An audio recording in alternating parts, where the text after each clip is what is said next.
And we're starting early. Hello, everyone. How's it going?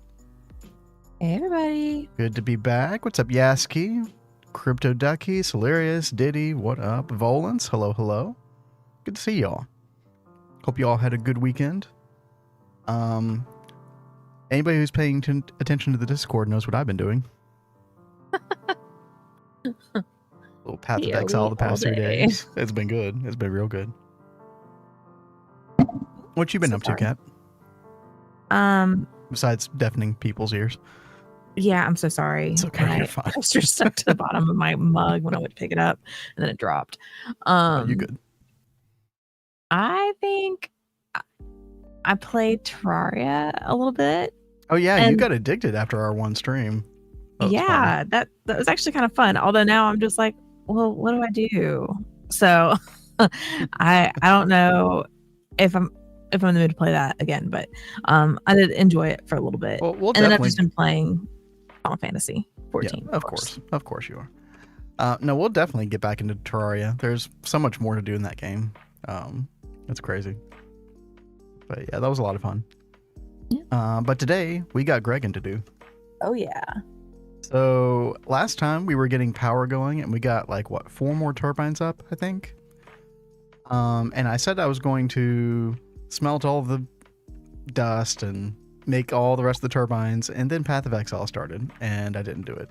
But it's been running a little bit today, so we'll get that up in time. But we probably do have enough power to go ahead and start thinking about the big looming thing. Oh, nice pajamas.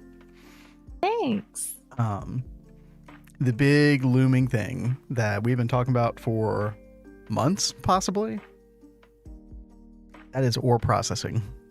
It is go time. That is ready. Finally happening. Yeah, we need it desperately. I guess that means I also need to start working on blood magic sometime soon. Oh, yeah. Be nice to have those meteors. That'd be good. But I will be working today on bees again. And I know it's so entertaining. So sorry, guys. But there are some things we desperately need. Hey, bees are entertaining. I don't know what you're talking about. I like them. Well, I'm glad that you do. Got an assembly line to do? You mean you have assembly line to do, or we? Because, yeah, we definitely need to get into that too. But one thing at a time. Ore processing is like our big thing for the next 2 days, I would say. We'll probably get a majority of it set up today, or at least like the blocks placed. And then we'll probably do a lot of the programming of it tomorrow, if I had to guess. Let's see, what do you think is the most annoying line or machine you've had to set up in GTNH in your experience so far? It was probably... I actually did not do monazite, and I wish I had in a previous world, but I did bastnasite. That was probably the most annoying.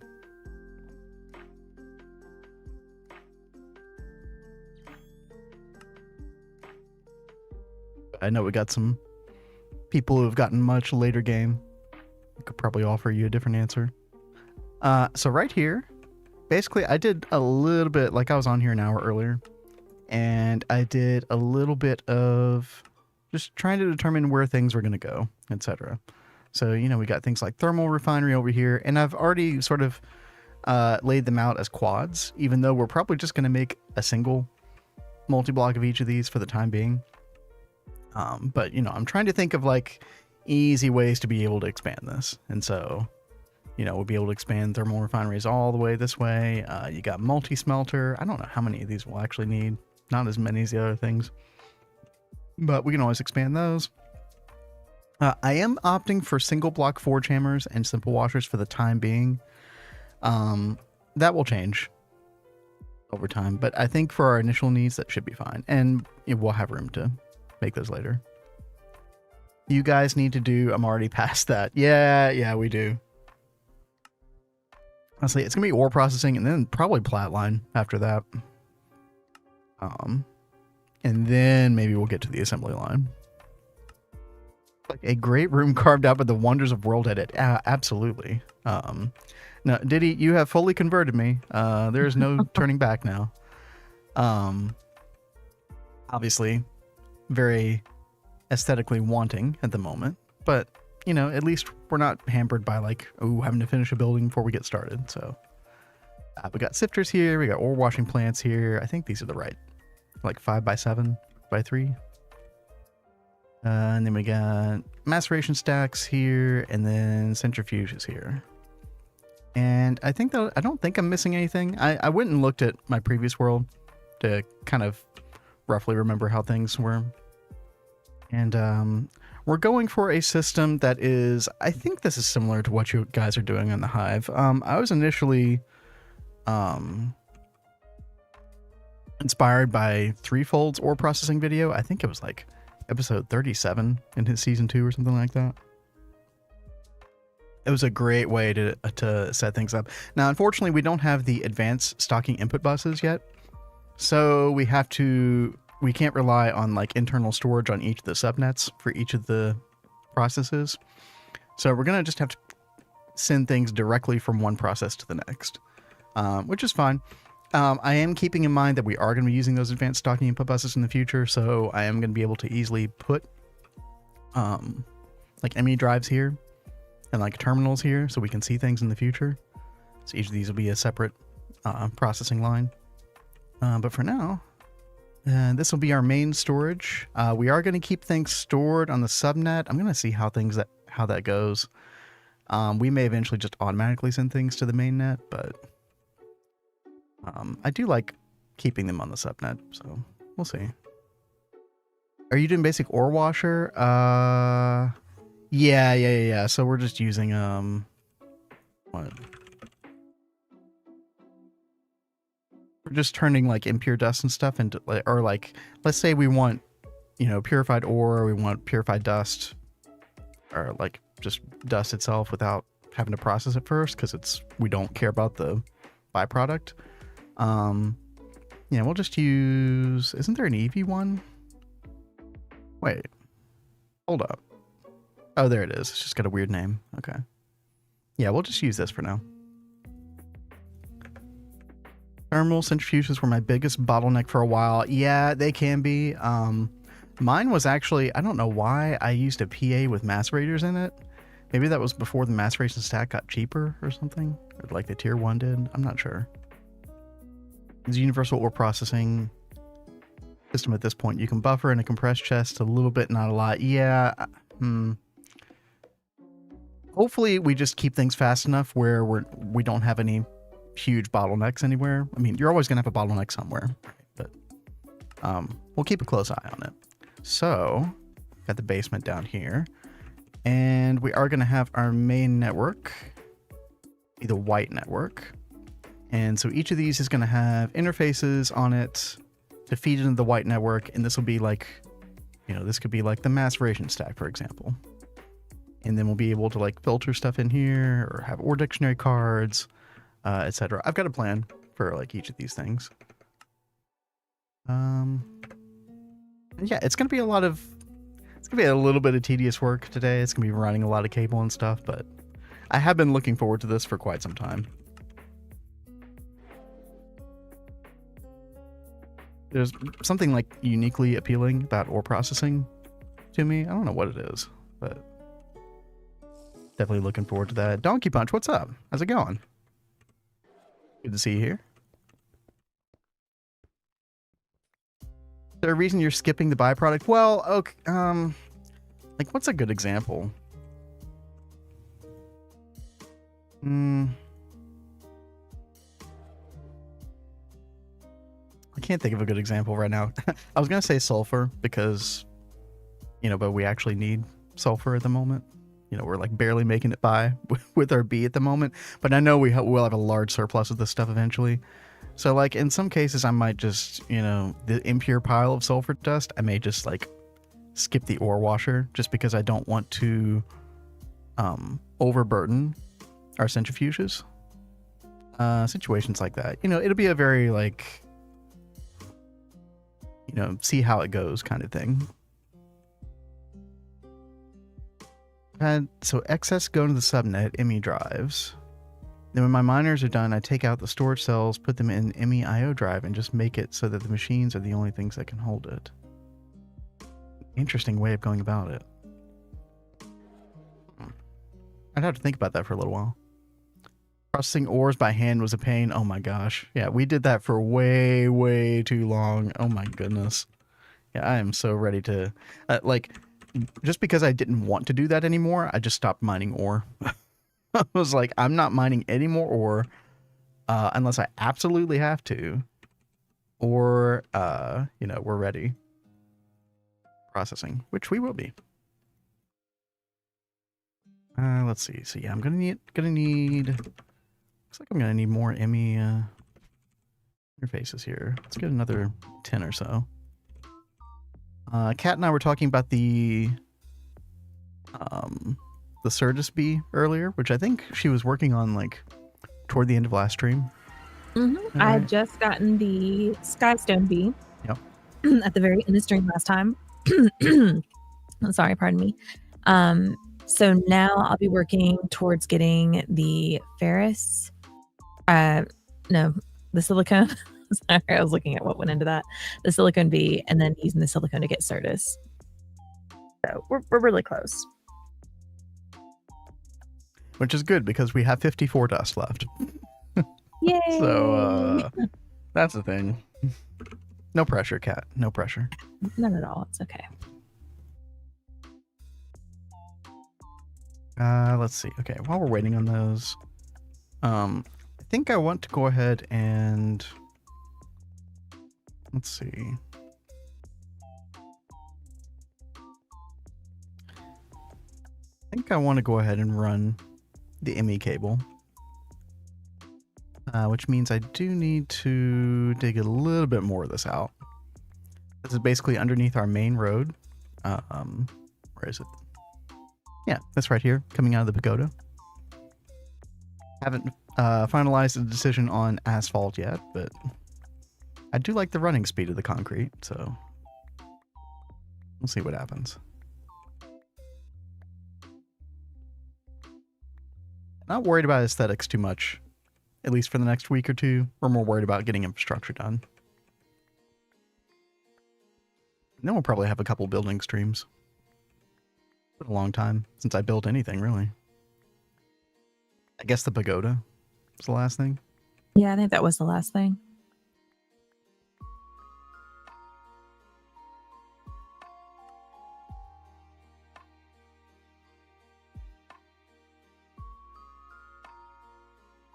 Okay.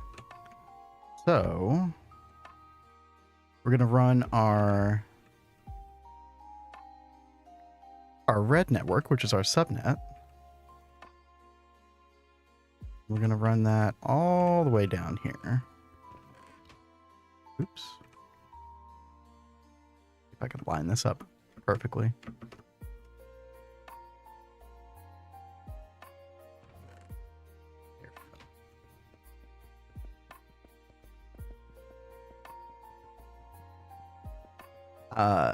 Reminder to myself, I definitely need to make sure I chunk load everywhere where this ME cable is running. I'm really bad about forgetting to do that. And then suddenly the ME network gets all confused and it's like, what's happening?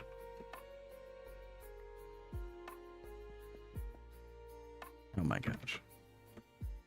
Okay, there we go. Haven't had the centrifuge bottleneck because I guess I mostly skip it. Interesting.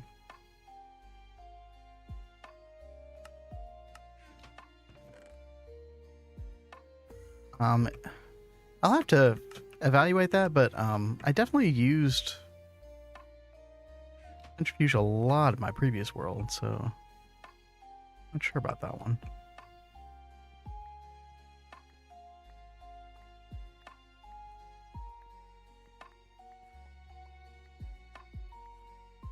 There we go. Oops.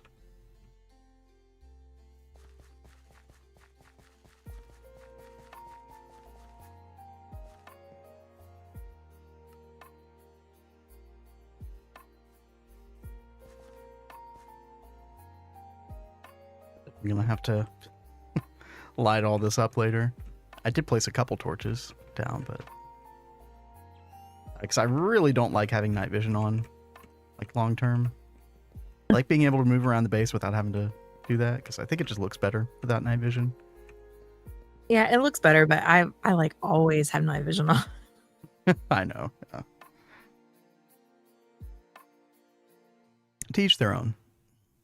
I'm always in upgrade loop, so centrifuge was the bottleneck. Ah. Yeah, I feel like it was my bottleneck mostly as well, once I got the maceration stack sorted out. How far do I want to come in with this? Before I convert it to like main network?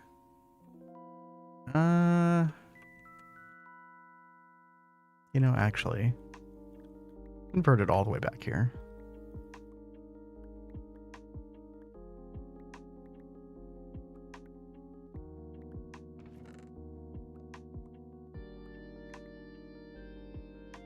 Okay.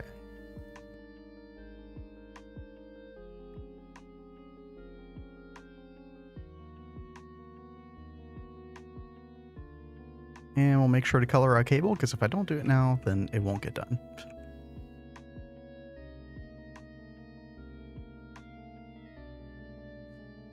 Definitely want to clean up these tunnels as well, make them look a little bit nicer.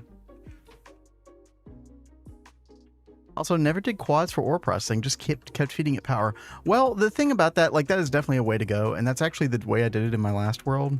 Albeit I only got to ZPM, but the counter argument to that would be you're going to be more efficient if you go at a lower voltage tier, but then do quads instead. And at a certain point, really the materials required to make these multi-blocks are pretty trivial for the most part. So you might as well go quads at the very least, if not more so. And obviously, as you can see, like, I made a ton of room to expand. And will we use all that ultimately? I don't know. Don't know for sure, but at least we have the option to.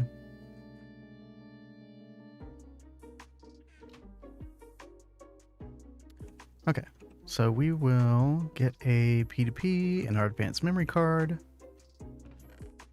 And let's see, what do we... Oh, first of all, let's just go ahead and trunk load like all of this. Is that all of that? Yeah, that should be good.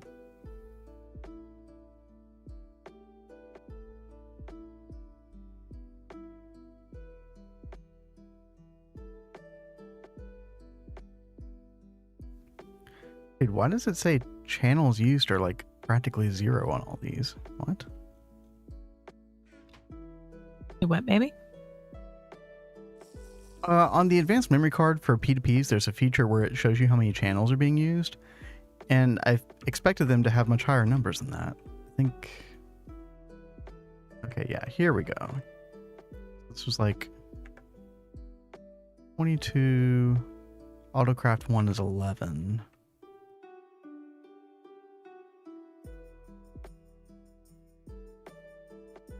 I just kind of want to use one of these that's not being used for a whole lot at the moment. Maybe we'll use the bees one. That'll be fine. I don't really need to devote a separate full 32 channels to this, essentially. Yeah, here we go. Oh, I was looking at the output ones. Okay, that makes sense. There we go.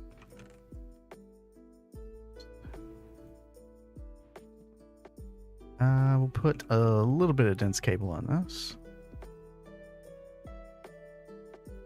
And we'll just go like so all the way down here.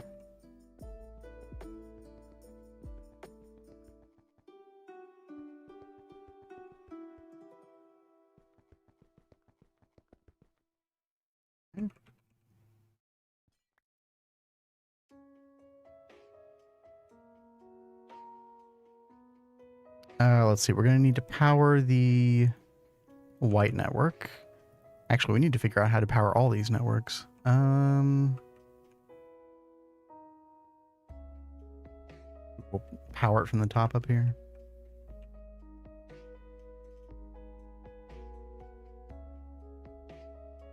How are the bees going, Kat? They're going. Okay.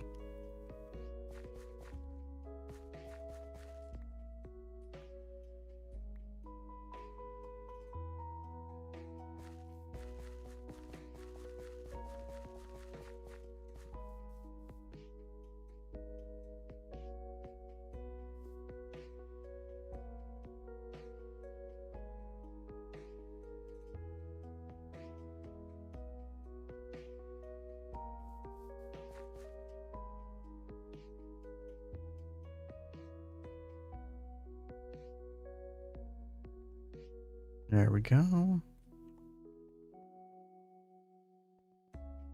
Beautiful. Okay.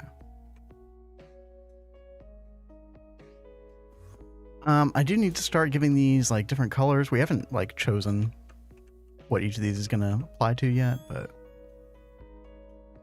we'll start off with like purple.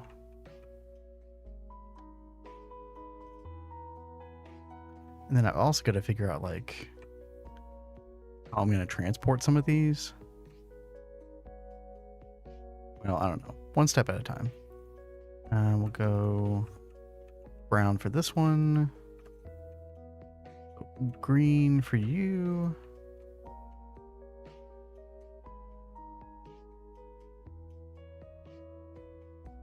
And yeah, I think I need to...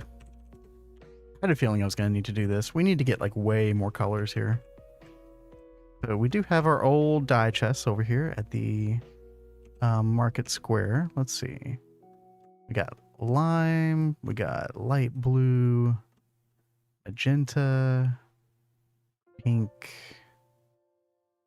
What else? Yellow. And then we got like light gray and gray. Black. I don't think we have. Orange we don't have either. Okay. That's plenty. Use our little Emmy chest here. Add all those colors. Ooh, I need to get a travel anchor over to more stuff. Okay, let's do a couple things. Let's get a travel anchor. And then let's also make a wireless access point so we can easily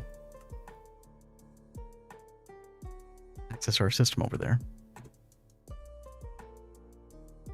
The bees are happy. Yes, they're very happy. It's been doing a great job with them lately. Thank you, thank you. I don't know, power past fusion is kind of easy. So the wasting is trivial. Also, personally, I had no space for quads.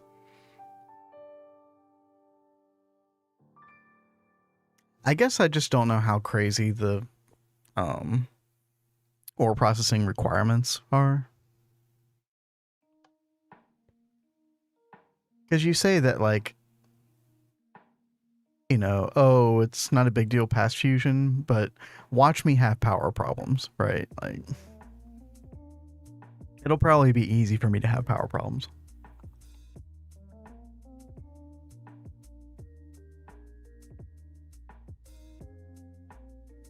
Let's see. Oh, these never got made. Ooh. Oh, we're waiting on titanium. Okay. Well, that's fine. Did we get what we needed? Well, here's a travel anchor. We got our wireless access point. Be enough for now. We'll get the booster cards later. And let's see. Let's put the access point as much in the middle as we can here. I guess like right about here. Oh. Only got a 16-meter range at the moment, but that's fine. Okay, and then we'll put a travel anchor right here. Of course it's a glowstone. Every time, man. Let's see. Ore processing. What do we want the icon to be? Any suggestions for icons for ore processing? For the travel anchor? Okay, good. And we can see it from the pagoda. That's good. Huh? Can you make it like an ore? Yeah, I could. I'm boring. I was trying to. I know. I was trying to think of something fun. I don't know. Here, just crushed sulfur for now. Having power problems is a self-restraint thing. If you don't add too much power, you're fine. But waste time. Galgadorian drill. Oh.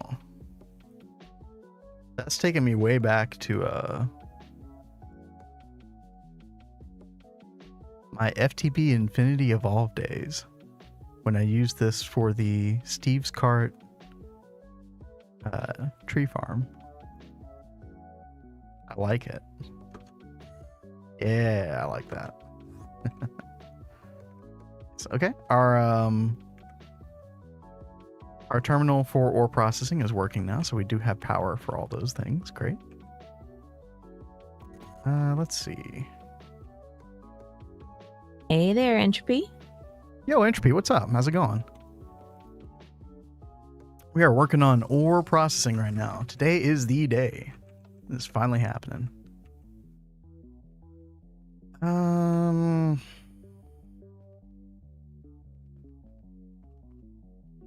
Yeah, let's do it like this, where we put a little quartz fiber down there, and then like that. Yeah, I think that'll be the best. And we'll do 2 more like that.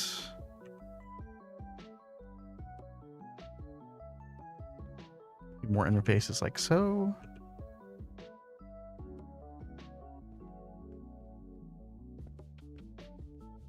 All right, we need to decide a color here. Left my color applicator in there. What else we got? Orange. Yeah, let's go orange. Nice.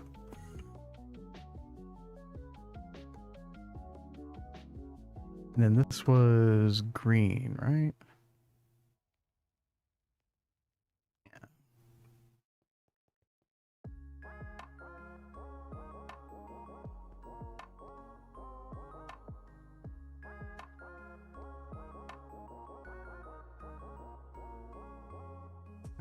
Let's see. Orange there. This was purple, right? Yeah. Purple and brown. Nice. Pretty good in you? Yeah, we're doing great. Good to be back from the weekend. Spent most of my weekend playing Path of Exile. I'm like reacclimating to Greg. If I go and play another game for a couple days, I forget how the original game I was playing works. I'll like temporarily forget the control schemes. I remember the same thing was happening when I was playing Elden Ring recently.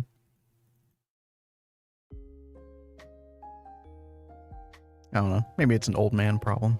Who knows? You aren't old. Not yet.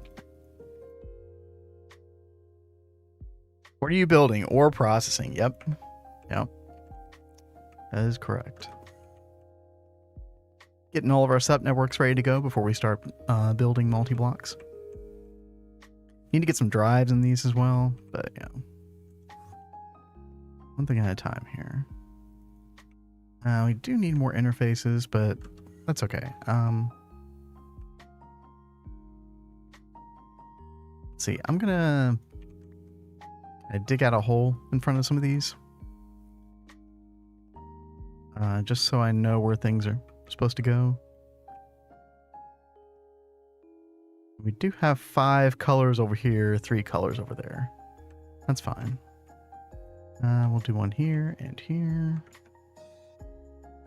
Over here at the ore washing plant. And then thermal refinery and multi-smelter. Okay. At least go ahead and start getting some of this cable going. Let's see. Our outside-most one, which is what? Centrifuge. We'll have that. Okay, so this is a little bit of kind of an interesting conundrum, I want to say. Not sure. We do need to run 3 different types of cabling here. We need the white cable, then we need whatever colored cable for the particular process, and then we also need to run power cable. So that implies, so the reason I made this room 5 tall was so that we could have 3 different elevations of cabling. So I think what we're going to do is we're going to have our colored cables for our different processes. We're going to have those be sort of like our 3rd layer. And that way we can still walk below these.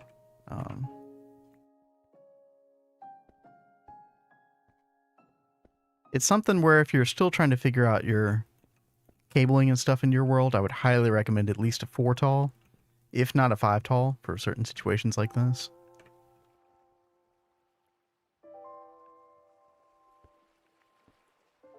Let's see, we can just run this underneath like so. Why do you need a forge hammer and ore processing? So the reason I do that is to free up other machines for, like, there might be certain byproducts that we don't care about. So we're trying to prevent a bottleneck in things like the centrifuge, for example. So there might be some impure, well, no, it wouldn't be impure dust in that situation. Like, take the simple washer. You could ask the same question about the simple washer. Why would we use that? Let's say that, you know, for like impure sulfur dust, we don't care about the 10% byproduct for sulfur dust because it's kind of trivial in the grand scheme of things because we have more sulfur than we need. Instead of clogging up the centrifuge with that, then we just send it straight to the simple washer, right? Not worth to have forge hammer or simple washer. Everything is fast enough. That was not the case in my world. Now, that may be because I did something wrong in my world. But I think it's one of those things where, like, we set those up and then maybe we retire them eventually, or we don't need them anymore. But I am going to start out with those. Why do you, multi-blocks are plenty fast enough, you'll find, actually. Okay. I will definitely keep that in mind. You all been through way more of this pack than I have, so.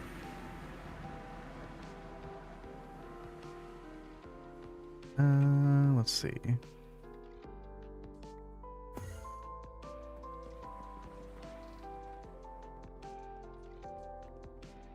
For fast process, you'll want mass rate centrifuge.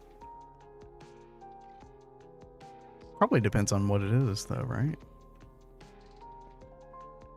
Let's see. Orange.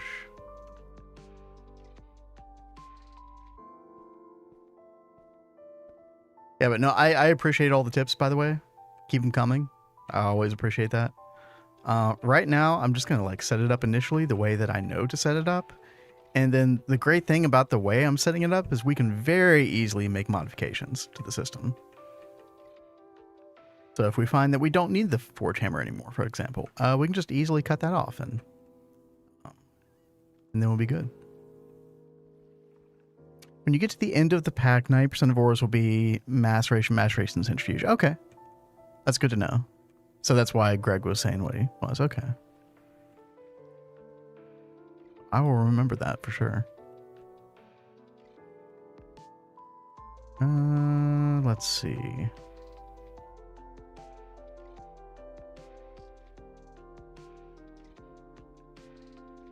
Oh, I just realized I ran this cable all wrong.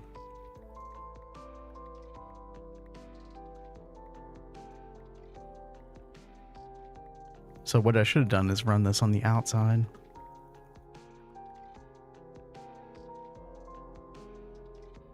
Download threefold world and copy ores in NEI. I could do that. I like just, you know, I probably won't do this all on stream, but I like looking through each line and deciding what I want the most. Okay, yeah. Run this like this. Okay.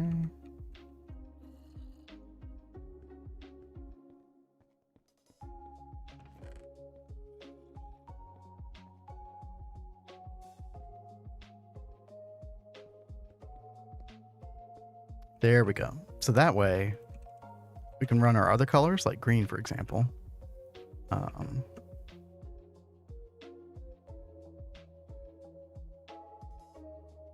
I should probably make sure we don't bridge connections here. Problem is when you get ahead of him, what do you do? Yeah, true. That actually did happen to me back when he temporarily quit in his season 2, because I was following along with his guide and I was just like, man, what am I going to do now? I kind of had to figure it out on my own, look up a bunch of stuff in, you know, the Discord. Search feature there is always a godsend, by the way. And eventually figured out most things. Up to ZPM anyway.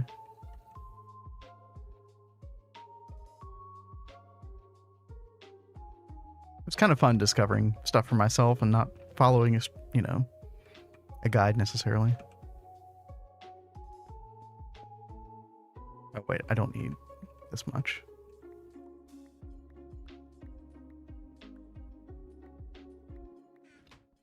Actually,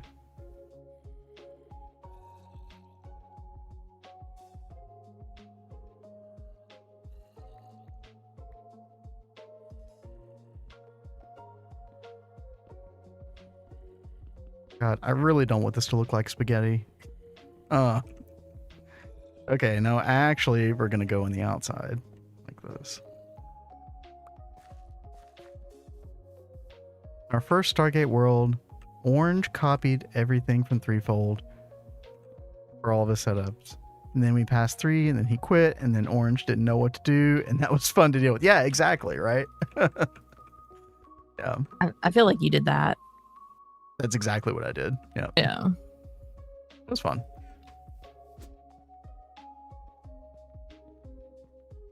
Okay. This is such a complete mess here. I mean, that's a testament to Threefold's playthrough, though. He did a fantastic job of planning everything.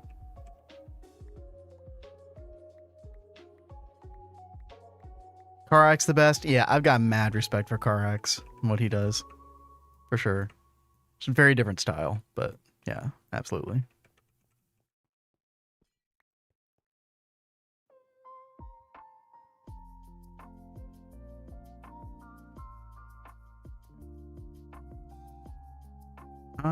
Okay, so I think what we want to do with our white network, this is basically our like main subnet for ore processing.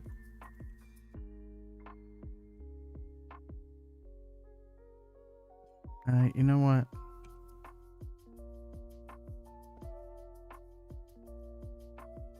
Do it like this. And that way we can run the white cable, our main ore processing subnet, like so.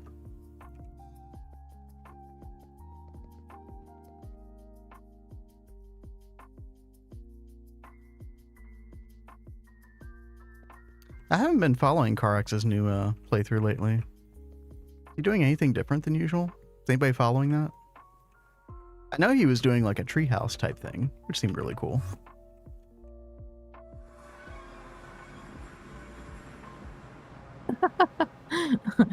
If Diddy invited CarX to Hive Run, they'd be done by now. True.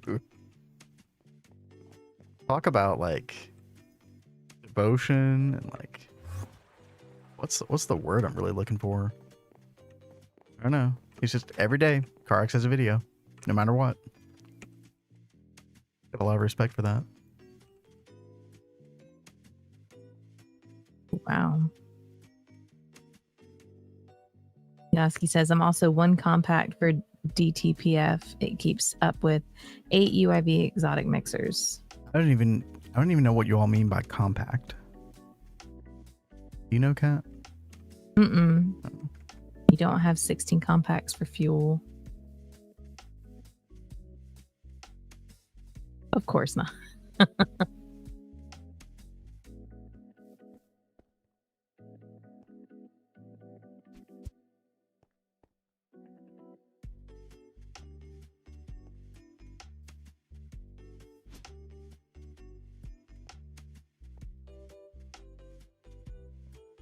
It's so weird. I could have sworn I had one.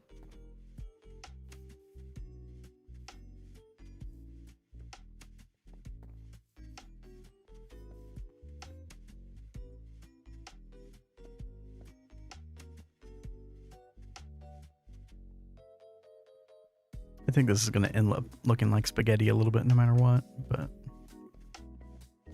oh well.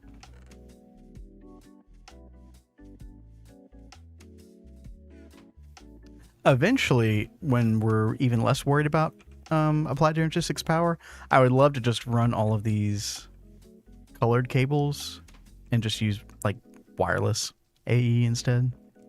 That'd be much, much better. Although, there's kind of a cool factor. Seeing all the different colored cables down here. I don't know. We'll see.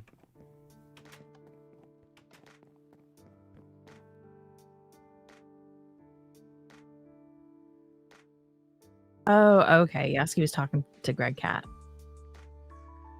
I know. Yeah. I never think about the second part of Greg T's name. Yeah. It's always just Greg.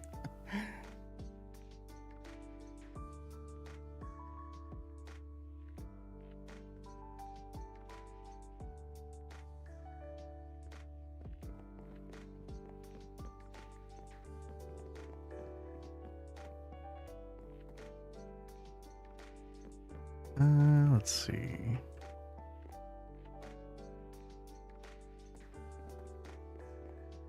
Yeah, just basically trying to run all these colors at the moment.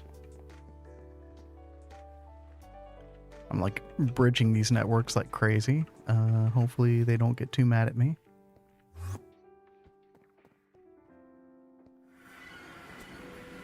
Here we go.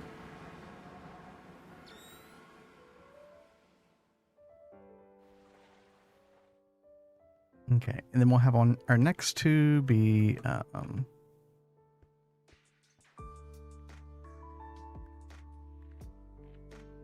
again the forge hammer and the simple washer. You know, the thing that everybody's making fun of me for. But it's fine.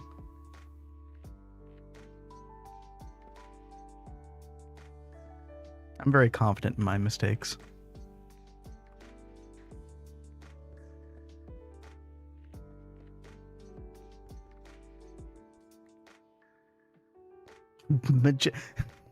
Here we go again. Magenta or red? I say red. Red's a cool color.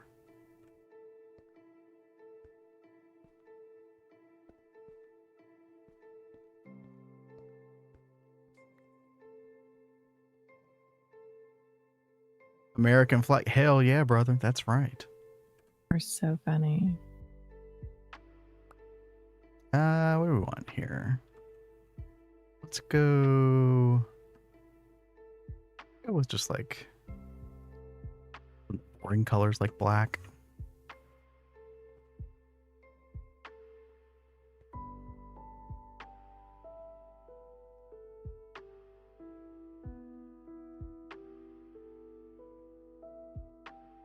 Go, and then we'll run this one.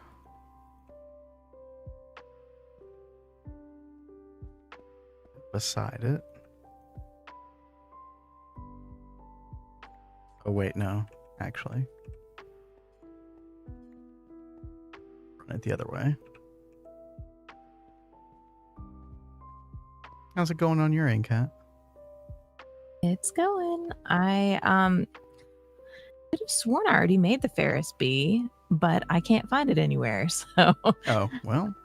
yeah. Now I'm trying to make the Ferris bee so I can make the silicone. You're actually pretty close, Liz Hurtis. Yeah, I really, really am. Hey, what's up, Sean? How's it going? Watching from your phone? Oh, eh? Whatever works, right? I've fallen asleep to quite a few Twitch streams on my phone before. That's nothing against those people I've watched, by the way. I was just sleepy. No, he loves turning on either YouTube or Twitch and falling asleep watching videos. It's kind of a bad habit, right? But I don't know. It just helps.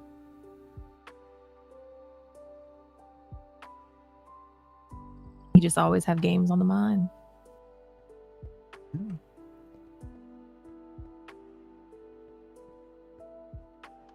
Is what it is.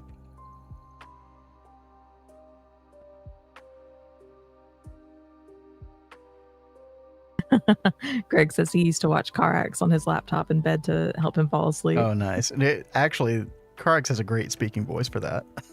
For falling asleep, too. Gusky says she's fallen asleep on this stream, but not their fault. It's 3 a.m. Hey, I hear that. Ain't nothing wrong with that. That just means you're comfy, like listening to our voices. Exactly. It's cozy, right? Yeah. Light gray looks very close to white. Ugh. I almost want to change that.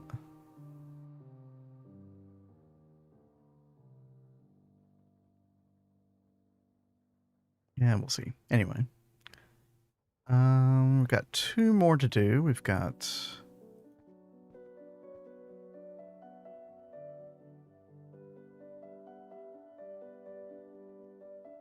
Let's see.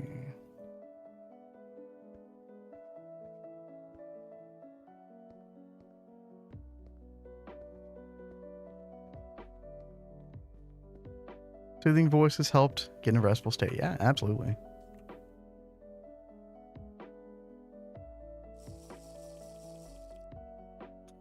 Which cracks after lunch so I get my nap in. That sounds like a good routine. I like that.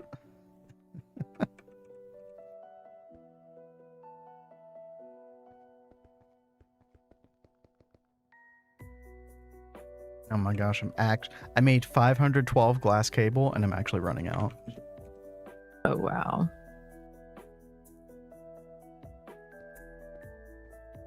I did reconsider doing the colored cable, or the covered cable rather.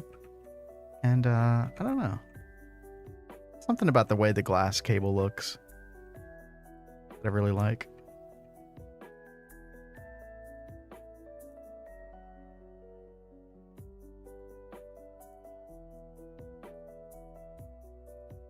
I don't think there's any other benefit using the covered cable over the glass cable, is there?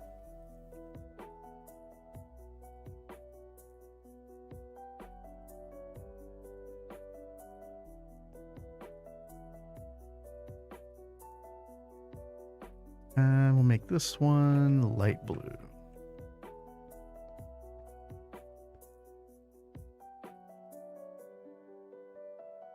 Magenta is awful. It does look smooth. I don't know. There's something about the pattern of the glass cable that I like.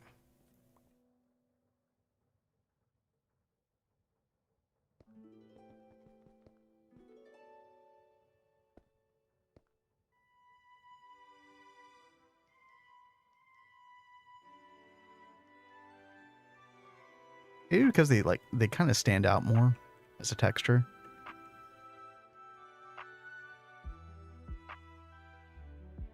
All right, there we go. I think that is everything. Now I should probably run this white cable before it gets too cramped in here. Let's do that real quick.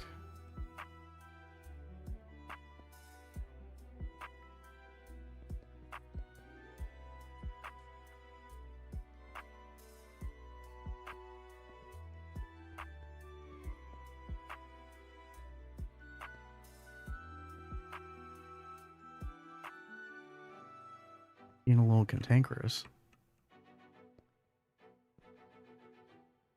There we go.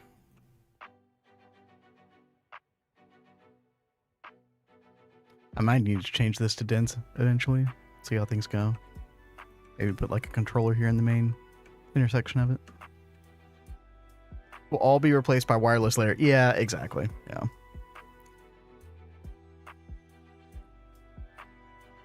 Neat cable spaghetti. Yeah, exactly. I'm doing my best here. Yeah, without planning, this could look like an absolute nightmare, right? We're trying.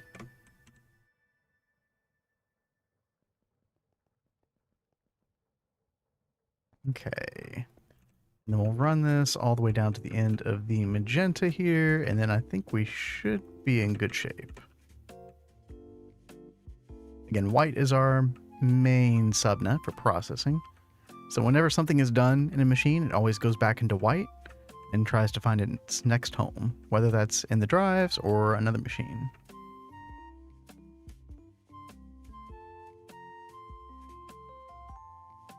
So I can't run white cable down the middle lane here, but I can run it on each side, like so. That should be fine. Yep.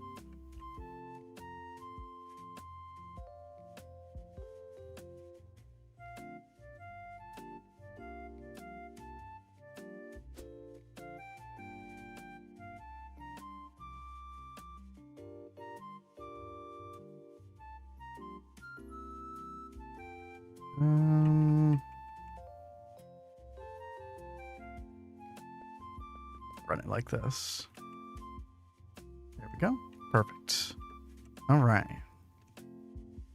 Let's see. Are the rest of our interfaces done? They are. Nice. Okay.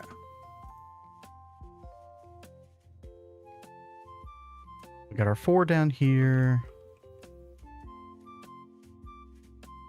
Let's see. Is this how we did it? Oh, no.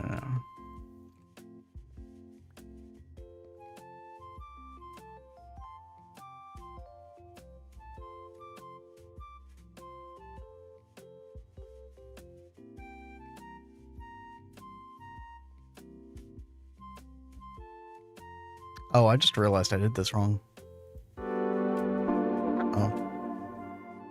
Yo, Zayden, what's up? Thank you so much for the raid.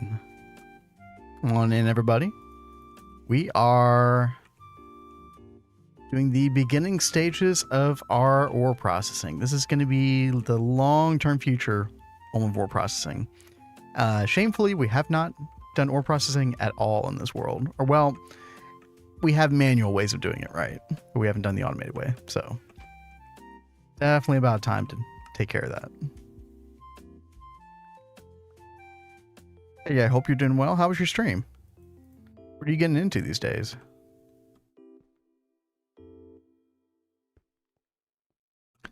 So yeah, I'm going to need to use cable anchors underneath all of these.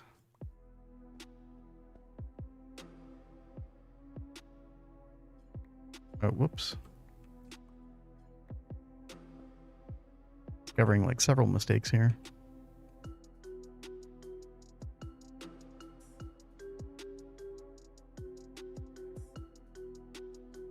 But you're doing ore processing too. That's kind of funny. Very cool. Let's see here. Yeah, so each of these like larger block interfaces is part of the main subnetwork for ore processing. It's basically like the transportation system of the ore processing. And then you got each of these separate color cables that are part of sort of each process. So whether it's like thermal centrifuge or centrifuging or macerating or whatever it may be. So we're just trying to get all this sorted out.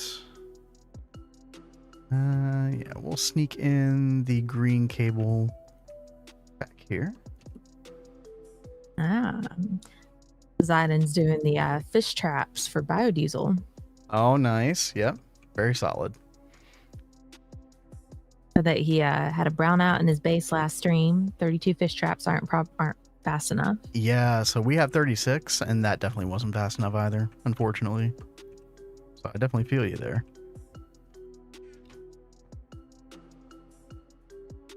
We just kind of gave up on biodiesel. But, you know, it was fun trying to learn how to set that up. I think the fish traps is really neat. Like, we learned that this playthrough. Yeah, well, I had no idea. Yeah.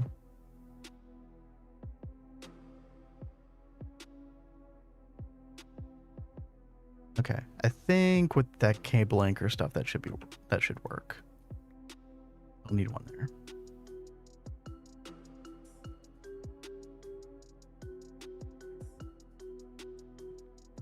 And so yeah, I need to make sure I have it here as well. Can't get enough nut dew. I can't produce right now enough alvearies. Oh my goodness, yeah. Honey is always the biggest bottleneck by far with the alveary production.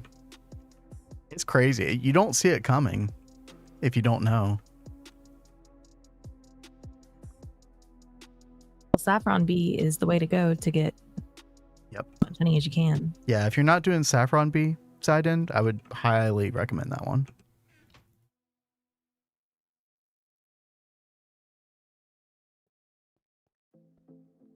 We've got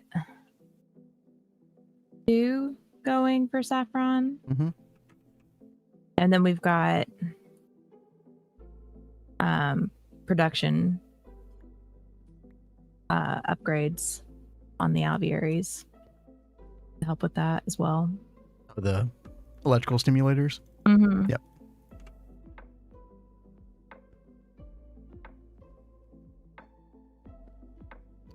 Let's see. There we go. Should be all of these sorted out now. Now, some of these will need multiple interface inputs, and we can always come around on the side, I guess. Maybe up top, and then like connect power with the quartz fiber somewhere else. You know, this is flexible enough. We can adapt as we need to.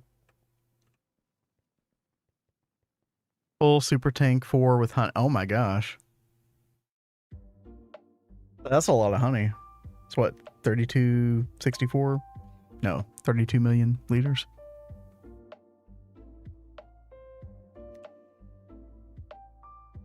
Saffron bee, that's a weird way to say flying in the nether, demolishing wasp hives. Yeah, but Cat was not willing to do that. Nope. So. Nope. Comes with an element of danger involved with that. You know, I don't remember as our last World or the world before, I actually went and tried to do those quests to go get, you know, the wasp hives and everything. And those things are evil. Like, I did not have a very good experience. So I was like, I'm not going near those things again. you just got to fly away really fast. Didn't find saffron bee needed. The rest of bees made plenty of honey from regular processing. I mean, if you had enough bees going, then that would be the case, right? But if you're just trying to get, like, if you don't have, you know, an absolute crap ton of bees going and you just need to get honey quickly, or step your production, saffron bees are great for that.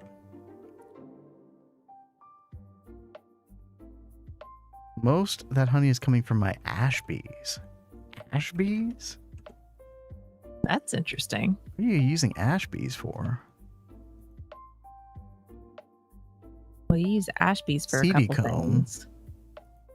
Wait, what is ash comb? Dark ashes. Okay. CD comb.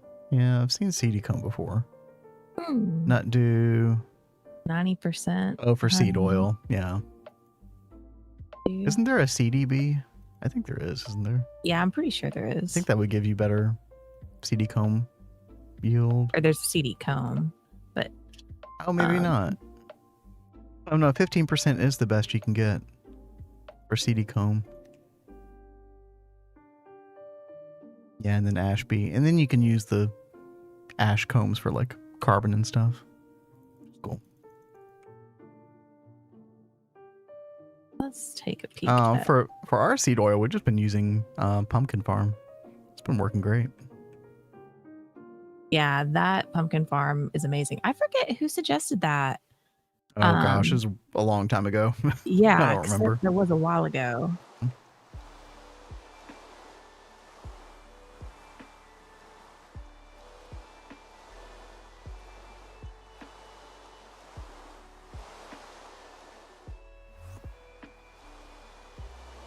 All right, there we go. Got a little bit better range here. So, oh, I forgot I need to color applicate the rest of this.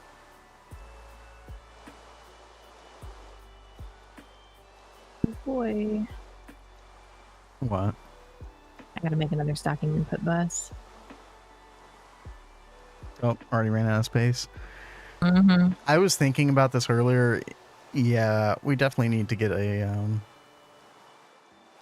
And turbines over there for power soon. Another LSC. Oh man, that's like a whole separate can of worms. Trying to get proper power over there. Yeah. Nearly finished the second distillation tower. 7 more to go. Nice. What are you using the distillation towers for?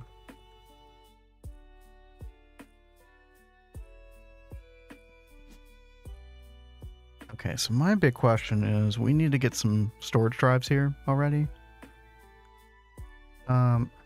Actually, no, we can wait on that. Let's start programming some of this stuff. So for example, the end of the line is probably what I'm most concerned about programming first. So what we need is oh,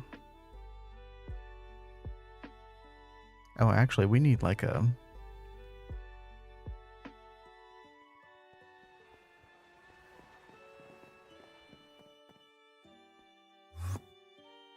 can I have like a...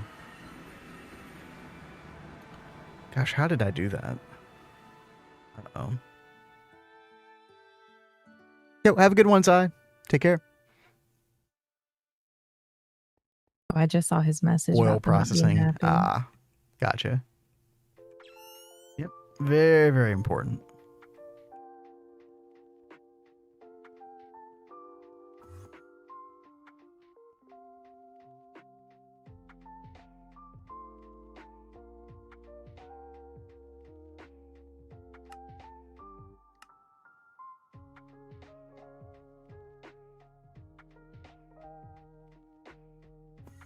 So actually, I need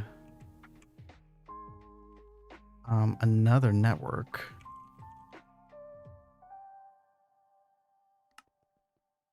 So I can like return things to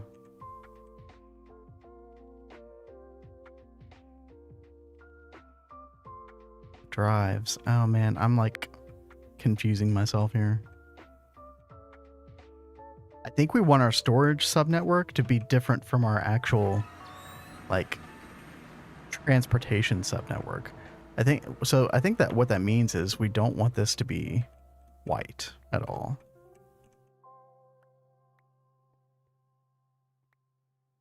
What other colors do we have here?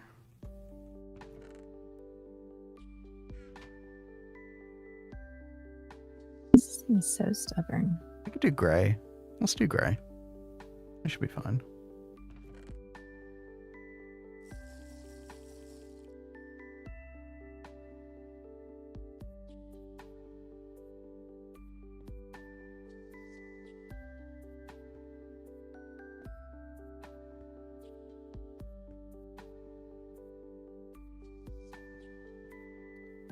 And then if we need like separate like super chest storage, we can always do that down here with this.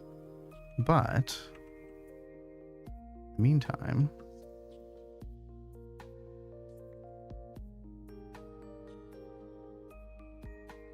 do an interface on here like so.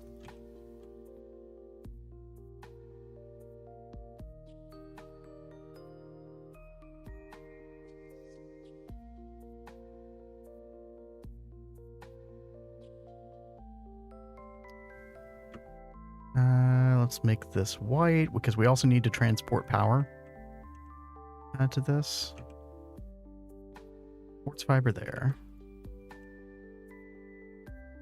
And I actually think we need 2 IMI interfaces, so get this other one. Like so. Oh wait, that's not going to work actually.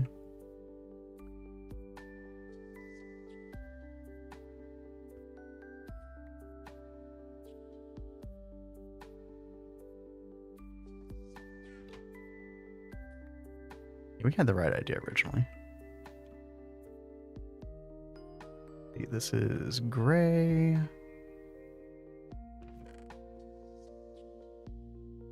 There we go. All right.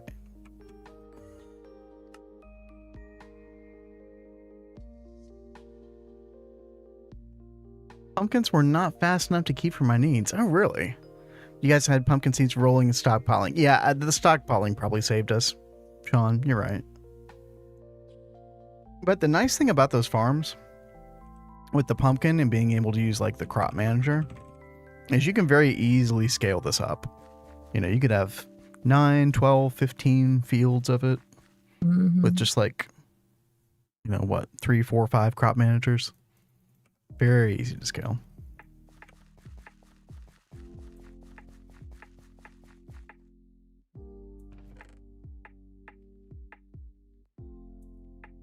Okay.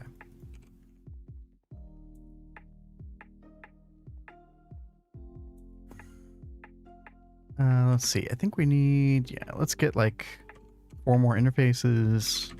And then let's make like a storage bus. And so what we're going to do is we also want our main network, which is the blue network. This is our main base applied energistics network. We want this to be able to see this gray network, which is going to be our storage for all things. So it'd be a bit awkward, but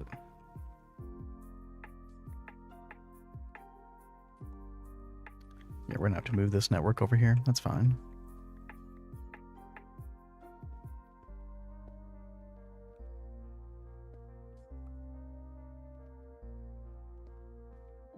A little Hi, more Tal. spaghetti. The beginnings of ore processing, absolutely. It is a little colored spaghetti nightmare over here. I mean, it could be worse, right? Yeah, we're making it work. Oh God, I hate how this has to like come over one like this, but whatever. Now, I was told, and I did not know this, that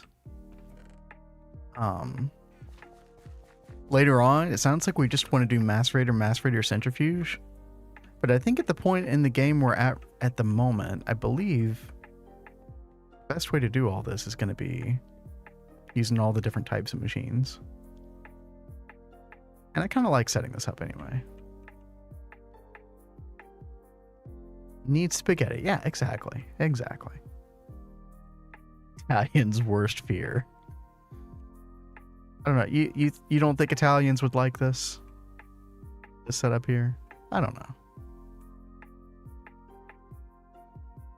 Okay, so gray network here is our main storage for ore processing. And so what we're going to do is the stuff I want made is not getting made right now. I feel like our network is stuck or something. Let me go check this EBF. No, it's processing. Okay.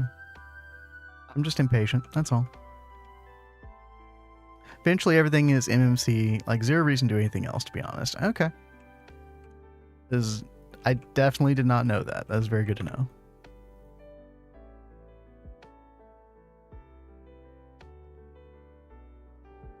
Like, I'm going to set it up this way regardless at the moment.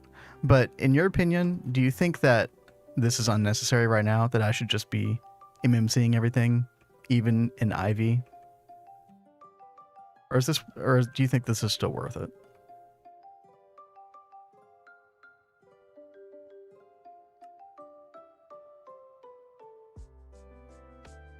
Okay, interfaces are being made right now. And then we're waiting on silicon solar grade. Okay, that's fine. When do you MMC? Yeah, that is a good question. There are a few exotic items you need now that you can't get from MMC. Okay.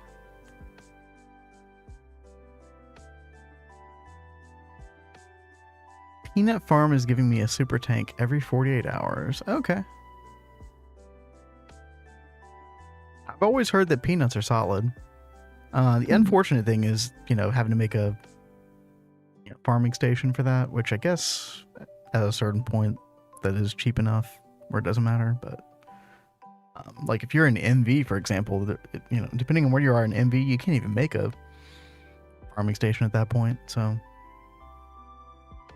if you need seed oil in MV, I would still think the pumpkins would be your best bet.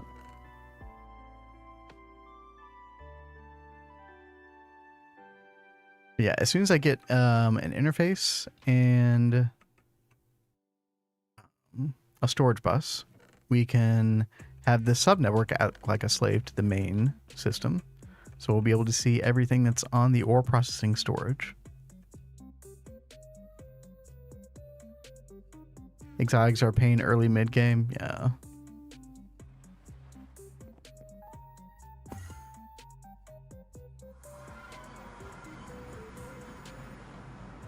Oh my goodness, that's taken forever. Okay.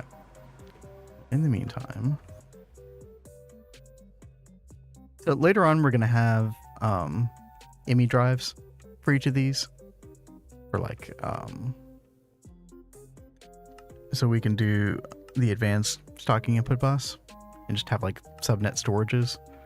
But for the time being, not really necessary. So we're just going to cover these up with cable facades. Let's see.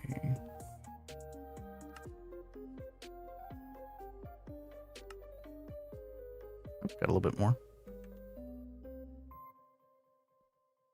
There we go.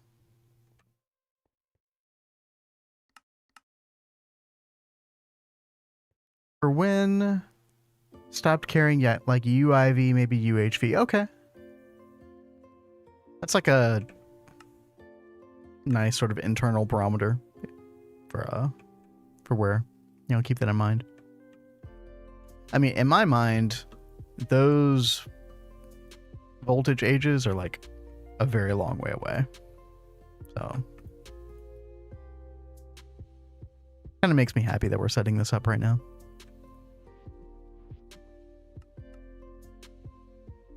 Why the forestry multi-farm with the forestry farm, yeah. Fertilized soil and sprinklers. Yeah, those sprinklers are really good, aren't they? I did not discover those until somewhat recently. Just because there was a quest for them. I can find our farm area. Wait, no, where was I using them? I think I ended up using them over here. Yeah, this isn't really working anymore. But yeah, these are open block sprinklers. If you set them up properly, which I totally didn't, ignore this. But yeah, they were pretty good.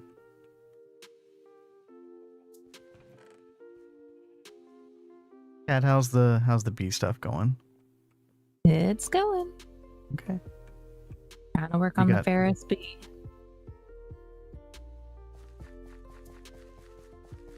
Okay.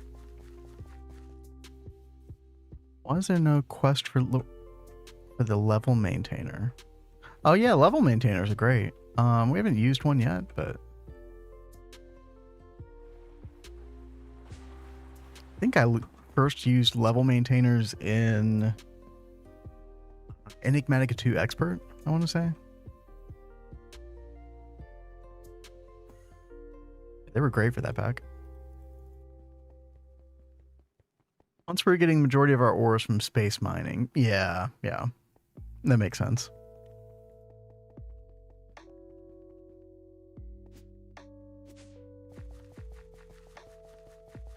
Here's our interfaces. And storage bus. Nice. Okay. Good.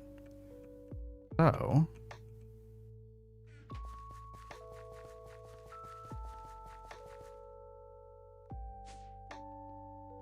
let's see. This is gonna be a little bit tricky. Get a cable anchor. Nope, not there.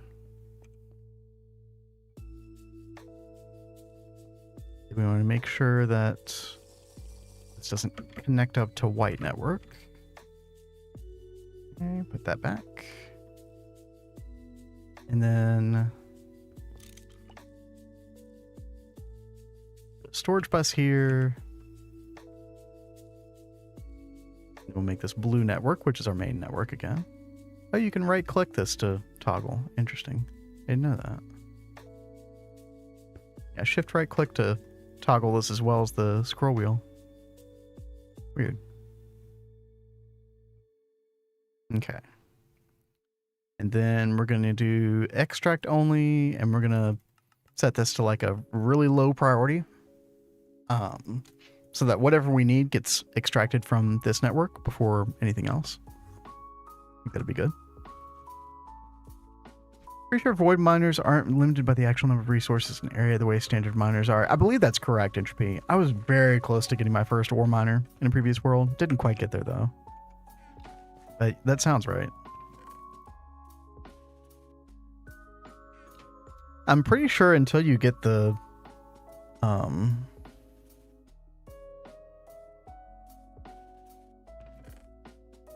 until you do, like, the space mining stuff, I'm pretty sure void miners are the way to go, right?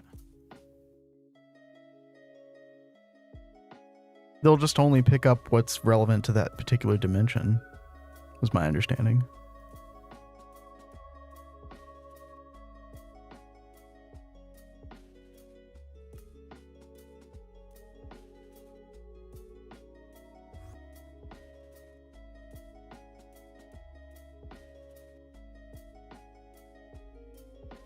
I wonder what happened with this craft. Oh well. Try to reorder these 4 booster cards. Oh, and we got them. Okay, that was easy.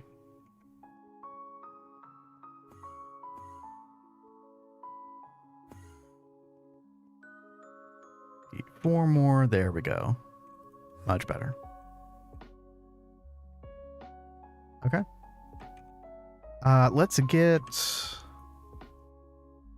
just get like 2 64Ks just to start over here. Hopefully those won't take too long. We'll get those in the drives, and then we'll be good to start setting some of the stuff up.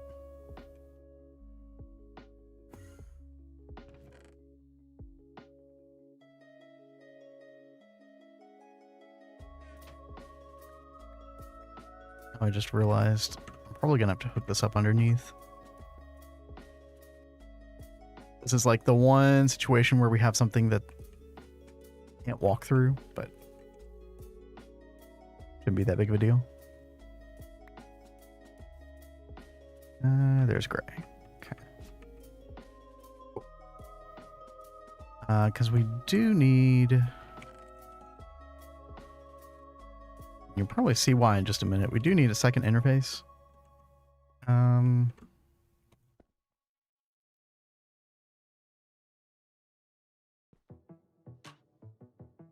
The white. There we go. Okay. So we got 2 different interfaces going from the white network, which is our subnet for transportation of all the ore processing stuff, to the gray network, which is our storage network. And so what we need is, did I put this in Autocraft?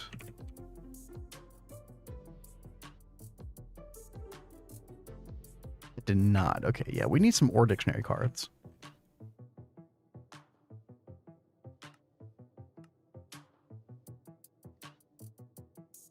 Go ahead and encode this. Void miners base their production on rates of vein data for that dimension and weights. That makes a lot of sense. Yeah. That's kind of what I would expect.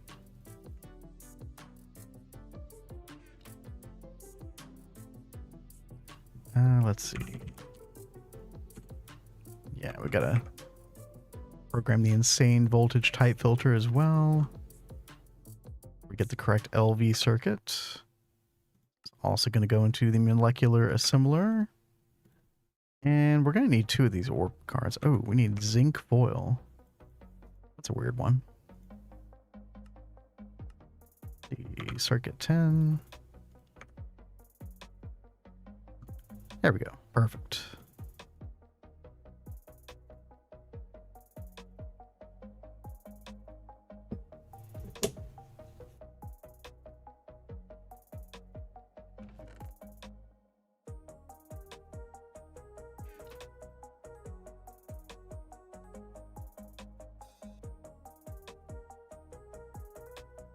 That 1B looks like it's having a ball. Oh yeah, those are the flammable bees. These are the ones that catch the bats on fire. So I've got a couple around here that do that. Yeah, I see them, yeah.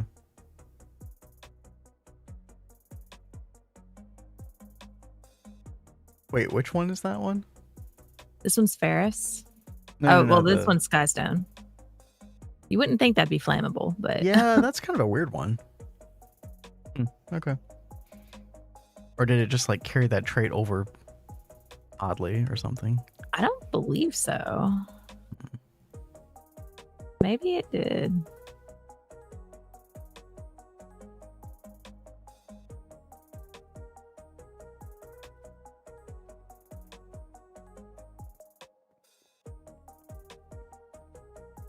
Maybe it did. Let's see. No, it's on these other ones too that I made. Okay.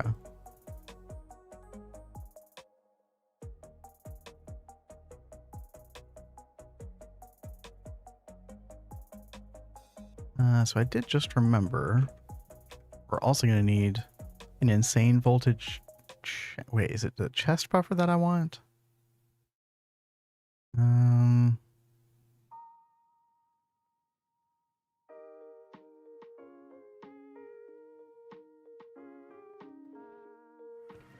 Let's see what I use in the void dimension. Yeah, chest buffer. Okay.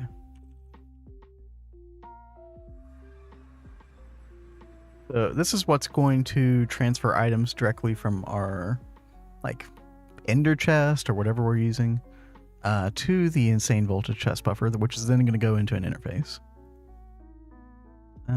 Let's see. Yeah, we're going to be waiting on tungsten steel. I said I was going to process a couple thousand of some of these materials off screen.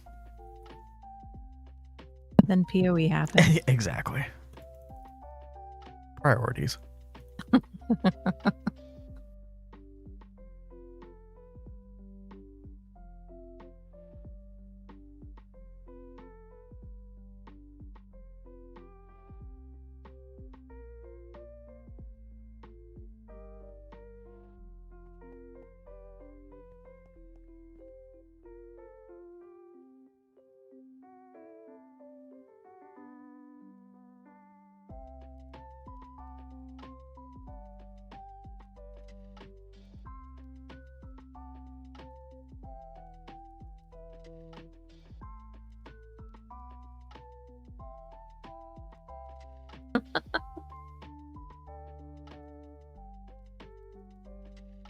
Hans says Thumbcraft needs a soap dealer for those needing fix.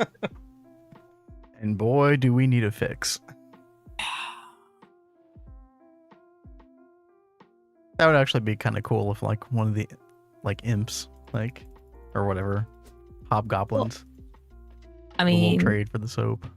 You can buy the soap with But coins. like the good stuff. Yeah, that is true. Not the good. Just the basic bitch soap.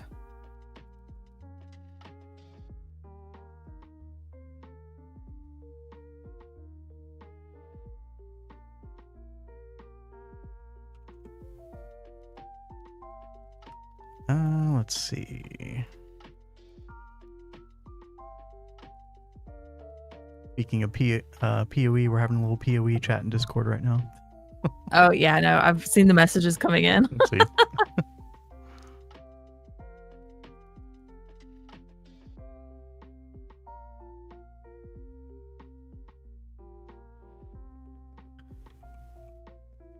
Trying to think if there's anything else I can do while I'm waiting for some of that stuff. We're waiting on getting some 64K drives.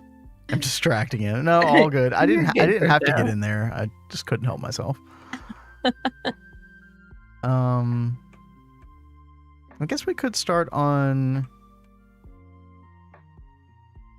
making one of the multi-blocks. And we could go ahead and order industrial centrifuge.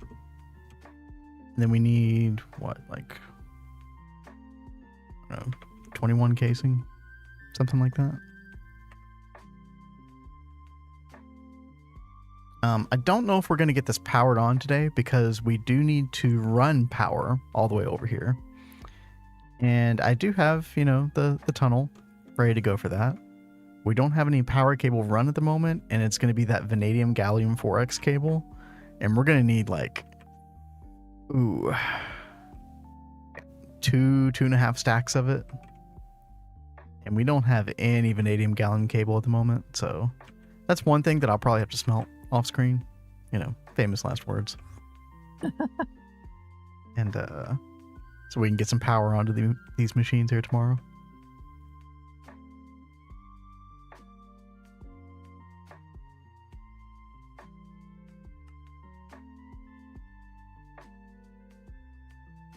Oh, we did get our ore dictionary cards. Fantastic. Okay. So I want to put one of those in here.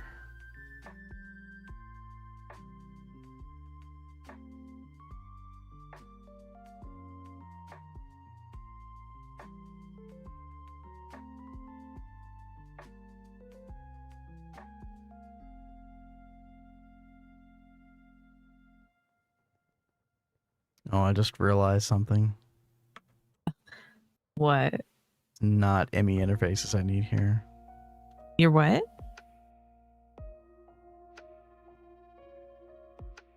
I've been completely like messing up the logic of all this stuff.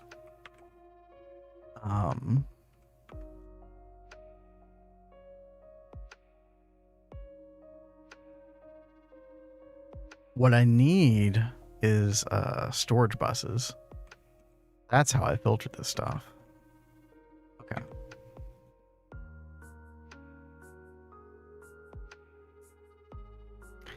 Yeah, one of my problems is when I was looking at my old setup before, the storage buses and the interfaces almost look exactly the same. In like their small little, you know, partial full block form. So what we need actually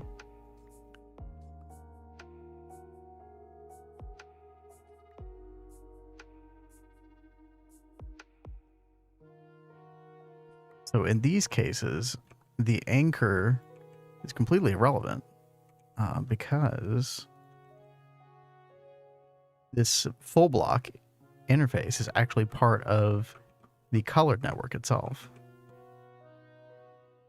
So for example, well, we don't need it there.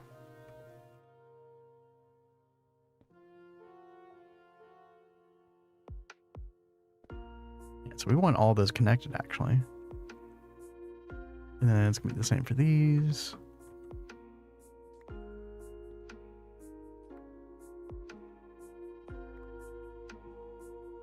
And what can go completely are these interfaces here. These are not necessary.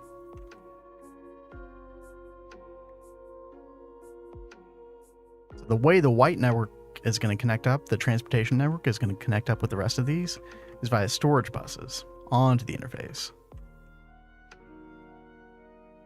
Copious amounts of storage buses interfaces. Yeah, exactly. I just completely forgotten about the fact that it's storage buses. So let's start with this right here. And we'll put our white cable back.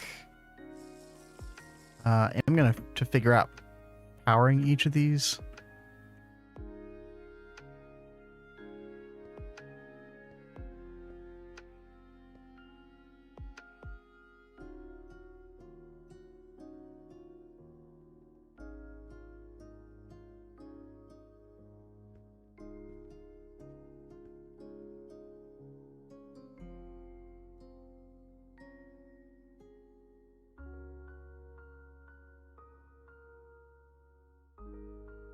Let's see. Let's just use quartz fiber like so.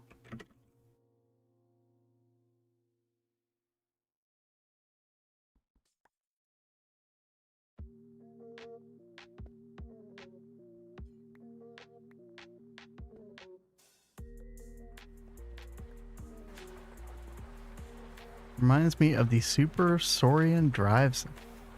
Oh, Soren. Oh, dude, I haven't thought about. You mean the Minecraft content creator, right? I haven't seen him in a long time.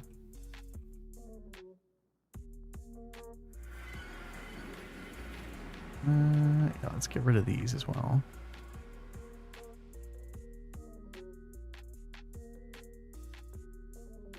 Actually, you know what?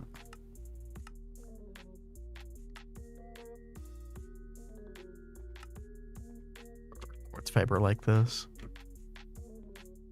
Yeah.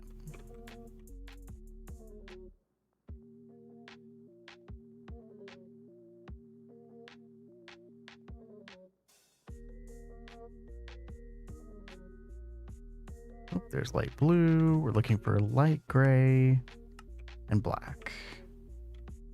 Light gray and black. Perfect. Okay.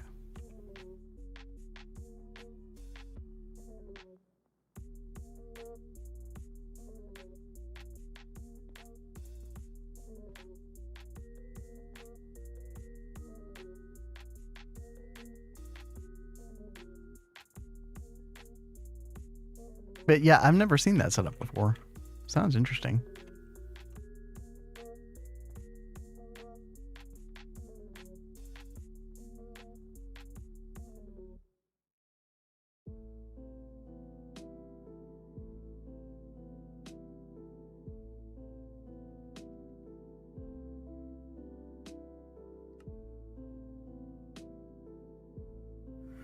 Oh, SSD super. That's clever. I like that. Okay, yeah, we're just waiting on titanium for that. That's fine. So yeah, they're gonna go about like so.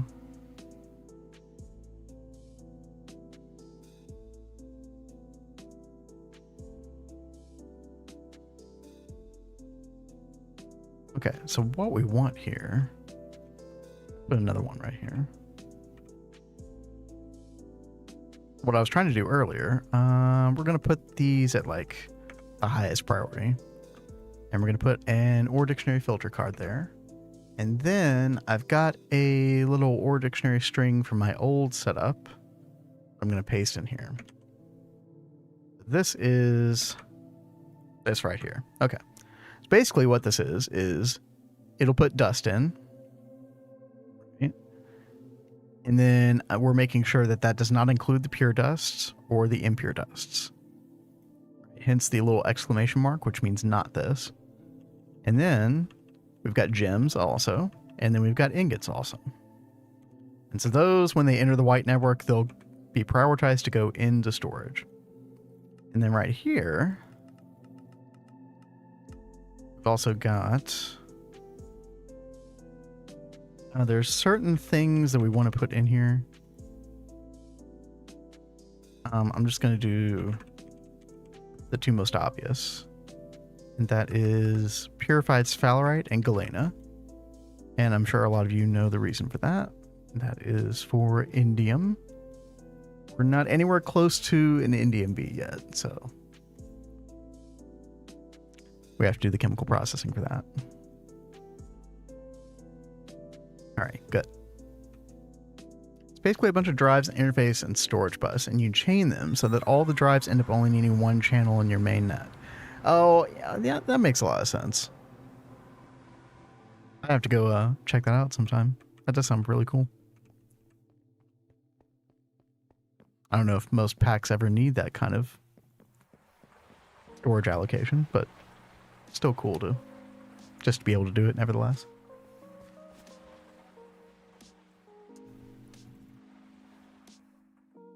Okay. Yeah, it's going to be a while on the rest of the storage buses, but that's fine. I don't know what we're waiting on here, though.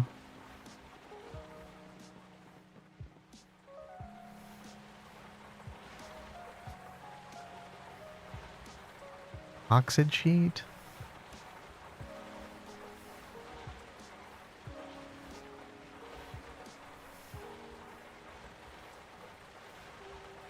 Something's going wrong with these. I'm not sure what.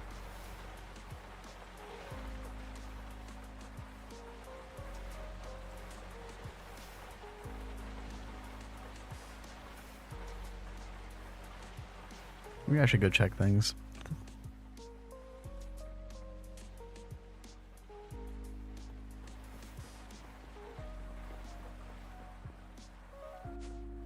Like, we're not making our epoxid sheets.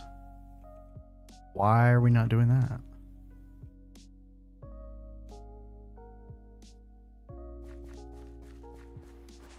Does blocking mode not like this? Oh, oh my gosh. Okay. I did not know that. So blocking mode on your dual interface on the solidifier hatches does not work because you've got the mold plate there. Oh, that's so funny. Okay. Well, now we know. There we go. Yeah, see, now our circuits are making. Okay. Well, learned something.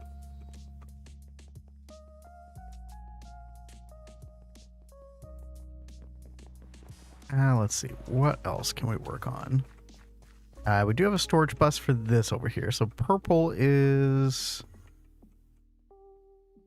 our sifters. Okay.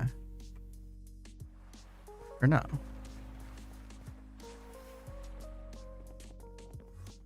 Purple is our ore washing plant. Okay, okay. The ore washing plant, a lot of these are going to be manually whitelisted, and the ore washing plant is one of those situations. So what we can do is grab a bunch of these capacity cards, and we can go ahead and kind of preemptively, we'll keep stuff like this at storage level 0 because these are just kind of standard tasks. What we can do is go ahead and add these capacity cards. We'll definitely need that space. Use 44 interface storage buses in the ore system. I mean, that sounds about right. I'm trying to think how many of this will be. This might be like half of that for now. Be around 25 or so, ultimately. But, you know, as we whitelist more things, you know, you eventually just run out of space here to whitelist stuff, and so you just have to add another storage bus or whatever.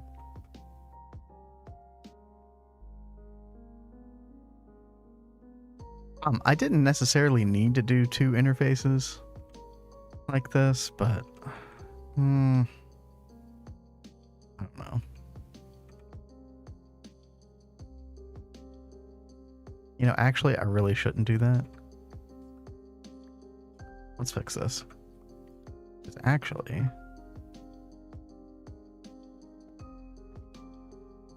just connect this up like so. That's much cleaner.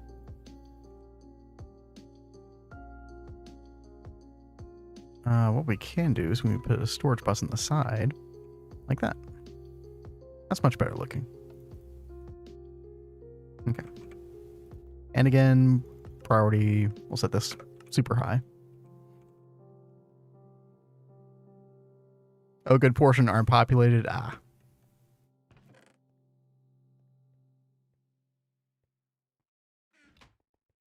There we go. You can walk underneath it now. Fantastic.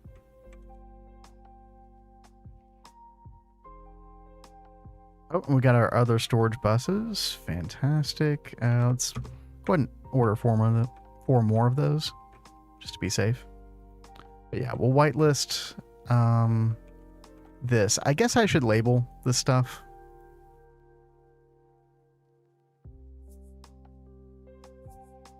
I think the best way to label it, probably like a fancy sign underneath or something.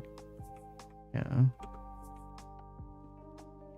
So this is ore washing.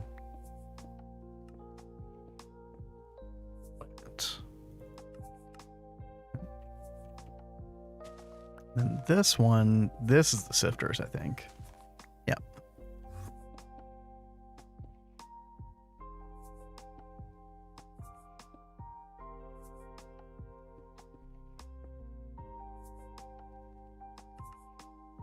Okay. And yeah, this is another one of those things that's going to be manually whitelisted. So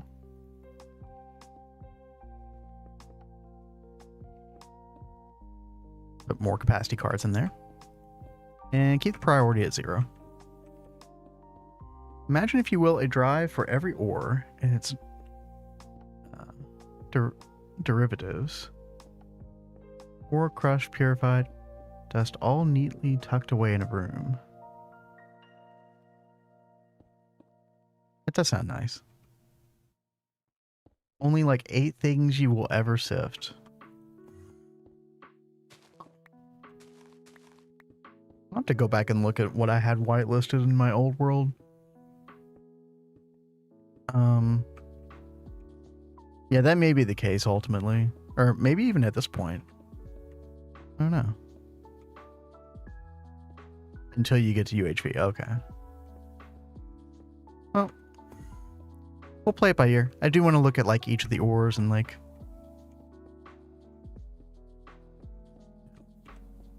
make decisions about each ore, and then we can, you know, come back and change things over time. That's good to know. There's green here. Maceration stack. Okay. Which is probably one of the more important ones, right? Let's get a storage bus on there. Again, whitelisting here. Just could be a very big whitelist. So.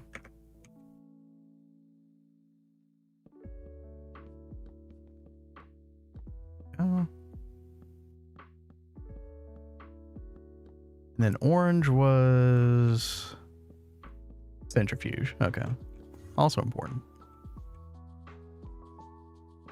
And for the centrifuge, I think I just used, I did use an ore dictionary card. Put this here. Okay. And then we'll put our ore dictionary card, and it was, we're just trying to put pure and impure dust here. Like so.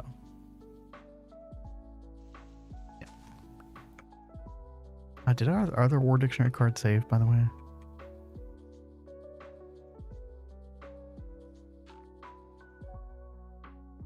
It did. Okay, good. Okay.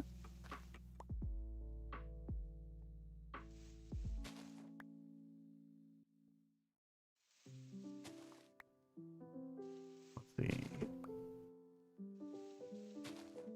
Maceration and centrifuge.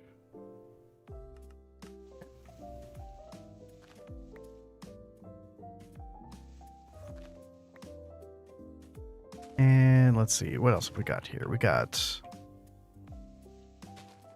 blue for our thermal refinery.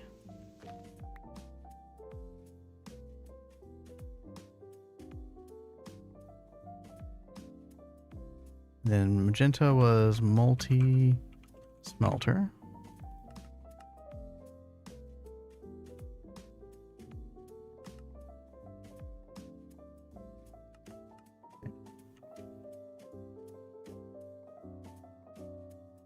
And then what do we have last here?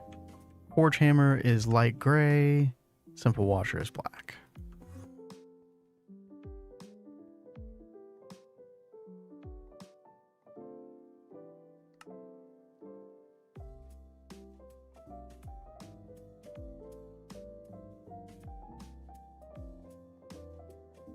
There we go. That'll work. Certus, lapis, emerald, diamond. I wonder about ruby. Would you need to do ruby?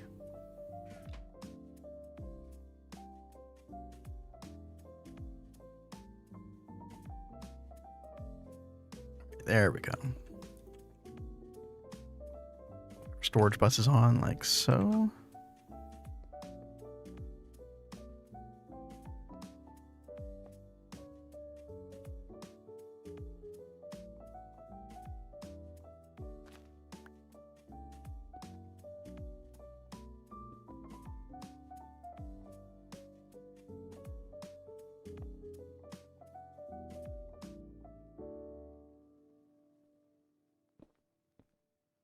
Make sure we connect this up like so.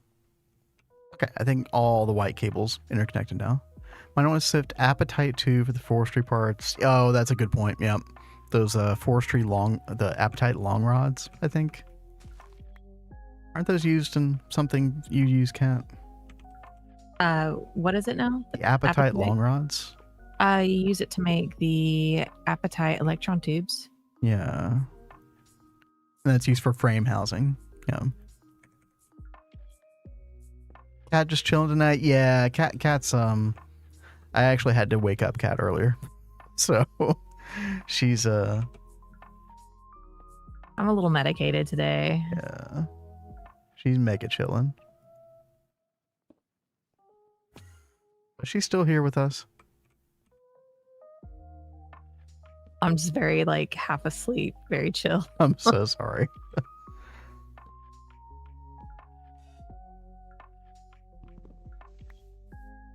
It was a nap kind of day. Indeed. Oh wow, sleep for 14 hours. That sounds amazing. I know, right? Yeah, he said he wasn't going to put an alarm on. I was like, oh man, those are the best days.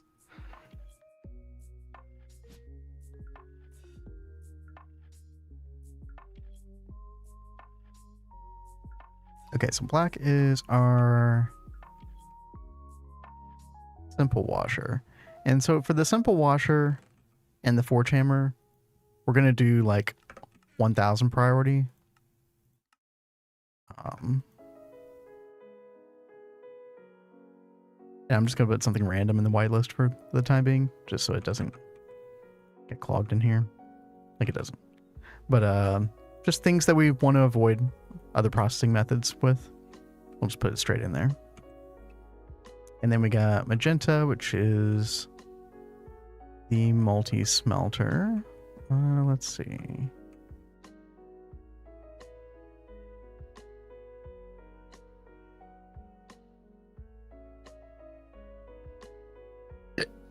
Yeah, for the multi-smelter, we also used a whitelist. I think I put certain dust in there, like roasted iron, roasted nickel, things that like don't need to be in dust form, and we don't really care about electrolyzing either. So like, take roasted nickel.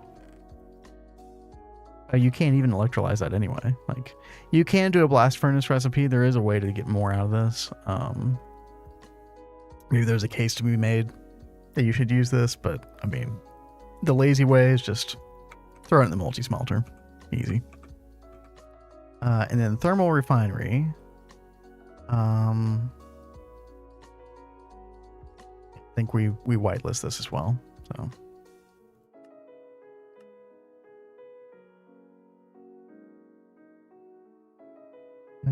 Let's see.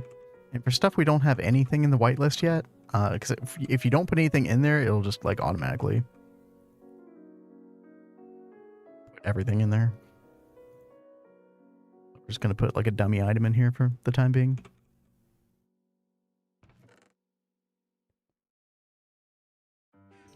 Or a dictionary card on that one. Okay, perfect.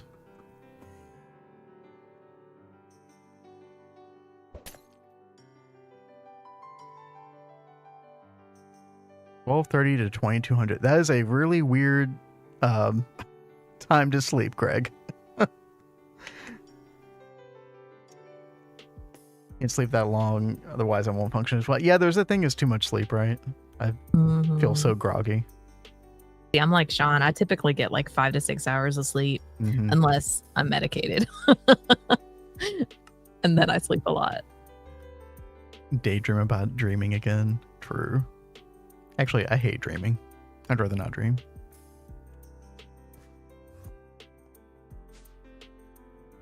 Too old to party until... Oh, you're too old. Oh, okay. Right. Although, yeah, there does come a time in your like late 20s where it's like, oh, I can't do that anymore already. Like, this doesn't feel as good as it used to. Right?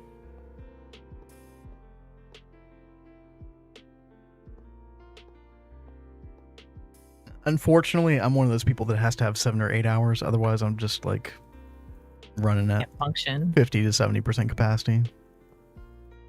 It sucks.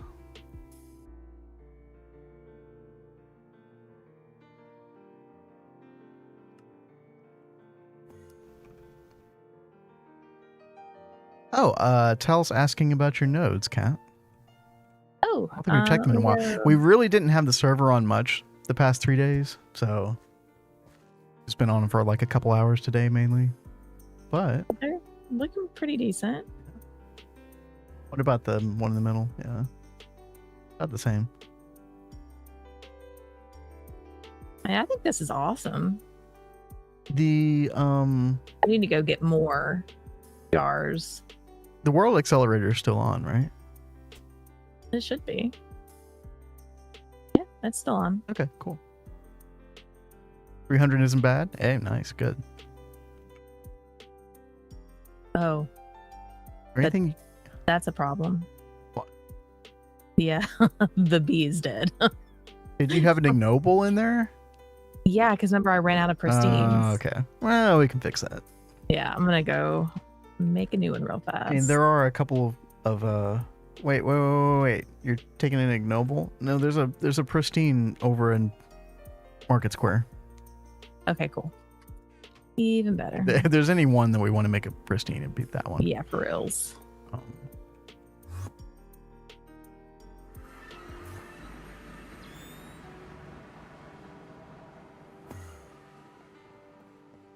One day we're gonna convince Kat to keep the Staff of Traveling in her hand. Well, yeah.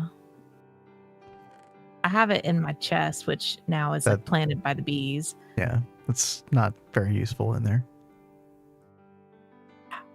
I don't really like it that much. I know. Ours is up to 17.5k now. Nice. Nice. You starting bees soon? I need oil combs. Oh yeah, dude. Though, we did not really do that in this playthrough. I wanted to. I wanted to like power our base mainly off of oil bees, but yeah, that's a great way to go.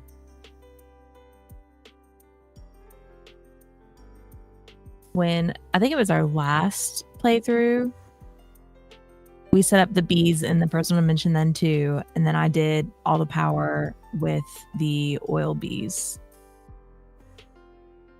Yeah, we did do that. That's right. I totally forgot about that.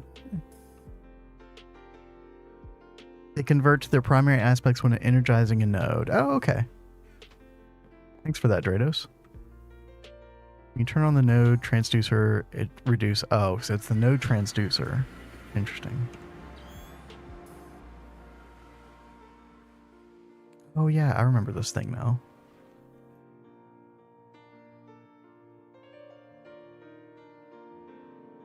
Doesn't this like kind of like hang above the node stabilizer or something?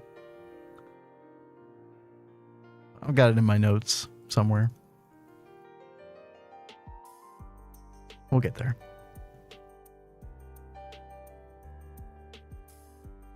Yeah, Crypto Ducky. The bees are amazing, as I'm sure you have heard plenty by now. I feel like they add a lot of character to this pack.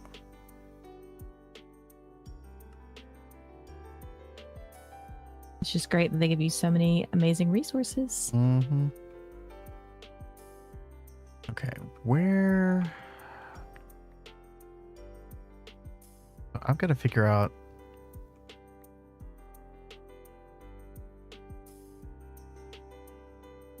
I guess we can have the ender chest like right here. Yeah.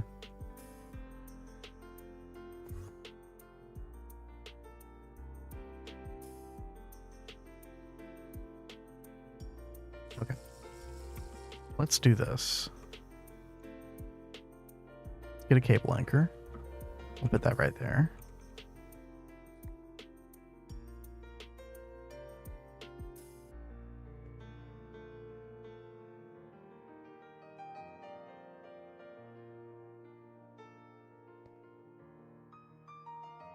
Let's see.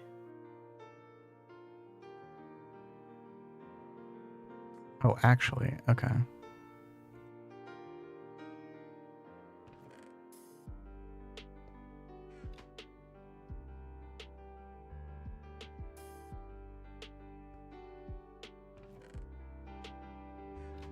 Yeah, we'll have an ME interface on this thing right here. And then our insane voltage buffer will go right here. It'll be pointing down into the interface, into the white network, the transportation network. And then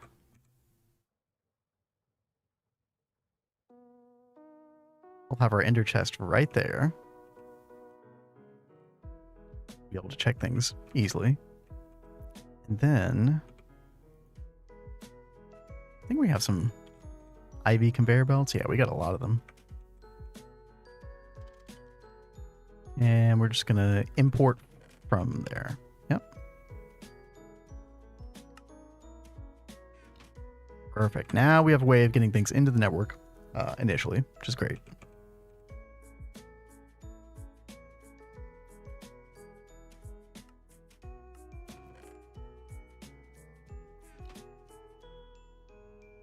Oh, the chicken mod. Yeah, there's like a lot of mod packs that have that chicken mod in it.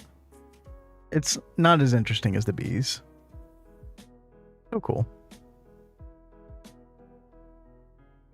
The amount of you get out of it is immense. Once energized, I'm guessing with a 12k or better one, yeah. Even at 3k, it's good? Oh. Yeah, all we need to do is just run the server for a couple days, probably. It'll be in good shape.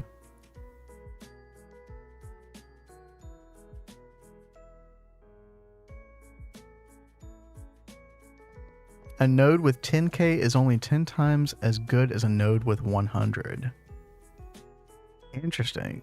So what you're saying, Drados, is there's like a kind of a logarithmic nature to it. Like diminishing returns.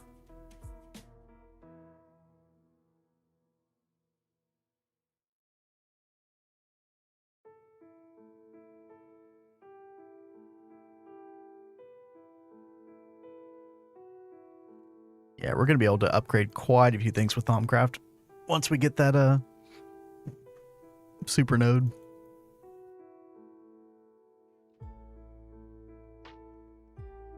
Okay, let's see. How are our 64Ks? They are done. Nice. Do we have any housing? We do. Okay.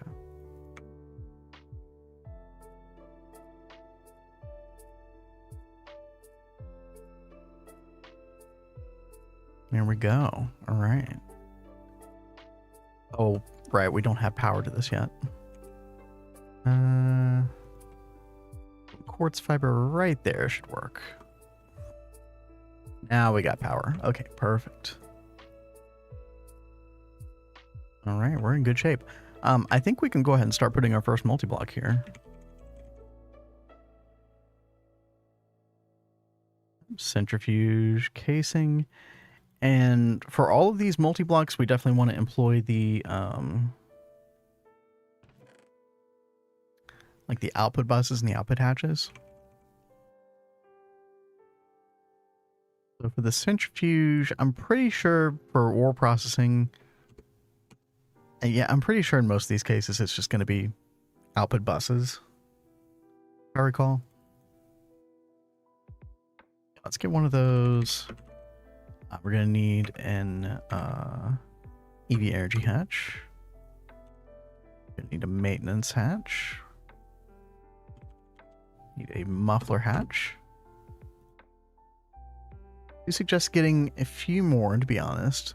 Having to do V relays every 7 blocks is very annoying. Yeah. I think, yeah, I vaguely remember visuals from your tour, Tell, when you were explaining things. And yeah, I thought I remember seeing multiple nodes for multiple setups. Right. Makes a lot of sense. I do plan on going to collect more nodes soon. Yeah. I've just been trying to take care of some of these bees because we really need some of these resources like ASAP.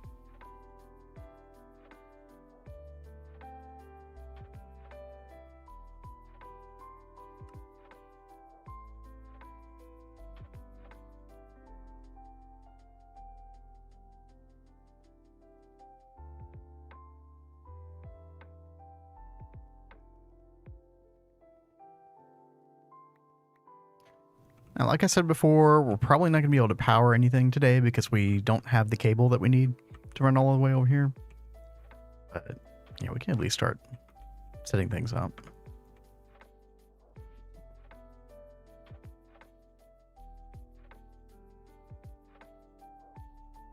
Maintenance hatches on the side. We'll do muffler hatches top middle.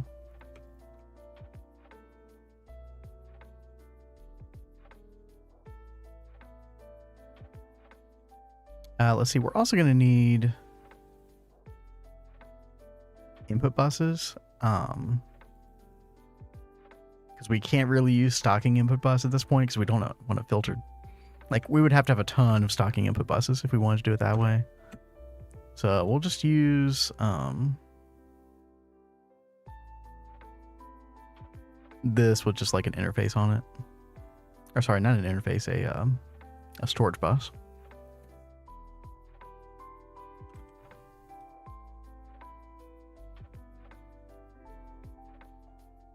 And we can put that on...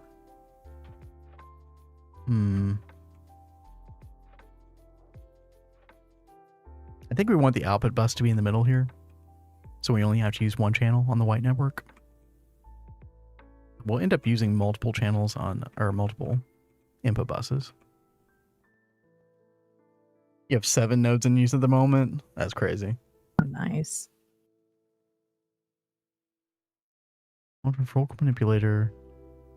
Advanced alchemical furnace, yeah. Arcane terminal. Good lord.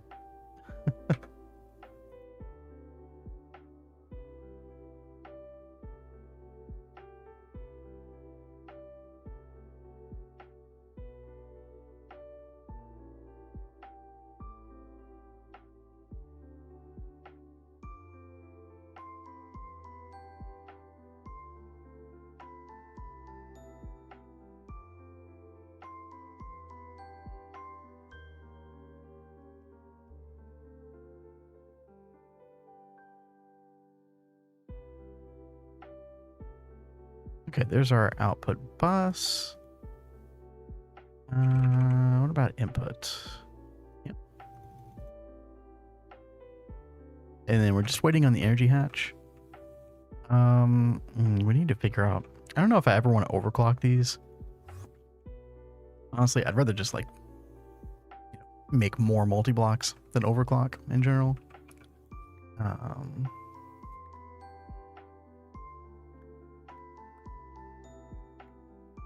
Cut out a little bit of the bottom here.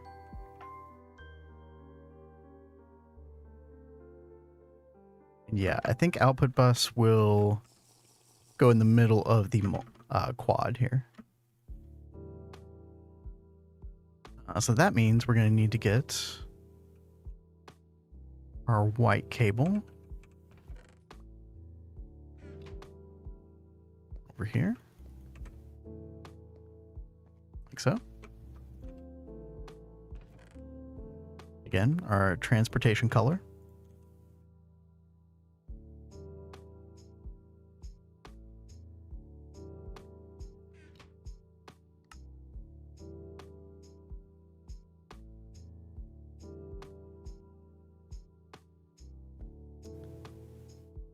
And then we'll do our orange cable like this.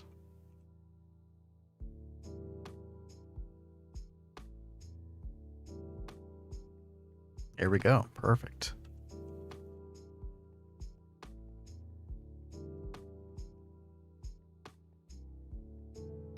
Okay. So we actually can go ahead and test out this network very rudimentarily. Rudimentary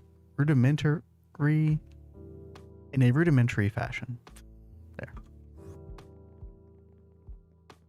Let's grab some impure dust. I'll just grab coal.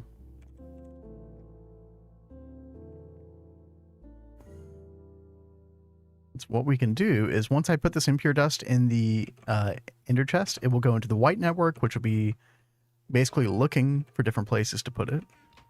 And if we have configure this correctly, it should find this one right here, which has dust impure, and then it should go into the orange network, and then it should go and pop right in here into the input bus. Let's see. Yeah. Uh-oh. Why you no go in there?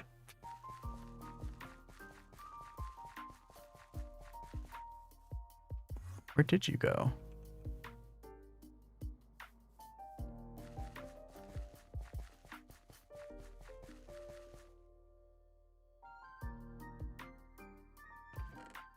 Huh.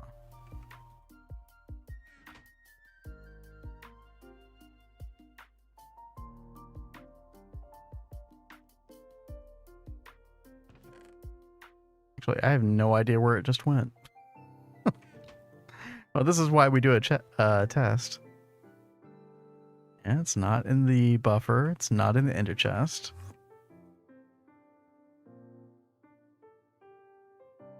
Oh, it's in the ME interface.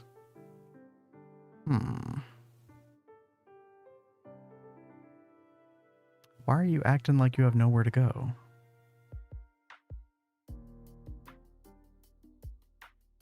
This is online, right? Oh, it says missing a channel. Oh, we need an enemy controller block. Not enough channels.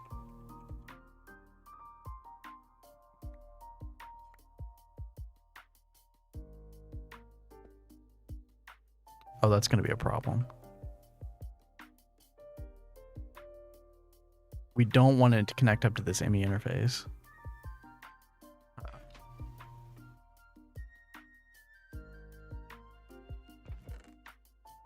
Okay, well, I'm about to make this look very ugly, but it has to be done. There we go.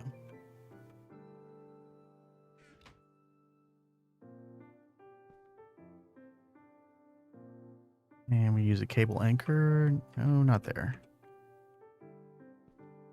There.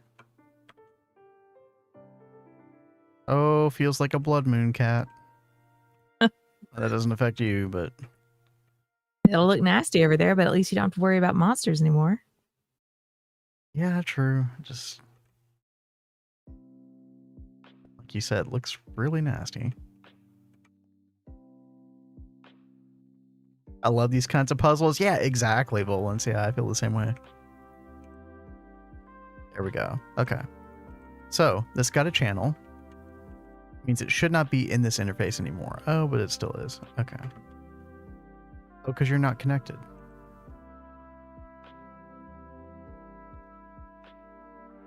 Fix that.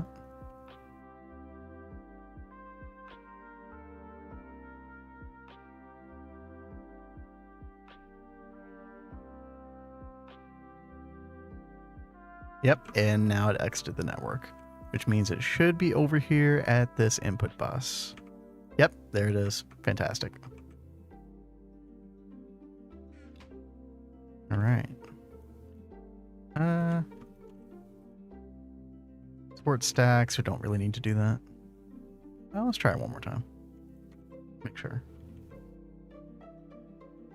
Yep, there they are. Nice. Okay, good.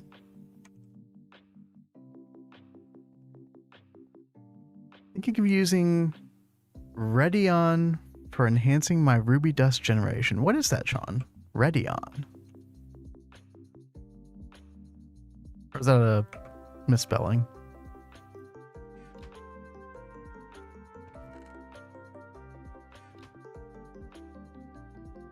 Okay.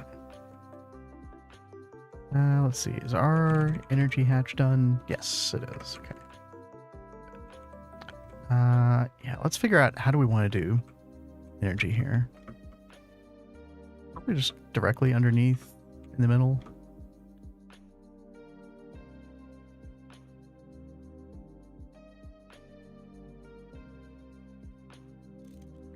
Let's actually put the maintenance hatch up top there. And if we need to overclock this, which again, I don't want to, but we can always put it right here.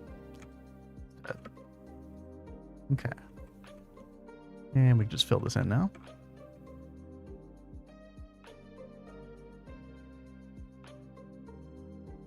And there we go.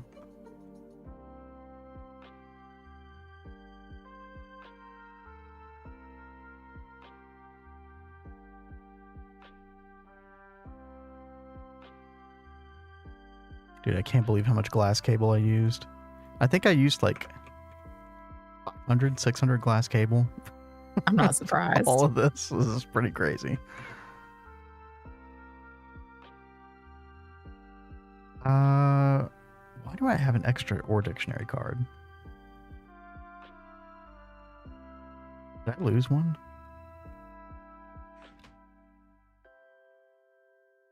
Oh, I did. Oh, right. We need it right here.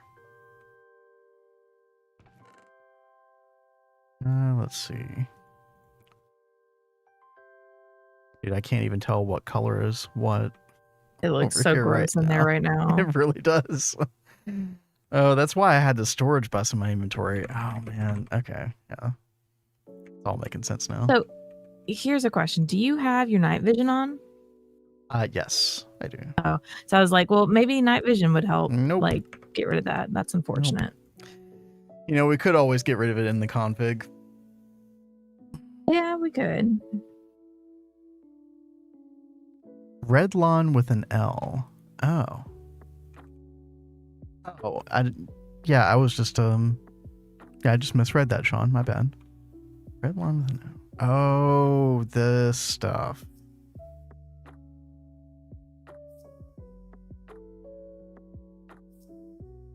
I kind of regret not taking a look at these seeds. I remember seeing you do them in your world, though.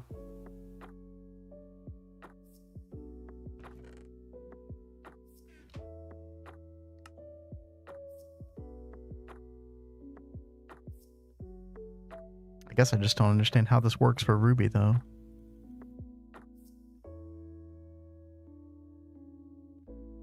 I would think there'd be some kind of, like, NEI recipe.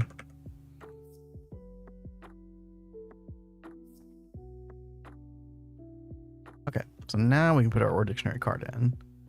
And it, of course, it didn't save our, here. There we go.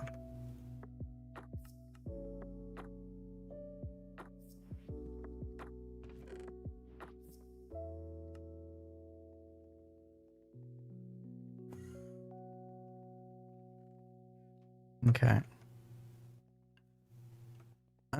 Let's see. What else can we work on?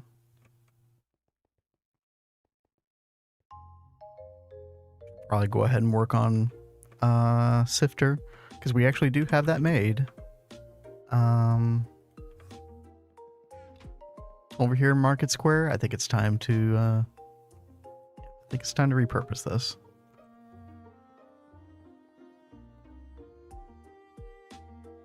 Hey, baby. Mm-hmm. I just got Certus. Oh, that's going to be so good. It's going to be so nice not to have to worry about that anymore. I was literally like holding off on some crafts. Oh, wow. Because of it. So, well, thank you am for doing that. about to come make some, I guess, electron tubes for production that we can put on this. Okay. Yeah, that'd be good. Do you need me to order some? Or? Yeah, if you don't mind, that'd be great. Okay. Yeah, I guess we'll just go full on it. So I'll get 10 diamantine, 2 iron. Sounds good. And then I don't know if we have electrical stimulators, but yeah, I'm making the I'm making the stimulators. Okay. I went ahead and ordered 3 anyway. So. Okay, thank you.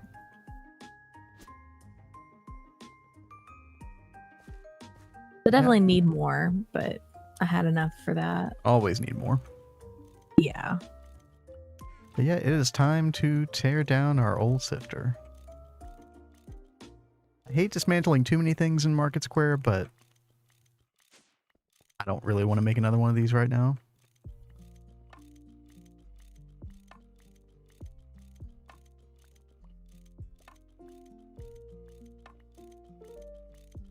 You plant it and it just produces blocks of redstone similar to what a melon plant does. Oh!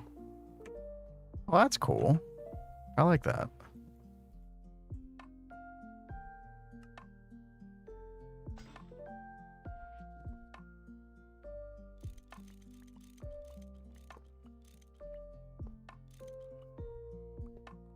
Let's see. Yeah, we're definitely going to want to run this at EV.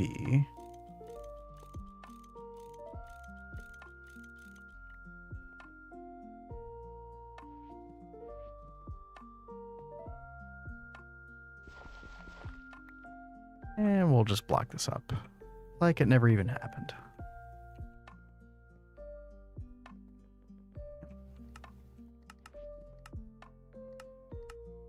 Okay, yeah, let's put the EV energy hatch away.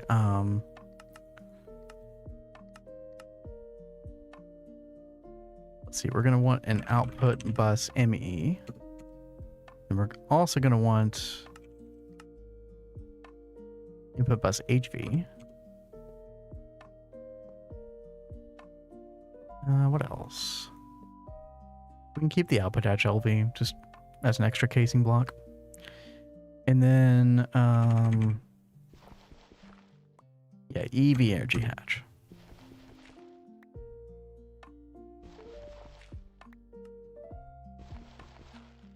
Okay.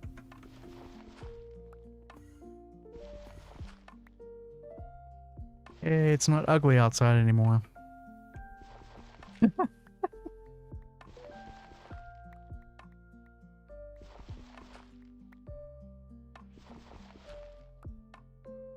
Okay. Bottom center. Yeah.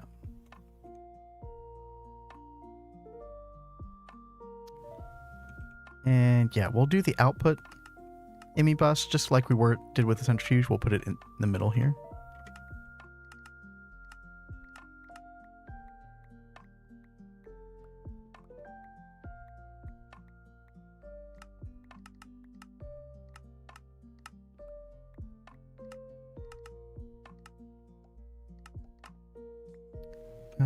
Let's get rid of this cable temporarily.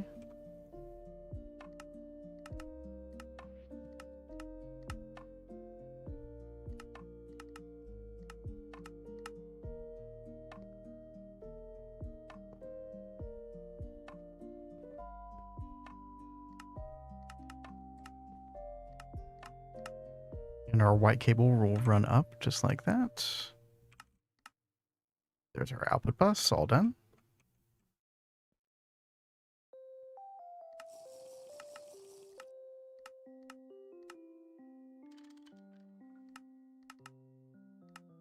Let's see. Input bus can go here, I guess. Output hatch can just go right there. Doesn't matter.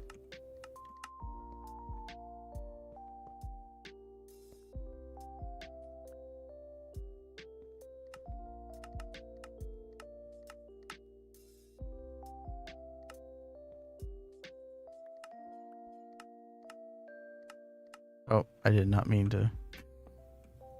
I did not mean to paint that white. Now I've lost my white dye.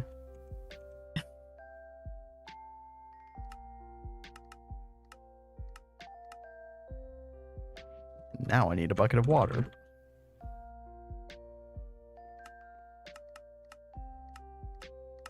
That's the trouble with only storing one dye on this. If you accidentally hit something, you're in trouble. Something that isn't ME, basically. It will actually use up the dye, unfortunately.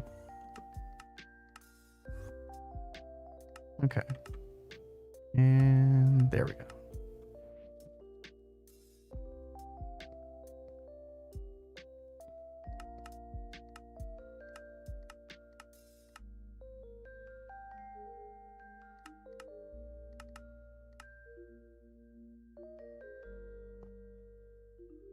We can put the maintenance hatch in the front. That's fine.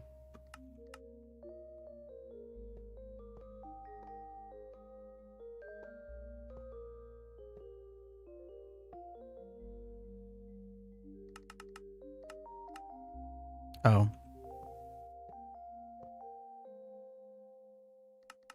Totally put this at the wrong elevation.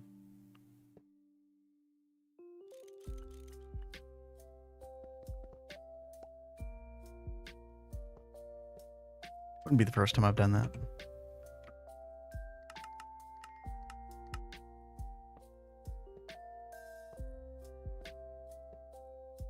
There we go.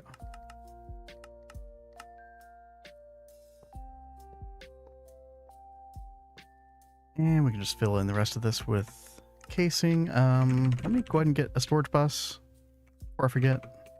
That does have to go right here.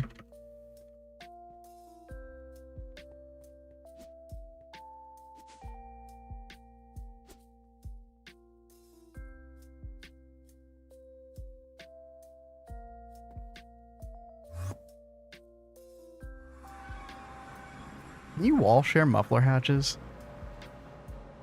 That sound right to anybody? So why am I 1 block short?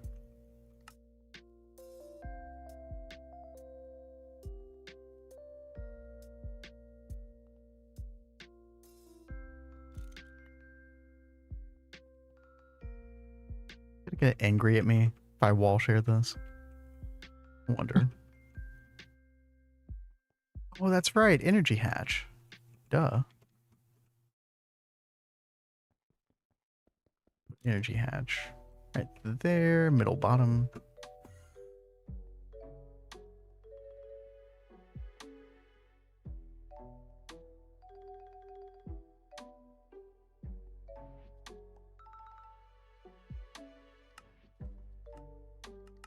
Right. Nice. And that makes 2 down.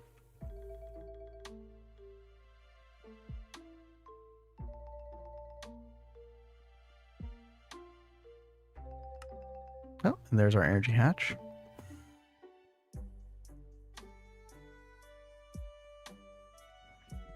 Guess we could go ahead and like run a little bit of cable to this.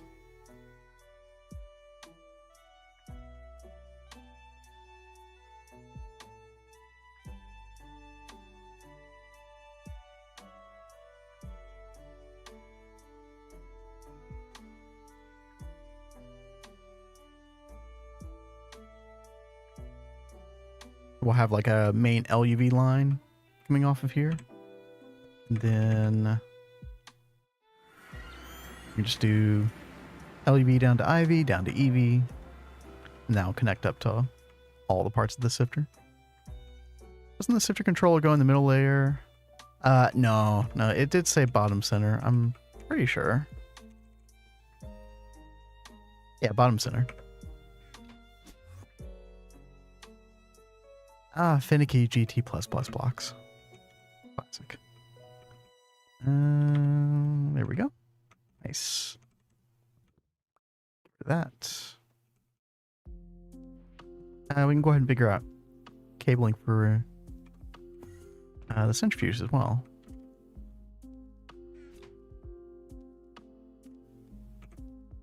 Now, one oversight here, I did kind of not give myself enough room to work with the cabling here by putting this orange cable right here. So we're gonna have to move this one over. Not a big deal though.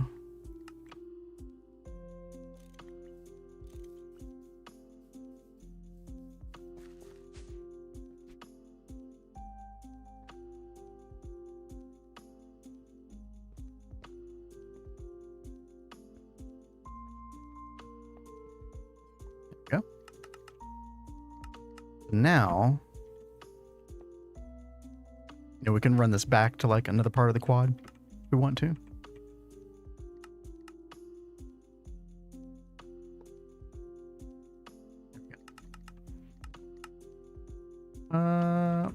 Might as well spray paint these while we're on it.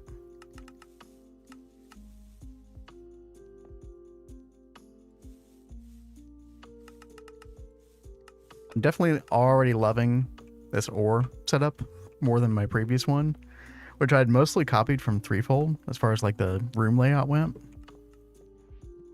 And there was definitely not enough, like it was just very cramped in there. Like having all this wide open space. Makes things so much easier. It was a really cool room design though.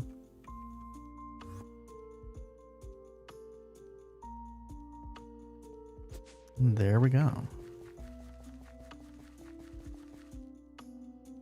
I could go ahead and start ordering up some of this. So I think we're going to need like 160 roughly. Possibly more. So that's going to be 320 vanadium gallium. I'll have to go check. I don't remember how long this takes to smelt each. But since we now have quad EBF running at IV,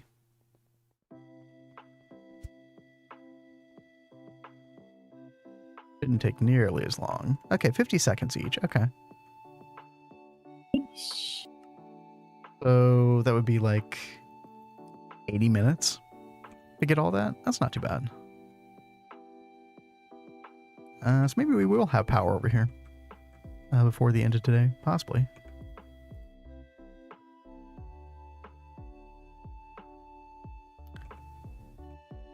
Kat, will you be okay if I leave things with you just for 2 minutes? Sure. Okay. I will be right back.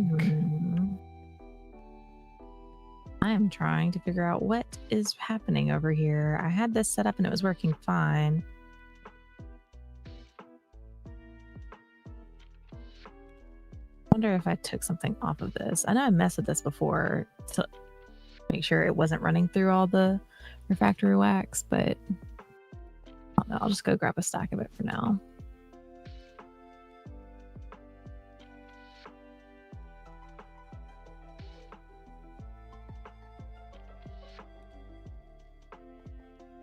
Oops.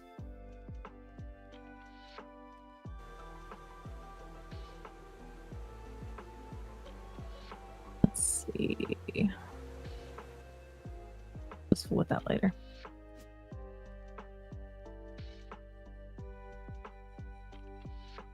But I'm trying to go ahead and run my ignoble princesses through the acclimatizer. That way I can use them with whatever I'm trying to breed pretty quickly.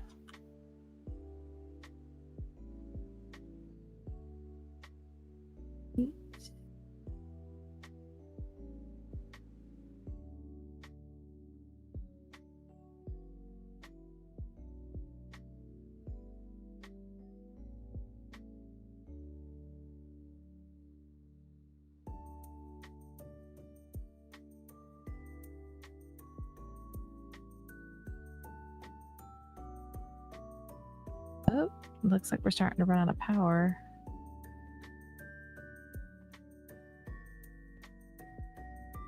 Interesting.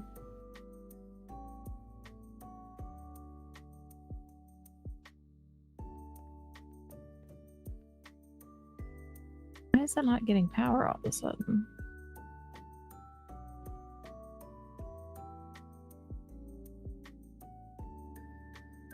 Has to be going in there.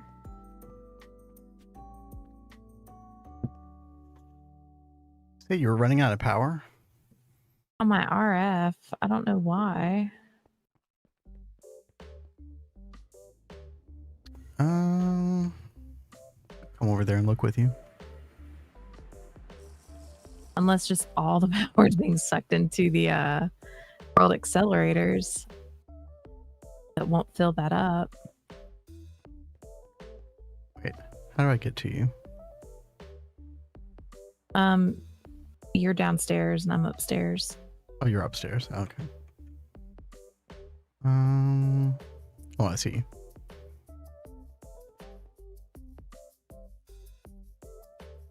Wait. You have these world accelerators on? Yeah. Well, they require 6 amps of energy.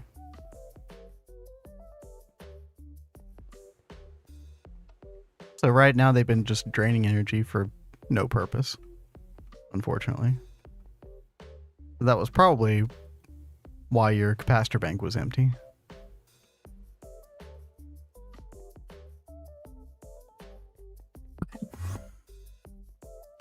Yep, it's filling back up now.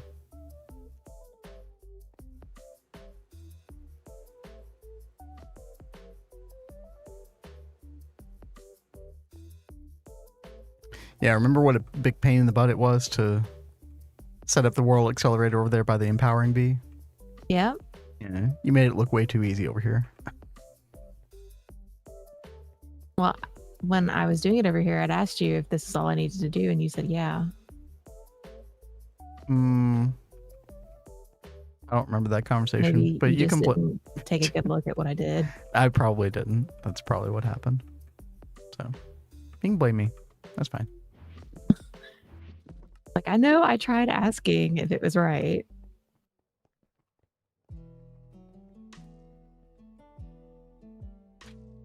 Maybe I was looking at like the other parts of it or something. Who knows what happened. Anyway. So I guess we should think about like how can we make this work in the future.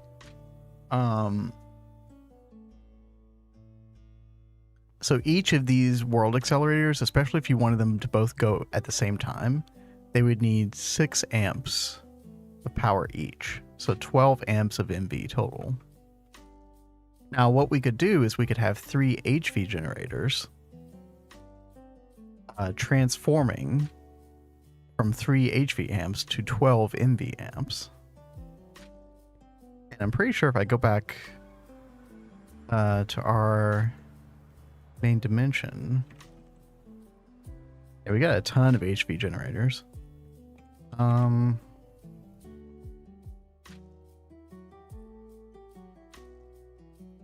Let's see, we would need a high amp HV to MV transformer. Let's see. How hard would that be to make?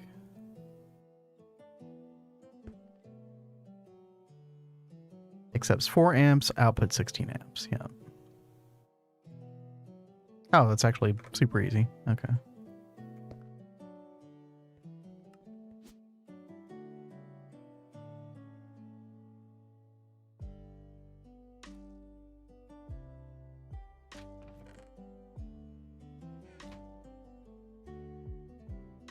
Okay, got it. Oh, but we do need like much thicker cable. Okay.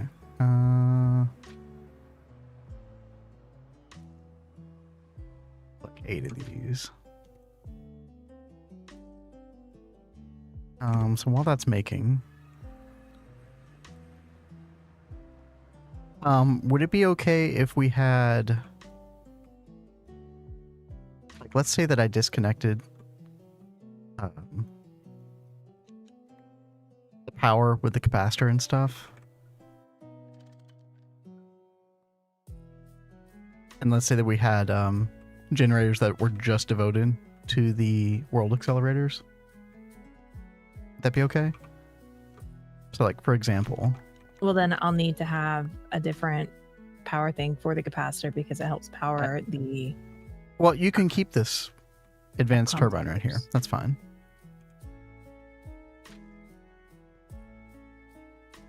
We're just going to need a way to transfer the benzene not only to this turbine, but the other 3 turbines that I'm about to put down. Okay. And I think I'm going to have to do a little bit of it like underground here. It's fine.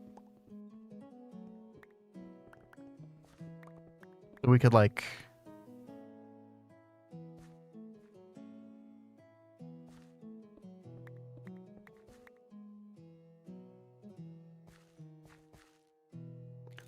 trying to think what would be an easy place to transfer the benzene to all this stuff. What if I put it like right here? Sure, that should be fine, baby. Okay.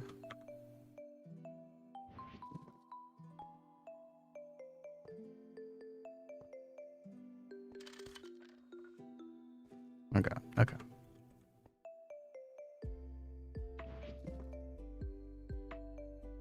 Another little puzzle.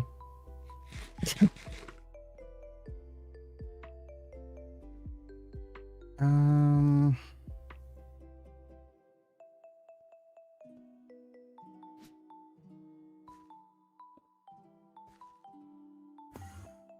Oh, and up on the roof. Wait, where are you going? I'm just right here. Okay. I had another problem I was trying to solve. I thought you'd be interested to see how I solve this.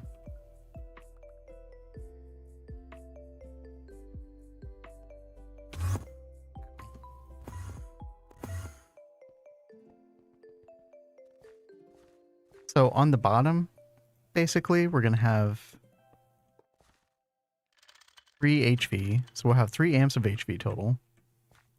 And then, let's see, we can just use this 4 amp cable. And that's going to connect up to the bottom of this transformer, which accepts HV energy. Basically turns 4 amps of HV into 16 amps of EV. Now we're only giving it 3 amps, so it's going to be 3 amps of HV equal 12 amps of MV, right? Because of the 1-to-4 conversion ratio. Okay. So basically, I just had to figure out a way to get benzene into these as well.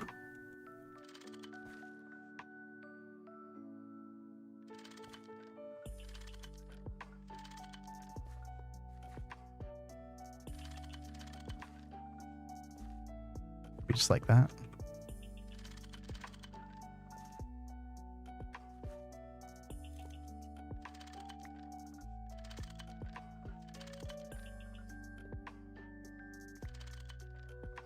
Okay. So this one super tank will be supplying everything. Okay. Right. And then all we need now is I gotta go home real quick. Oh. We need basically cable fat enough to carry all this power.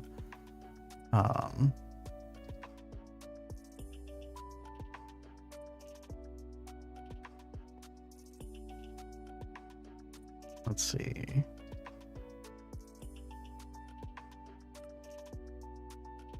Just have to encode a recipe real quick.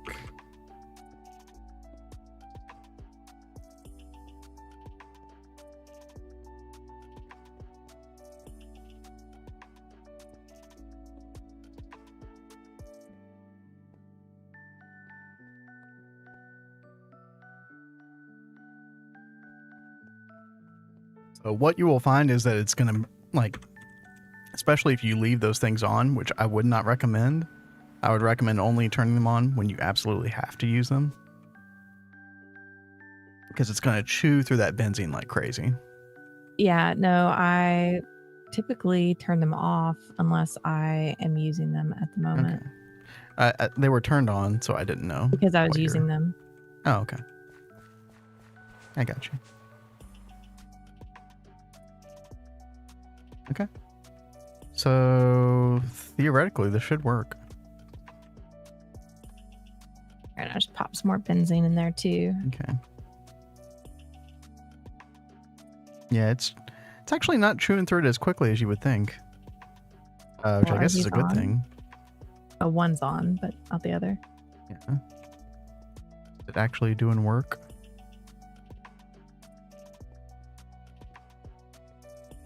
Oh, yeah.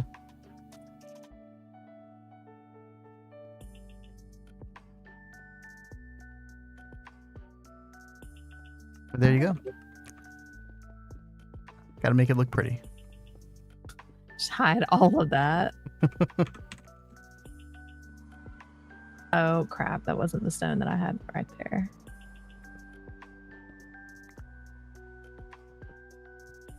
Dude. Hello, bots. Goodbye, bots.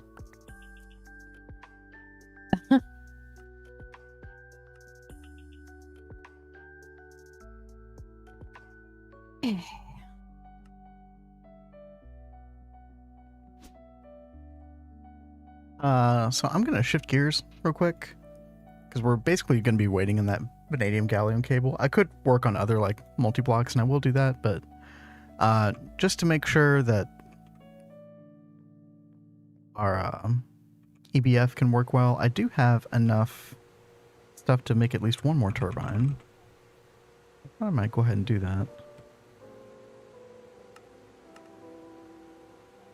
That's what it was. Let's see, will it actually make the... Oh, I think I need to... We need more titanium.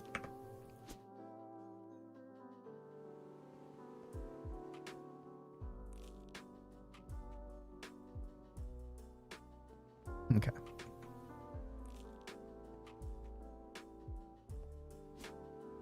I'm looking forward to getting an XL gas turbine soon. But before we finish building the last of these. Buffered dynamo hatch. We need one of those as well. Okay.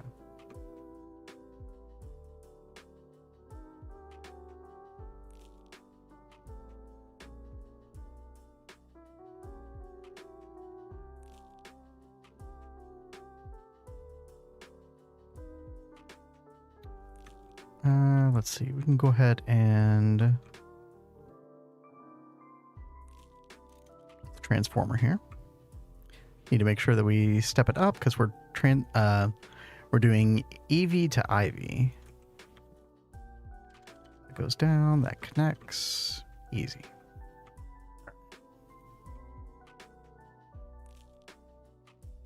We put all of our hatches down.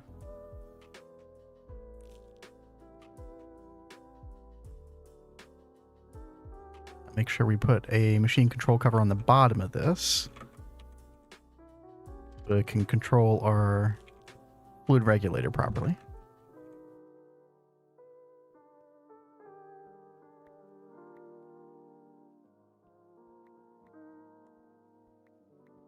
The rest of these bottom blocks here. Wireless receiver. Let's get our screwdriver so we can turn that around.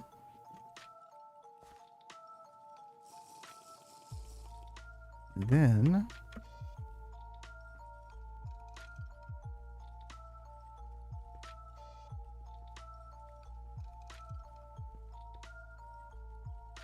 missing a little bit of that. Oh, we do have the casing. That's right.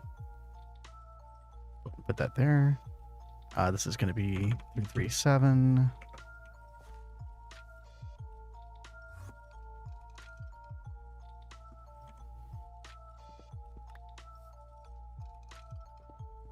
Still waiting on titanium. Yeah, I gotta smelt a bunch of titanium and tungsten steel off stream. Becoming such a horrible bottleneck.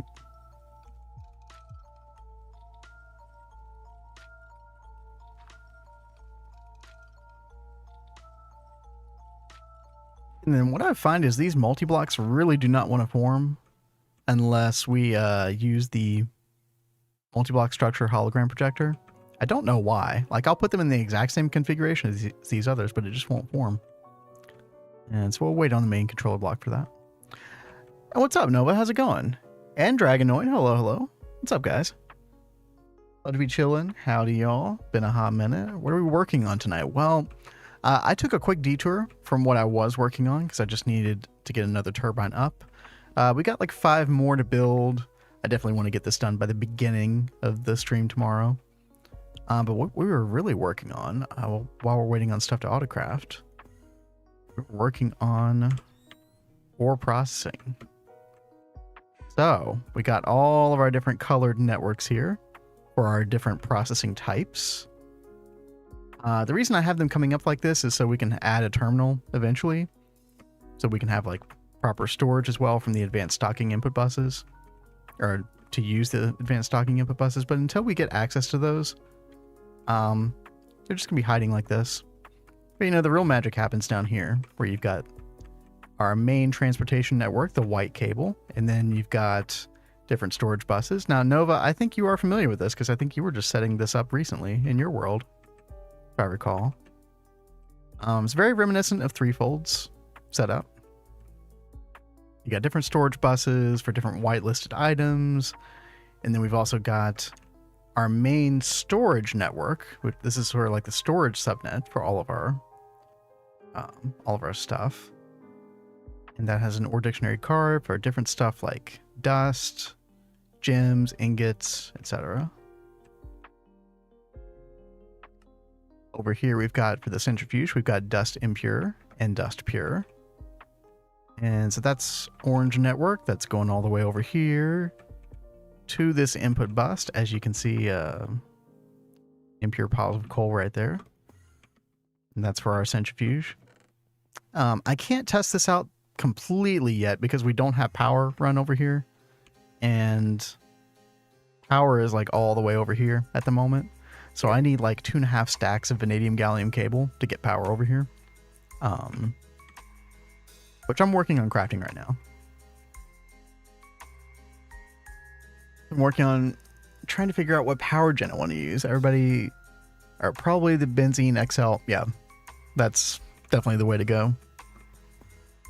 Obviously other methods, but you know, if you're just trying to get things done, that's definitely the way to go. Got another Pre-Mars 256 tungsten steel ingot smelting up. So I can brute force the IV parts for the ore dictionary cards. Yeah, the ore dictionary cards are really important. So I only needed 2 for this setup. The one, again, was to get sort of like the final products of the ore processing into storage. So that's what you use one dictionary filter for. And then the other one was for the centrifuge, doing the impure dusts. Everything else, like, I mean, you could use ore dictionary for other stuff, but I think I would rather just whitelist. It's like I know where, like, most of these whitelists correspond to like crushed ore, for example. When there's like multiple different things you can do with crushed ore, you know, you can macerate it again. You could put it in, you could ore wash it and then either put it in the sifter or macerate that again. You know, there's like 3 or 4 different options for it, really. Capacity cards are cheap enough. I don't even think I've made a capacity card. I think I literally got all of these from the AE basic loot bags. Enchanted. They give you so many of these. It's pretty crazy. Let's see. Oh, looks like our crafts are done. A large gas turbine. Yep. And then our dynamo hatch. All right. We can come back over here to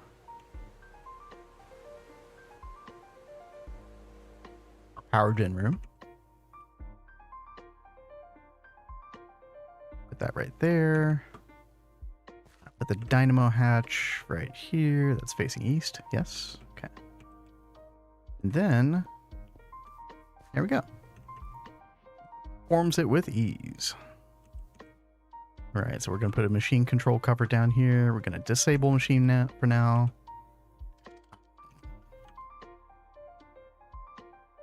Maintenance hatch here, which has already come in handy. I saw one of these lights on earlier today. And boom. Put our light on. Yes, we need maintenance. There you go. Okay. Already on.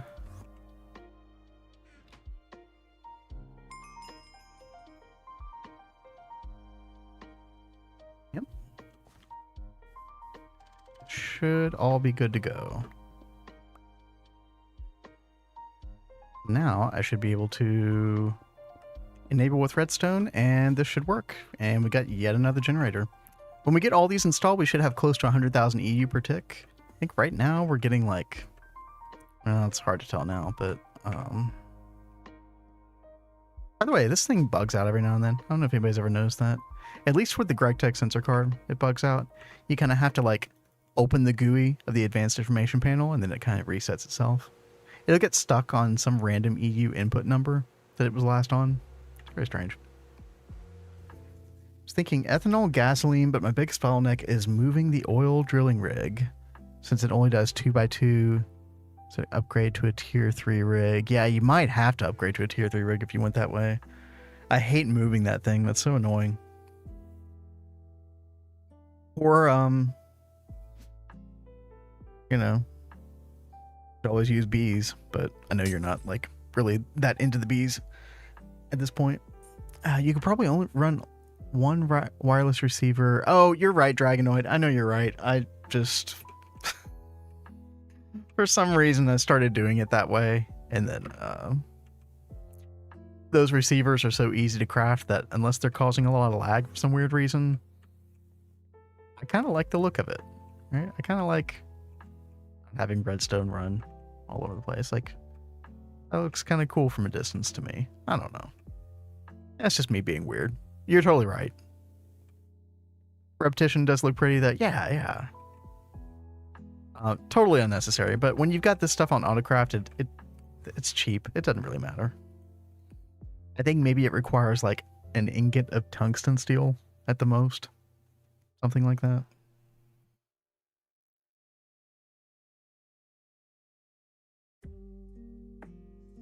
Yeah, tungsten steel, half of a tungsten steel. Yeah. No big deal. Looks like Kat is powering through bee stuff. Yes. She finally got us the Certus Quartz bee today, which was much needed because our Certus Quartz, yeah, we have 48 dust right now. It's been quite a dire situation. That does remind me that I do need to go whitelist that to get sent to main storage. Yeah. Let me go do that real quick. Oh, also, totally forgot to turn on the vanadium gallium back on.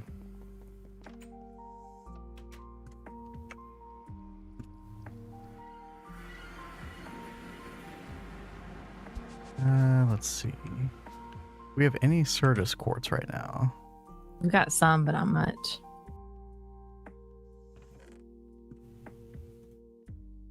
Okay. Wait, does it only give wait, there's 2 different Certus bees? Yes. Wait, what? So you did the silicon skystone one, right? Yeah.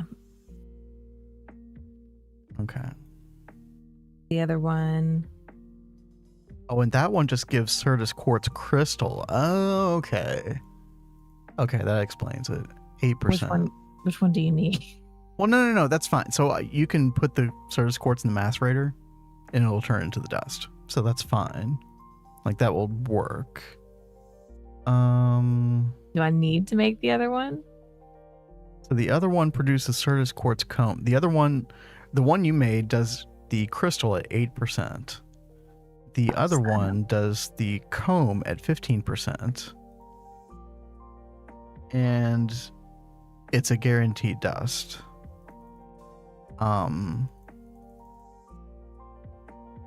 The other one, but you have to use a large chemical reactor with hydrochloric, but we'll get that set up soon. So I mean, the other Certus quartz queen definitely has its benefits, but we can make this Certus quartz work. I think we're probably just going to need 2 of them instead of 1, I think, because of that lower percentage yield rate. 8% is kind of low. Well, I can work on that one a little bit later. Yeah, it's not anything that needs to be rushed. Just a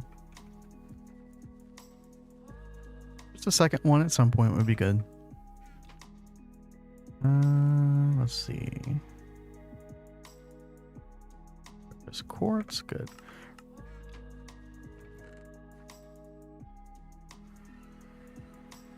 So what I really need to do is make a recipe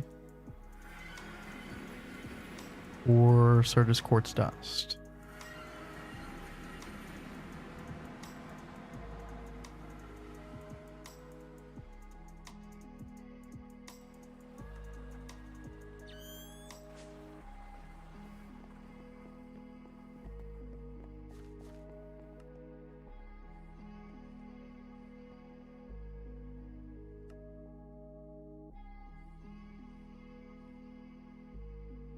Hope her eyes rolled as you said finally.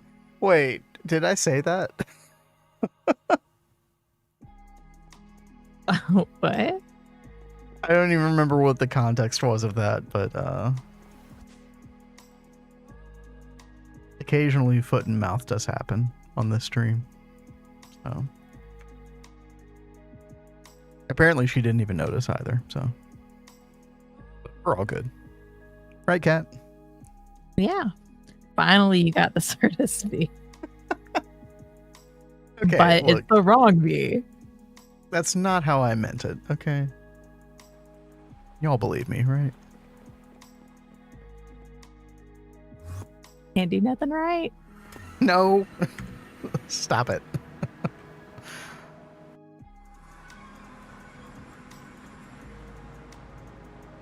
All right. We got that other turbine going, which is very, very good. We do have a little bit of this vanadium gallium cable that we can run. Now, unlike the ME cable, which we ran kind of down this main road, and I'll probably still run some vanadium gallium down that road, but I do have a little bit of a quicker route. Because obviously, like, you know, the further we go, the worse the cable loss is, etc., etc. I do want to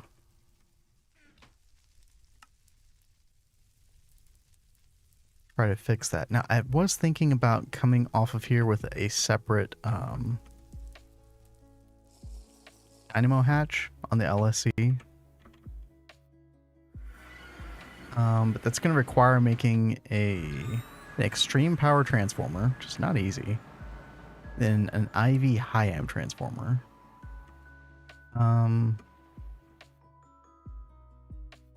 It would be prudent to do that, wouldn't it? Yeah.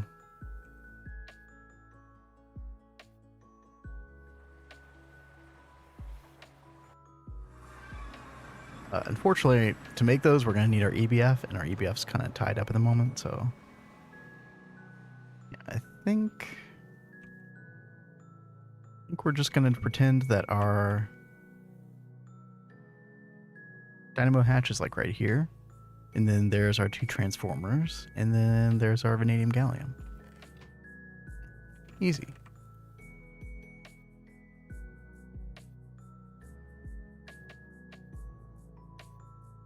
I hate stepping up cable like this.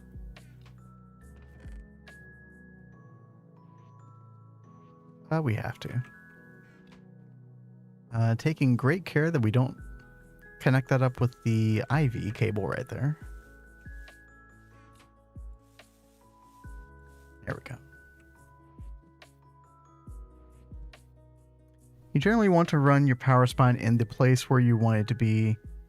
That's the most future-proofed, since you'll probably upgrade it at least 2 or 3 times. Yeah, well, I'm hoping that the only other time I have to upgrade this... So right now, this will hold 16 amps of LUV, which is pretty future-proofed, at least until after fusion. At that point, we can go... Signalium is an option. I think that's what I went with in last base. I think I went with like 4X, which is like 48 amps of ZPM. It's really good. And the Signalium is not too expensive to make either. I think the processing time is just like the worst part of it, but this stuff is very easily doable. So we'll probably replace this with Signalium eventually. And then hopefully by the point where we would ever want to upgrade, we're just going with laser transportation at that point. That's the hope and the idea.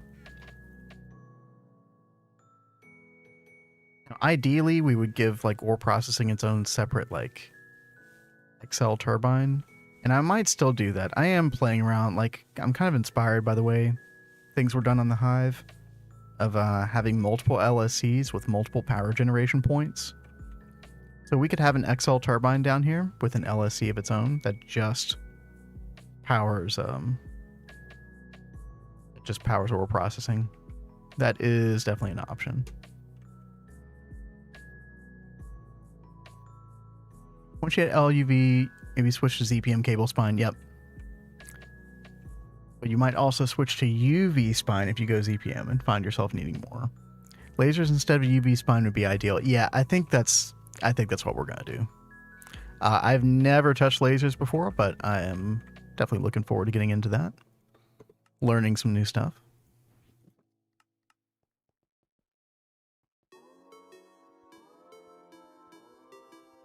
So actually, I'm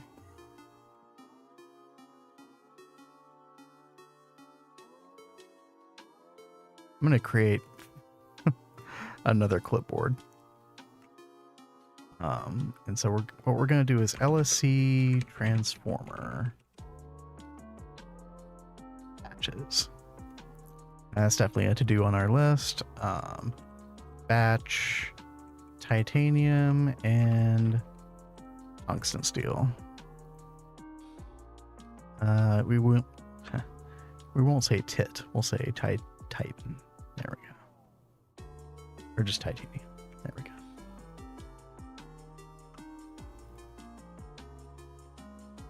$5K to the penitentiary. You are after that thing. Dang. Love it. You're getting there, crypto. If you're using a computer web browser, get you that 7TV extension where it automatically redeems your, or like collects your points.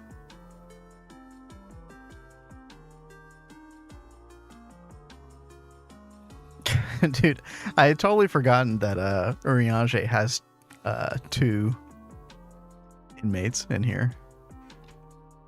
Urianger is on top of those points. Just lurking. Yep. Maintenance over here. Is there anything else? I still need to put some maintenance lights on like these LCRs, etc. We've almost got everything covered. Okay, well I say almost. There's another row of them over here. It's fine. These never run anyway. Let's see. Nitrobenzene still going strong. In fact, let's see how much we have collected here. 56 million. We're almost at peak capacity on our buffer tank. Very nice. Twist has a different laser system, does it? I've tried the laser alternative in Twist. Having to deal with straight shot laser. Can you bend lasers? Oh, no way. Oh, that's awesome.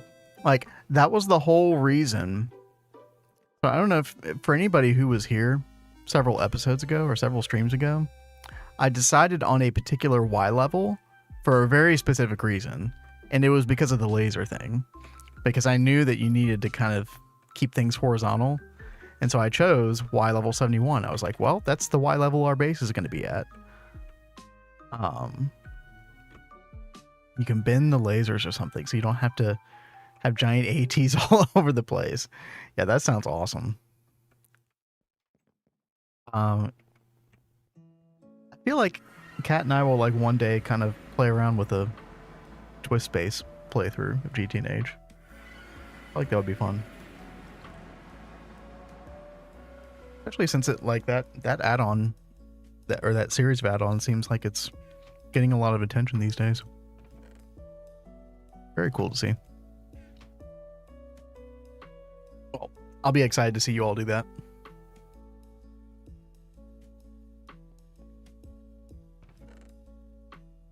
Ooh, look at all that that TNT. You want to bring some of that with you? You really want me to? Well, you don't have to. I can come get it. I'm honestly scared to touch the TNT. After the last time. Hold on, does that command still work? Yep. There's the clip. That Seems was like so forever bad. ago. Yep. Dragonoid. Yep, there's the clip. Oh god, if I come over here, am I gonna get stung? Probably am. Yeah, these are Maybe not. hellish bees. Well, I don't know. I thought I added the upgrade to your outfit. You did. I just didn't have all the parts fit on. Yeah, I'm just gonna grab a bunch of this, put it back in the system. Is it still running? Is what? Alveary? No, I have it set out now. You have it what? I pulled it out so I can do other things in this. But do you want me to okay. do you want me to have it running again? Yeah, because we'll continually need explosive TNT for future rocket stuff. Okay. In fact, it'd be good to get like upgrade circuit boards in here, like for production. Okay, well, why don't I just like make a nut? Like now I can make more alvearies without like hurting too much. Yeah. So I will go do that in just a second. Okay. Again, not trying to overwhelm. These are not high priorities. You're a good baby. Let's see. So, vanadium gallium cable. Make sure we have plenty of that. We need more 64K drives.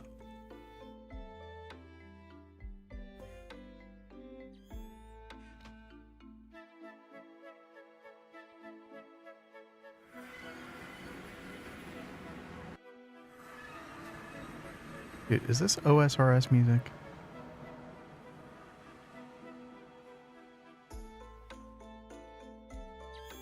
Kat, one day you and I are going to play RuneScape. I need to add that to the list. Okay. I've never touched it before. I haven't either. It's very old school. Hence the name Old School RuneScape.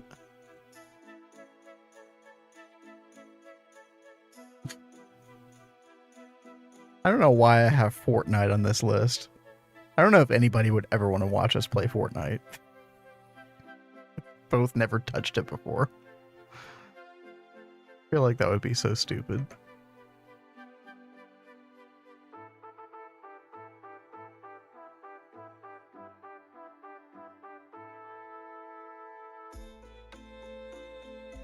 I assume that washer quad is going to be 2 washers and 2 chemical baths. Probably.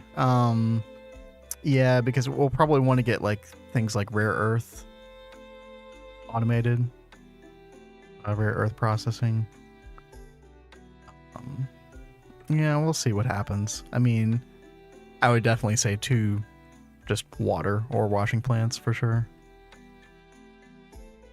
What else would you use for? So you would use one for sulfuric acid. Would you use one for anything else? Well, no, I guess for like the, what was it? The rare earth, like tier 2 or tier 3? Let's see. Oh yeah, you need industrial strength hydrogen chloride. I remember this being a pain in the butt. Oh yeah, this is so stupid. Yeah, hydrogen chloride mix and with a wood glass lens. This is so annoying. You'd like what, have one for that? You obviously need sulfuric acid for tier 1. Tier 3 is hydrofluoric acid. That's right.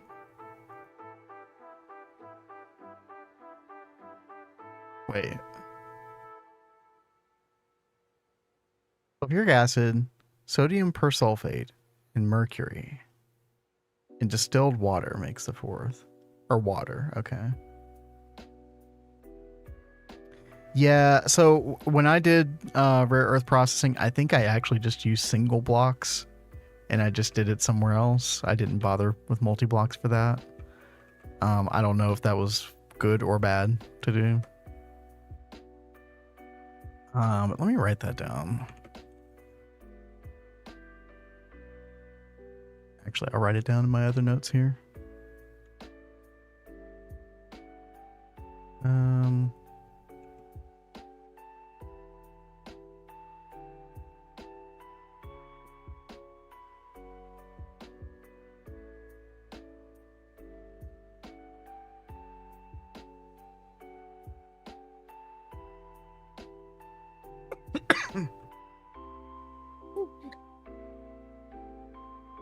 You okay, baby?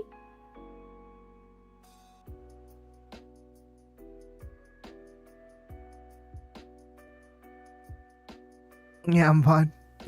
Sorry. You need some water? I'll be fine. Just give me a minute.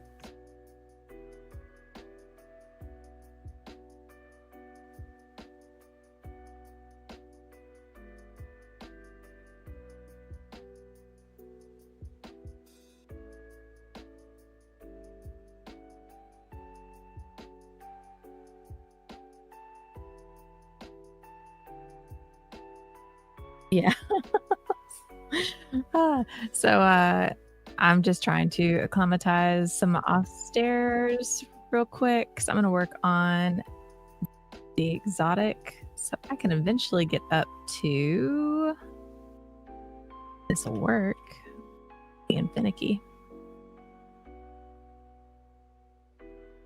Ultimately, I'm trying to get us that astral silver. I think it was Greg who was talking about astral silver to us before about how it gives more silver than the silver bee does. But in order to do that, I need to get the stomach shards be made so we can start getting some thaumium dust. We have like no thaumium dust right now. I know we need to get these made anyway, so it's just like, why not just go ahead and start working on that? Because I need these as well to make things like the Salus Mundus bee, and there's some other bees that you need these for, so it just needs to happen. Yeah, that thaumium dust and the Salus Mundus, that'd be really nice. Mm-hmm. Are you feeling better, baby? A little bit, yeah, I'm getting there. Sorry about that. That was a major windpipe incident, apparently.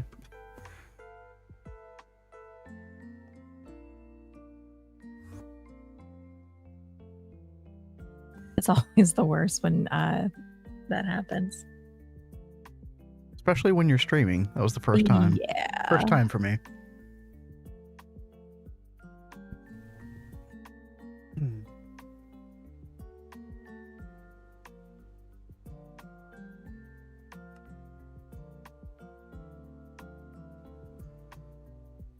This vanadium gallium is smelting a lot quicker than I thought it would. Yeah, we're definitely going to have power over here before all is said and done. Oh, well, maybe not because I haven't made the transformers yet. I should look into that. Actually, I should probably look into programming auto-crashing for those. It happens to me about once a week. It sucks. I can't remember the last time that had happened to me. Wow.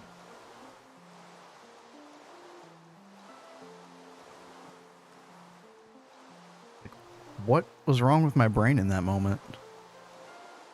Supposed to do that stuff on autopilot.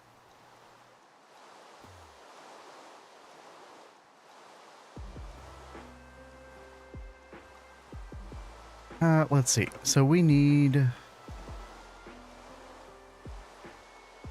me go back and look at the transformers again, just so I can type the name in easily. We need extreme power transformer.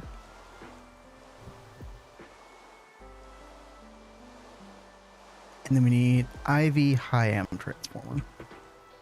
And that's going to be a really important one for the future regardless, so... Get in a hurry to eat and be done with something. Yeah. I've definitely had that happen before. I definitely hear that. Hell, did you ever play WoW?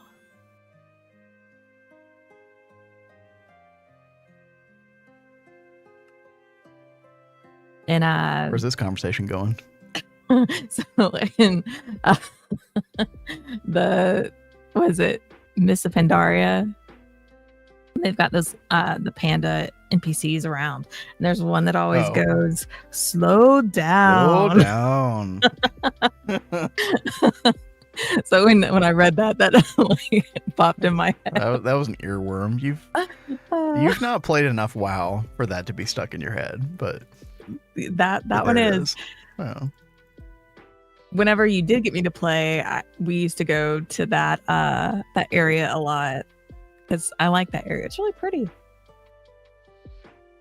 And Pandaria was like, people made fun of that expansion so much when it first came out. It was like, oh god, it's like, you know, Kung Fu Panda meets WoW. But that was actually one of the better expansions, I think. Especially in retrospect.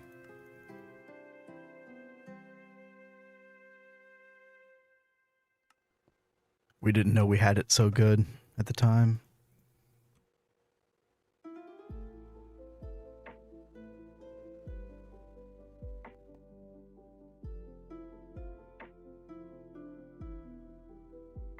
I'm a slow eater. I enjoy my food. That's definitely the way, right? That way you probably don't eat as much as well. I mean, I've heard that, but I don't know if that's entirely true. I think it's true. It's worked for me. I remember there was this little, like, stupid thing from, well, I say it's stupid, but it actually seemed to work, from Oprah Winfrey. And she was like, eat half of your meal and then wait 15 minutes and then see if you actually are hungry for the other half. And, yeah, usually you're not. At least for a while. Kind of works.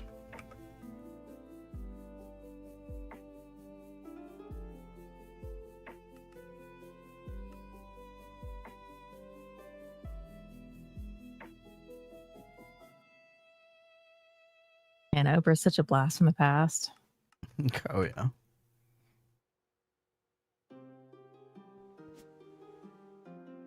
Uh-oh. More bots. Jeezer. Thank you, Tell.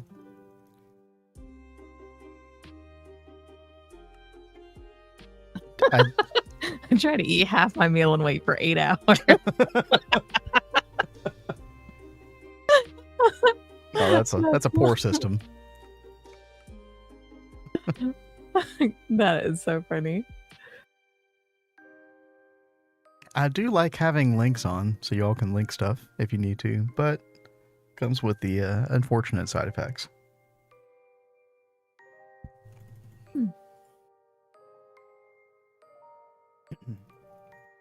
That's a good one, Volts.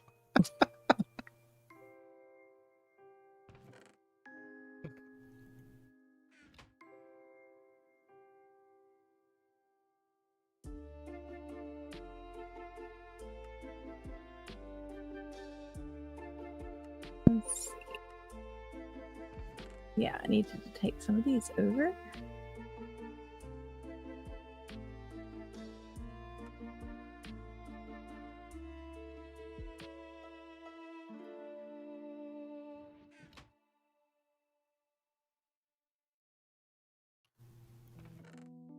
Oh yeah, US portion sizes.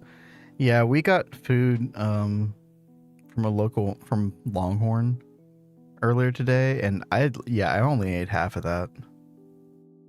I might eat the other half after stream, but yeah. Yeah, I'm notorious for that. If we ever get food out really anywhere, I pretty much always eat half and then eat the other half later. That's absolutely the smart way to go. I just fill up. It just gives it's nice that you get so much food, especially with how expensive it is nowadays. Well, it was probably like 2,000 calories worth of food what we got, which is insane.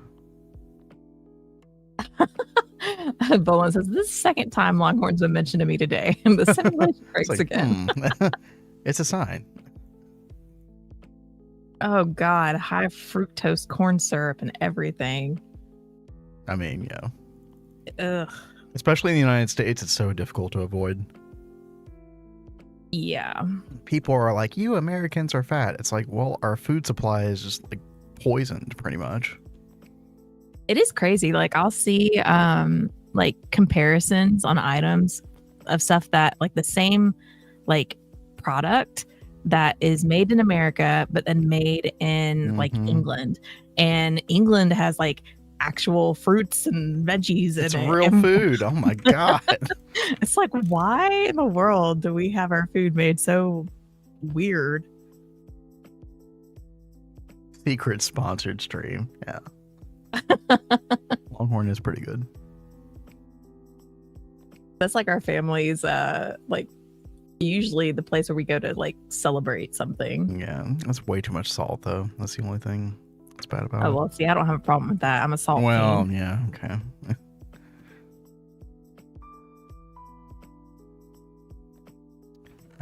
Tungsten rock. It's okay, good.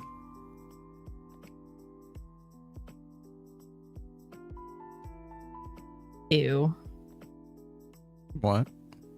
Well, it says, yeah, but the English also eat beans for breakfast. I mean, true. Gross. Every country's got their problems.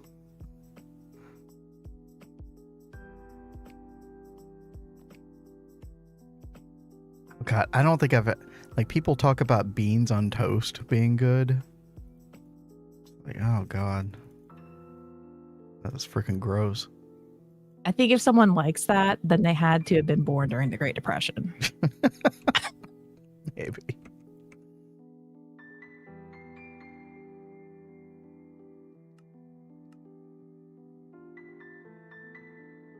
And yes, so I totally understand that. The corn syrup is so much worse for you than just the sugar. Yep.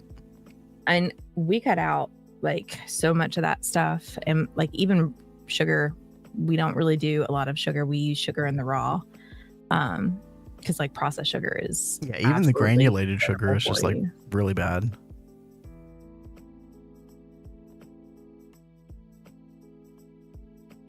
We're living in Korea eating rice and beef for breakfast. I would not mind that actually.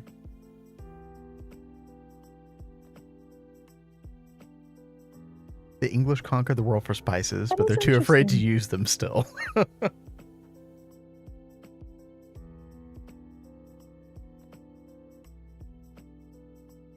Oh yeah, Volans beat you. That is so funny. Y'all both had like the same exact thought. Talk about simulation. Right. Get an original thought simulation. Jeez.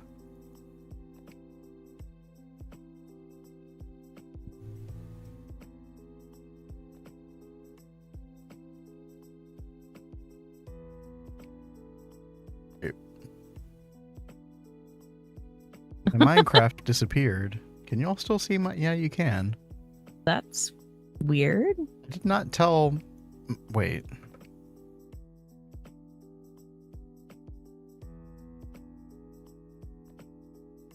That's so weird. It's like I hit F11 to full screen it, but I didn't hit F11. Okay, well, whatever. Oh, by the way, Kat, remember the sulfur bee from the other day? Yeah. And I was worried about our supply. We have gone from 4,000 up to 6,500. So we are at a nice little surplus. Because remember, nitrobenzene is using the sulfur supply. Oh, yeah. So that one was like super important to keep track of.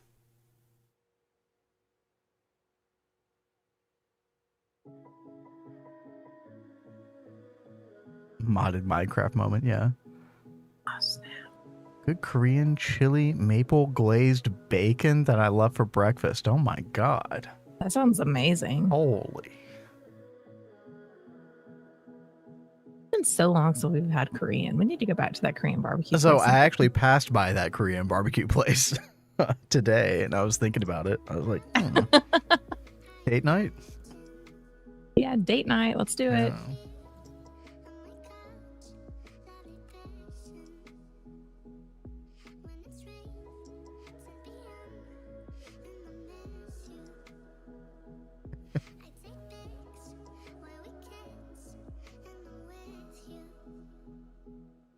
Gochujang mixed with maple. Wait, what is gochujang?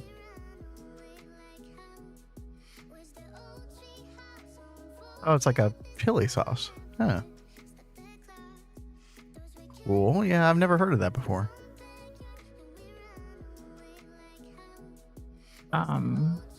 Is it similar to sriracha? It kind of, I don't know. It looks thicker than that. We used to cook with sriracha like a lot.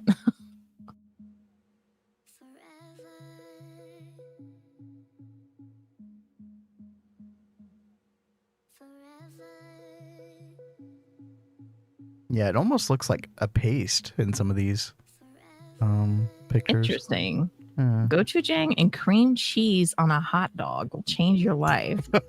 I'm sorry. I didn't mean to laugh. That sounds really weird. That does sound really weird. I am tempted now. Dude, cream cheese and a hot dog. I think that was the part that was like very, very strange. Yeah, much thicker. Yeah. I mean, I would not completely knock that though. I can imagine it'd be good. Korean Seattle dog. Interesting. Okay. Kat, do I dare put like gochujang on the grocery list? I mean, I'd play be around down with for it. experimenting. Right. I'm always down for that.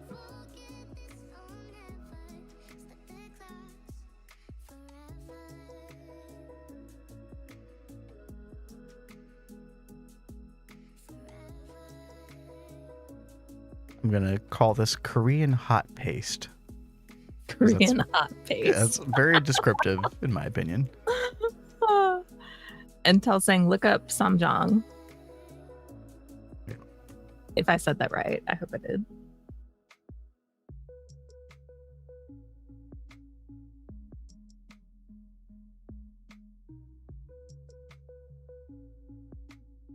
Oh yeah, that seems to be the case. Nova said a little gochujang will go a long way if you're not used to it. So that does sound like Okay. Oh my gosh, I just said it a minute ago. Sriracha. Yeah. So I guess that's like a thing with chili paste. Hopefully Kat is not allergic to any of these. She's like allergic to tomato based stuff. So yeah, I have like ridiculous allergies. I mean, it's not like you're gonna break out in hives from it. You're just gonna get really inflamed. That's all. Oh, Drakester Bacon. Yo, Drakester, what up? Thank you so much for that raid. Appreciate it. Come on in, Raiders. Hello, hello. We're talking about Korean hot sauce, apparently, at the moment. While Kat's working with the bees right now, and I'm waiting on this craft, so I'm waiting on like transformers to be able to get energy out of our LSC. What's up? How goes the stream? Yeah, things are going really well. Actually, I've spent most of the stream working on our ore processing. We're still in IV, and I had never done any, well, I hadn't done any auto processing in this world at all. So yeah, I'm finally getting everything together here. We got all these different colored subnets and stuff for different ore processes. And I know that some of this is going to become like obsolete eventually. Some people have been talking about that. But for now, yeah, we got our sifter here, centrifuge, got maceration stack. So we're going to get all these multi-blocks in here pretty soon. But we're trying to just set up the foundation at the moment. The pain of waiting for crafts. Yeah, and honestly, we're in a really bad position right now when it comes to like tungsten steel and titanium. I need to just get EBFs rolling on that off stream. Yeah, we're constantly waiting on this stuff. Although we did just get our extreme transformer. So this is 64 amps of EV to IV.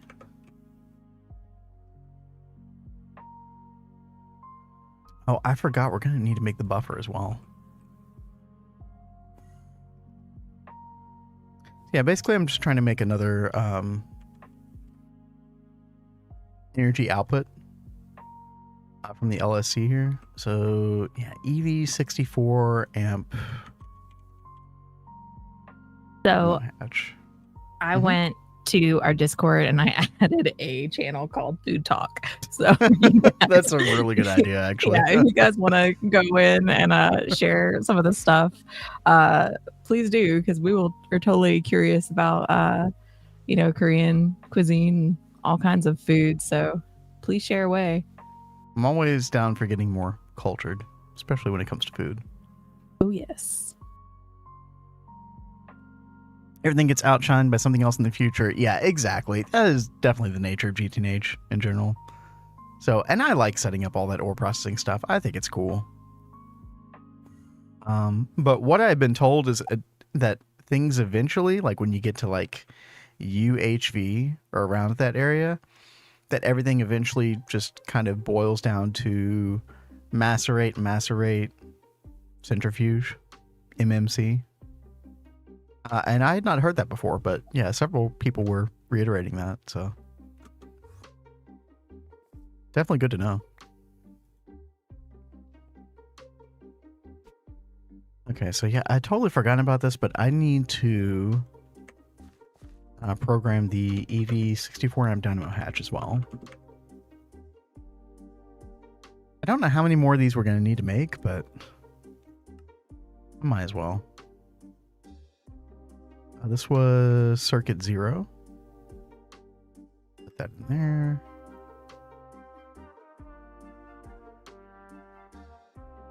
All right, what do we need? We need to...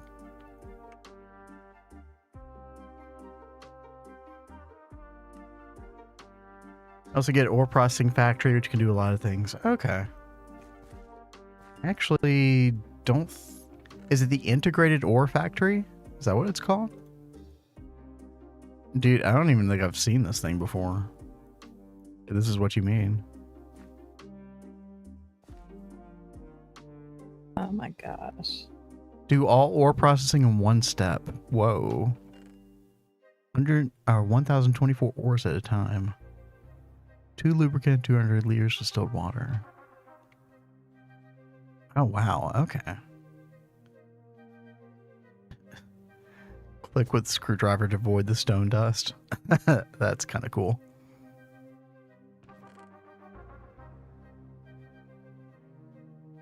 Yeah, that's very cool. So, UHV, okay, yeah.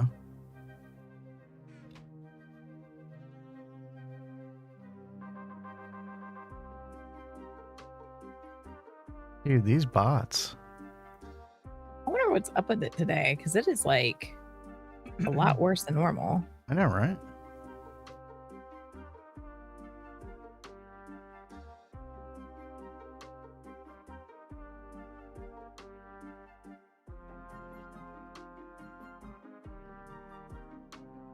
But yeah, thank you again, Drakester, for the raid.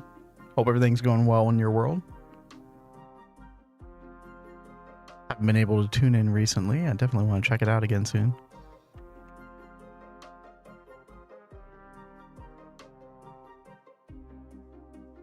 Dude, I was way too addicted to PoE, like, the past 3 or 4 days to even check out anybody's GTNH stream.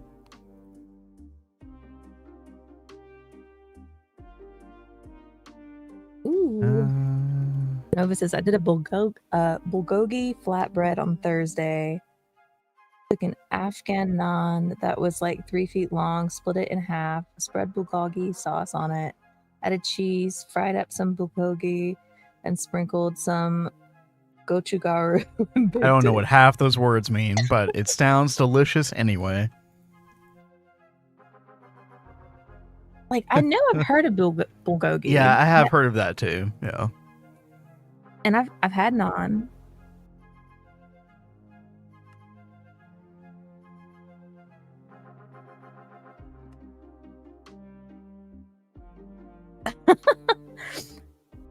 But I think that's what's really cool about food, like, especially if you know, like, all different types, because flavors can work so well together, like different flavors and textures from all over the world. That, like, I'm really curious about that. I would love to try something like that. There's actually this scene from the new Final Fantasy 14 expansion that like focuses on these like two different tribes of people settling their differences because they combined their food together and realized how delicious it was. Yeah. See, I haven't gotten that far yet. Yeah. Sorry, minor spoiler, but I didn't think it's a big deal.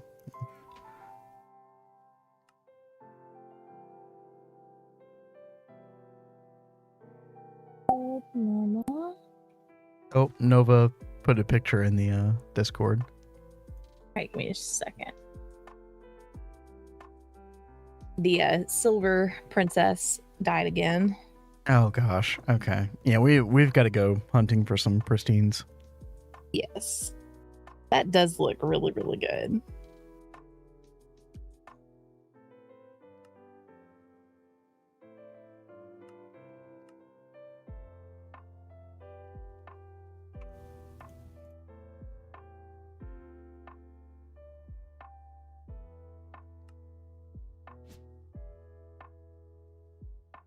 Oh my goodness. So many nested crafts. Good lord.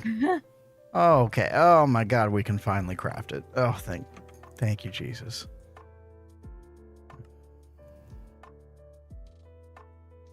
All right. Well, that's cooking. We did have the Ivy. What was it called? Ivy High Amp Transformer. That's right.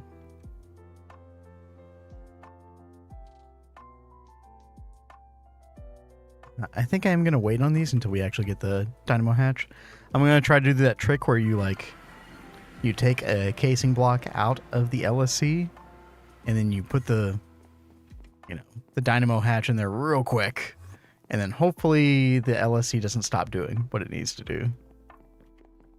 Fingers crossed.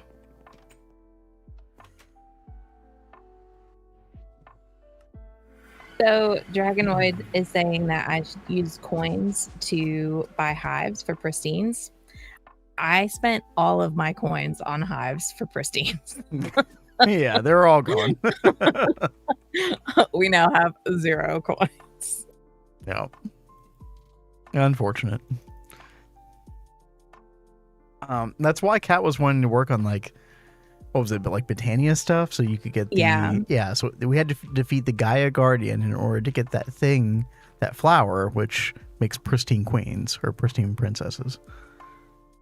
But I forget what was keeping us from. We were trying to make the Elven Gateway, I think.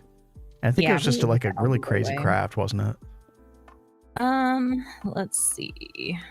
Go back over to that tab. Kill wasps in the nether? I don't know. I'd rather just turn the game off than do that. It is a quest. We have to do it eventually, but I'll wait till I get more OP. Wait, is it in the kill all the things? I don't think it's in the kill all the things. It's the in fishing and farming. Yeah, it's in fishing and farming.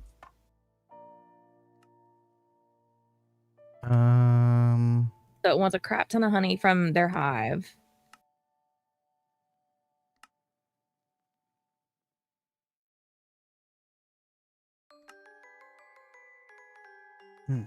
Korean and Italian cooking, yeah. I'm eating bulgogi risotto before too. I do love risotto. Oh, that sounds really good. Interesting. Oh, you can get the bee coins by killing the wasp in there. That sounds okay. That is pretty good. Yeah, so that does sound like a kill all the things quest. But I don't want to go kill them. I don't like them. Well, I don't either. Where the heck would that be?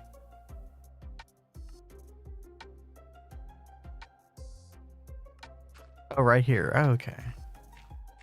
You get 25 coins from killing 10 wasps. Now, how far does 25 coins get you?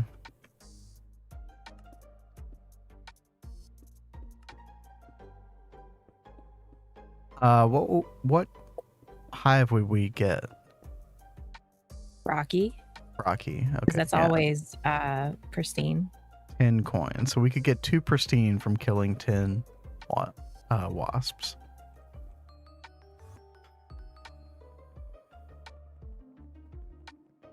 I'll be right back. Did you gather all the pristine princesses from the market square? Yep. Okay. I did. If you want another Korean food that's absolutely delicious, look up Galbi? Galbi?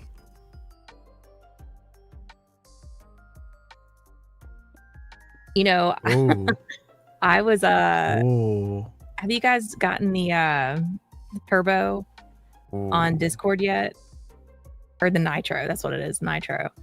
Well, when I signed up for nitro last month, I got an offer for a language class, and I was like really tempted to go do Korean. You watch a lot of Korean dramas, don't you? I do, and I listen to a lot of Korean music, so it'd be Yeah. nice if I could actually understand everything that it's saying.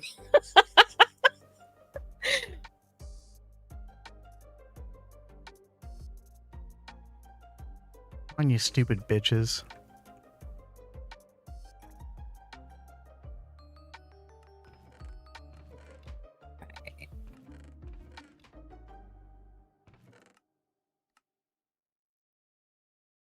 Explosive.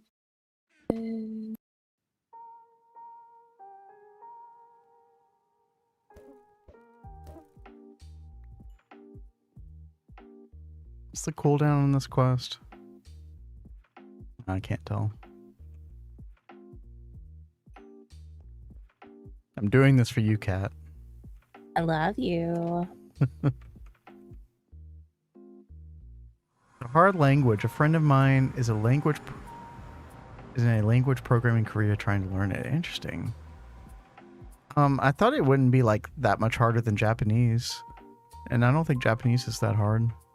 Yeah, we were learning Japanese together for a little while. Yeah, I mean, you know, the kanji, there's a lot of different kanji. That can be a bit complex, but spoken language is pretty straightforward.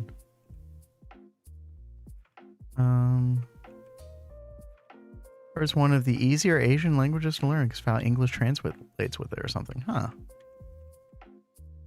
Have to look into that. According to the DoD Language Center, it's like the 3rd hardest language to learn. Jeez, what? That's crazy. Would not have thought that at all. That's ridiculous.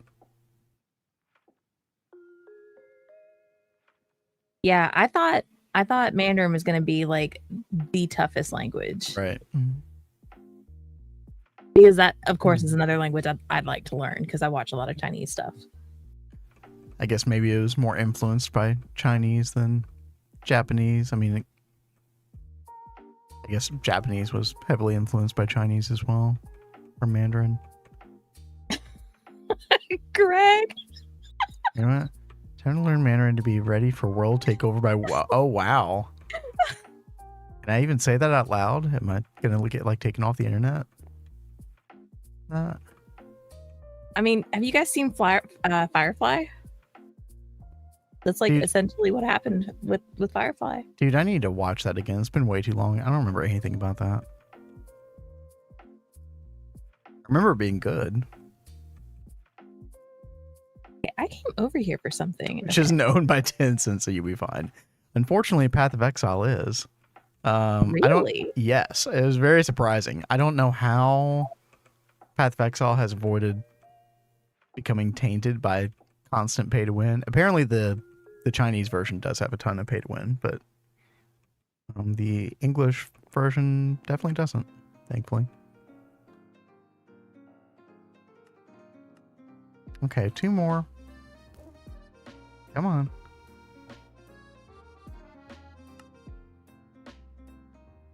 If you like Firefly, I highly recommend both the books and TV series The Expanse. I've heard of that before. I've seen it. That's really good. Okay.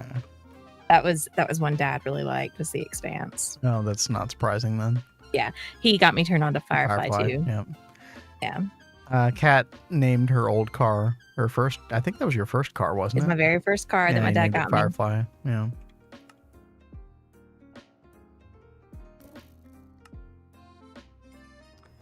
All right, there it is. Did you get the quest as well, or is it just me? I didn't see it, so. Okay. There you go. Have fun. Thank you. I am trying to find.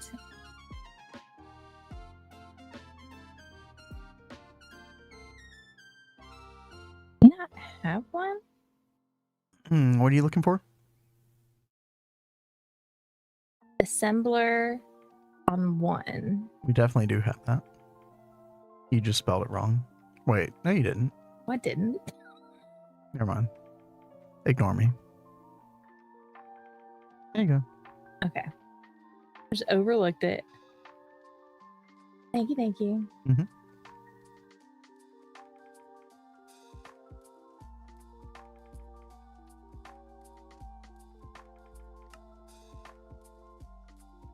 Navajo because there was no written language for a long time.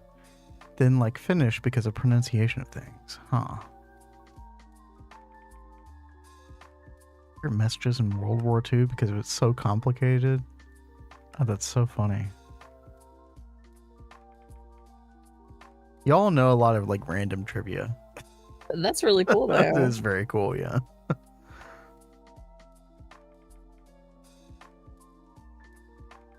Finnish looks like gibberish when written. Wait, does it? Hold on.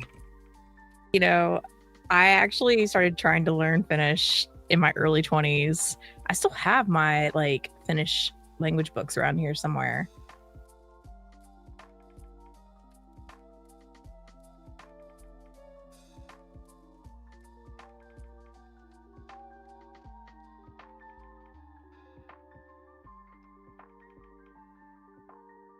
It doesn't look that bad.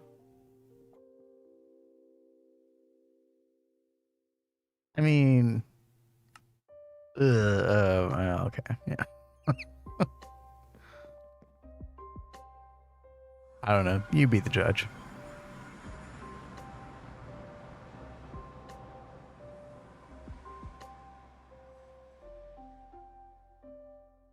We're Gregtech players. We know everything about nothing. Yes, our brains are full of useless knowledge. It's fantastic.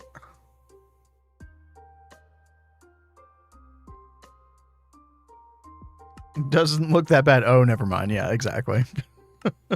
That just happened.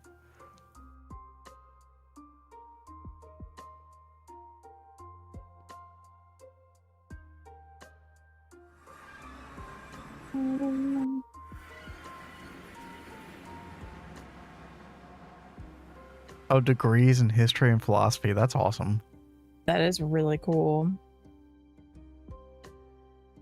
History is really big in my family. My brother majored in history, and my uncle wrote a book on something about the Civil War. It's awful. I can't remember, but he won awards for it.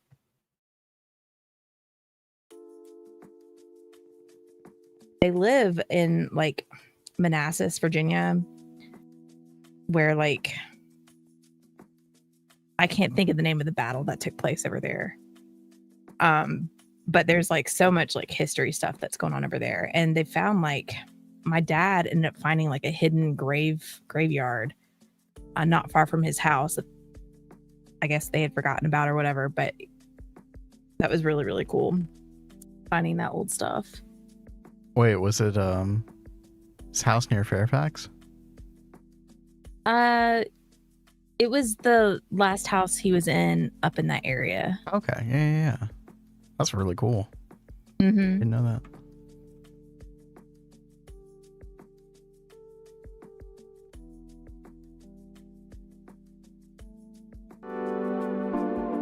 Nitnal60, you mean? Oh, hey, Spirit Dragon, thank you for the follow. Thank you so much. Welcome to the stream. Nitnal60, you mean the alloy made out of 2 parts nickel, 3 parts titanium? I don't know what you're quoting, but Nitnal60 was very annoying. to get.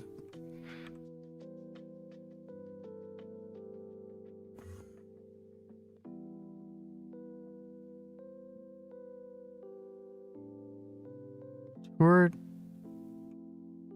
token for Antietam when I was in my late teens, early 20s. Wait, what is it? What is Antietam?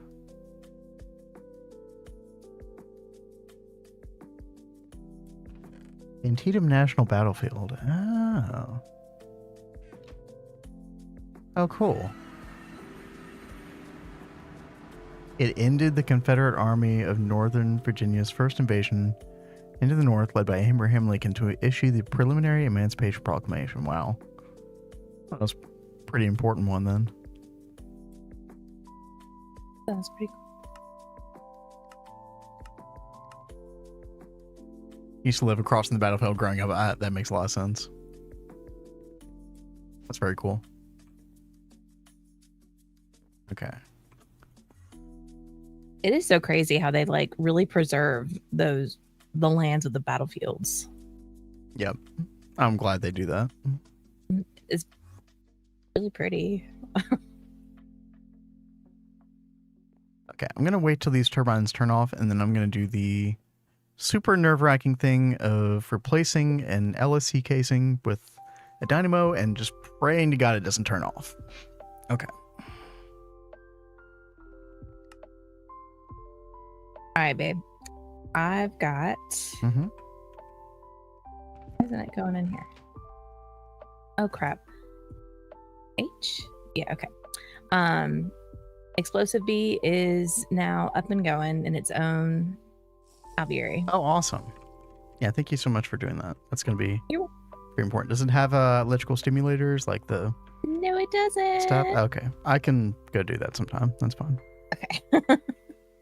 That's the one thing I forgot. Okay, here we go. Super concentration mode. Activate. Go. Please don't blow anything up. No. That's not going to blow up. Oh, we're good. It's still running. Okay, great. Fantastic.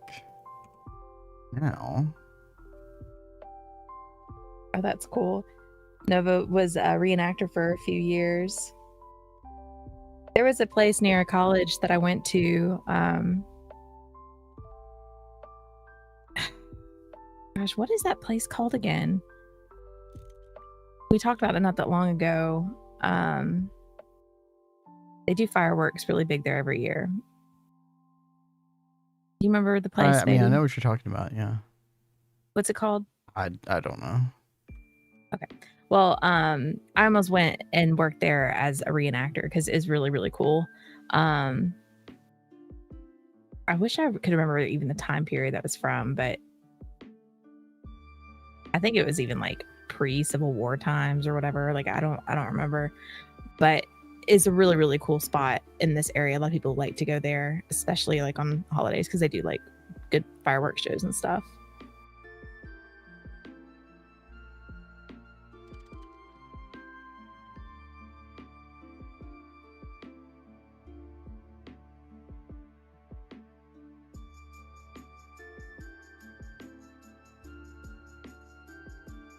My whole bunch of conversation about gems, ingots, rocks.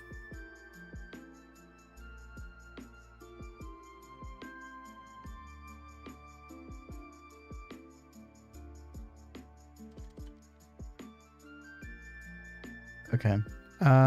Fingers crossed. No explosions. Hey, that's really good. Would have been the end of the stream otherwise.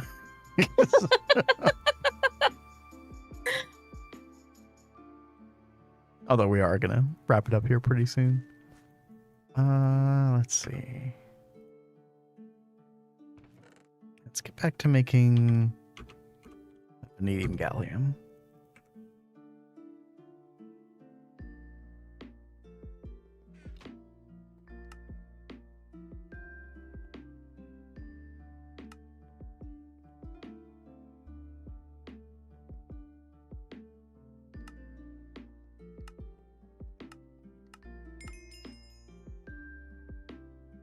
Ooh, got that rocky hive. Nice. Yeah. Oh, Yay, man. it gave me a princess. That's great. We are That always so... sucks when you break a hive and they don't give you a princess. Oh, it didn't? Oh, my gosh. Oh no, it did. Oh, okay. Okay. That's why I was like, I'm so glad it gave a princess because I hate when that Thank happens. God. By the way, the wasps actually were really easy to kill with our crossbows these days, but... How did you get into multi-block making? What? How did I get into multi-block making? By playing GTNH.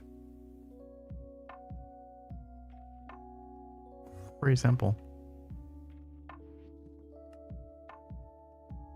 Seems another person by the name of 4 is also making a multi-block. Oh, I see what you're saying, reflexes. Gotcha.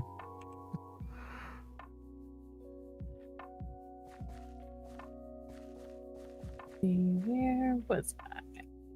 Oh crap. Didn't GTNH do something recently that kind of like opened the door to like other people making multi-blocks for the pack? Like, wasn't there some kind of restriction on that until recently?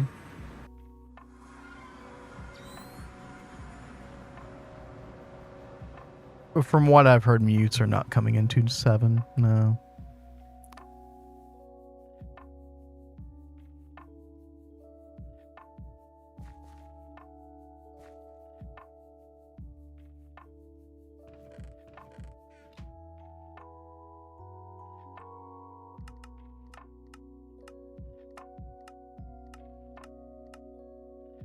A Steam Age 4 chamber, that'd be interesting.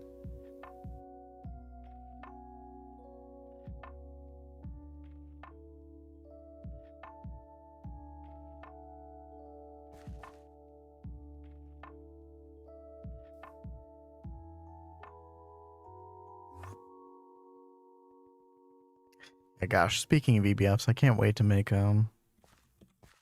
Vulcanus eventually. What do we need for that?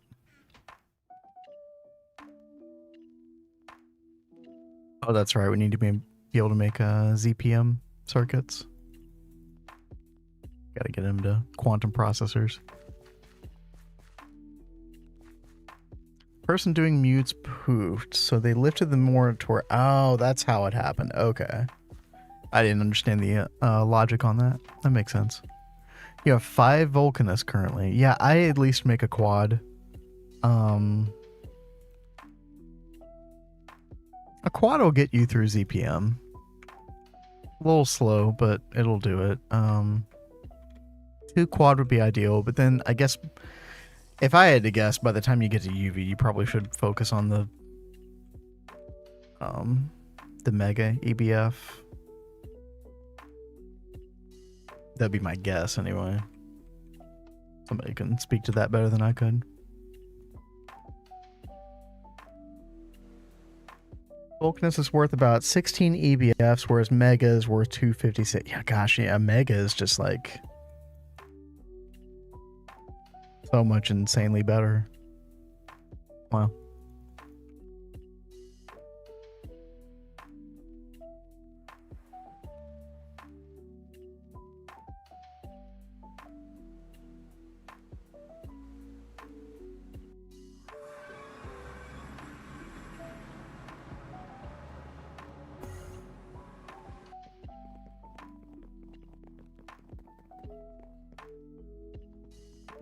Few more vulcanized, cheaper than EBF, I guess. Mega is probably worth it long term. Yeah, I mean, that was kind of my logic. I was just trying to get by in ZPM. Like, you definitely... I said definitely wouldn't want to do it before Fusion, but, you know, unless you're the Hive. Right.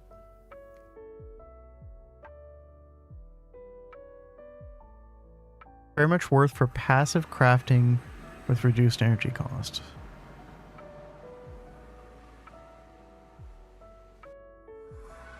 Passive crafting, interesting.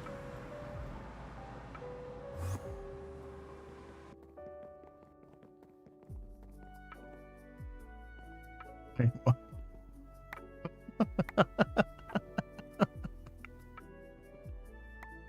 I mean, I don't know why I'm laughing. This is pretty much like bog standard for in-game GTNH at this point.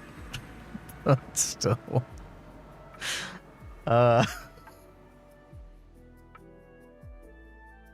thing is hilarious. I also kind of love it.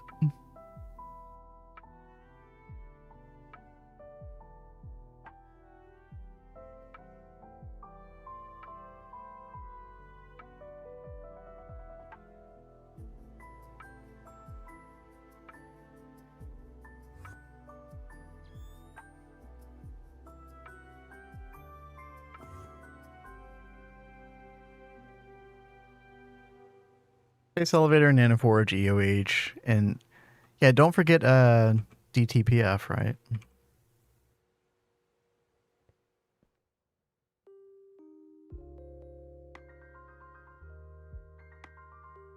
Definitely don't want to forget about this one.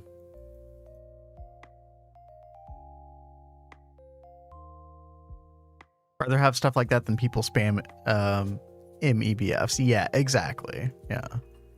The MEBF is an interesting block, to say the least. Obviously very useful, but yeah. Par for the course, yeah. Dragonoid says, Cat, those acclimatizer machines are kind of buggy. You might have to break and replace them every now and again. Yeah. Did we ever have to do that before? We haven't. Okay. They seem to be working okay for the most part. Sometimes if one starts to act up, I just take that one out and then put another one through, and the other one runs through just fine. And then it gets back to the one it was being weird on, and it goes through just fine. So I don't know. Yeah. Unfortunate. But I had like read that they were very buggy. Oh shit, Volans, you're working on a thing. Let's check this out. Precision Industrial Lathe Design. A new multi-block meant to replace the lathe functionality of the large processing factory. Okay. Okay. Let's give a slight increase of usefulness to lathe recipes for a higher cost. Osmium, okay.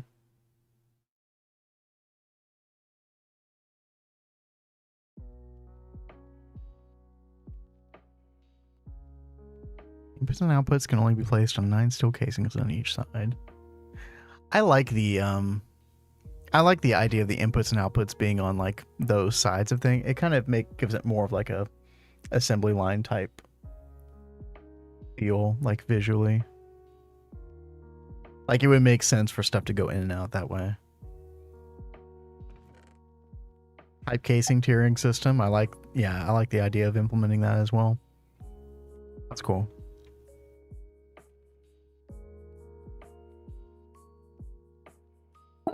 Very nice, dude. Yeah, Volan's coming in with the contributions to the community. It's awesome.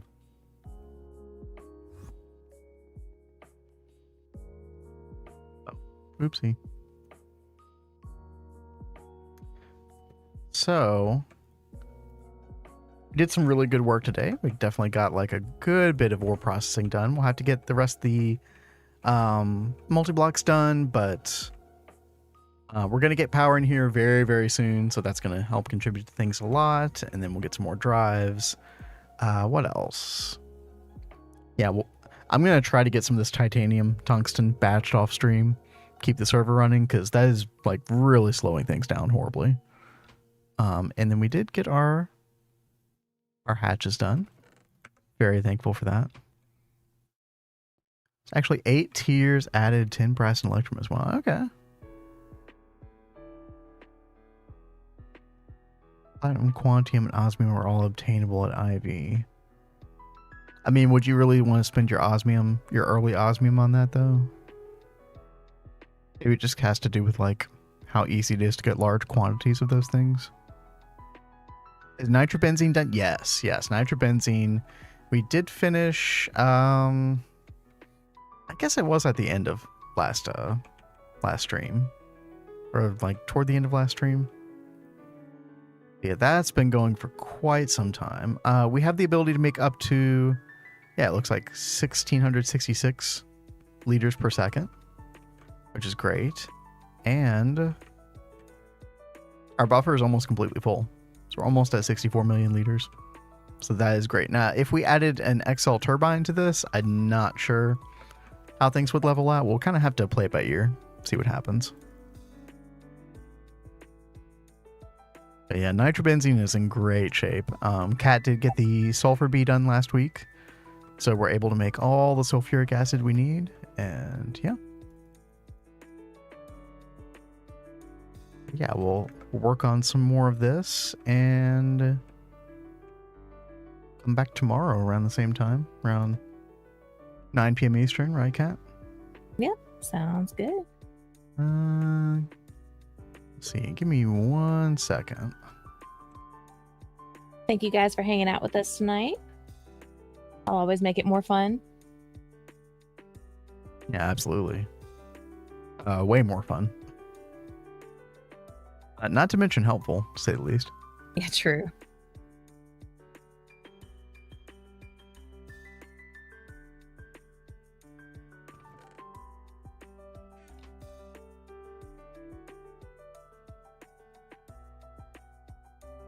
I don't know if I've ever seen this person stream before. Angel Dust 23, streaming GTNH right now. Go check them out.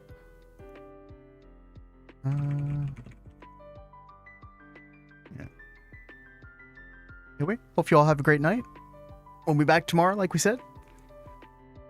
By the way, I'll post in the Discord, but we won't be streaming on Thursday. I've got a work conflict on that day. Unusual, but maybe we'll stream, like, make up for it by streaming on Saturday or something like that. We'll see. But yeah, we'll be back tomorrow, of course. But until then, y'all have a great night. Stay safe. Enjoy yourselves. Good night, everybody. Peace.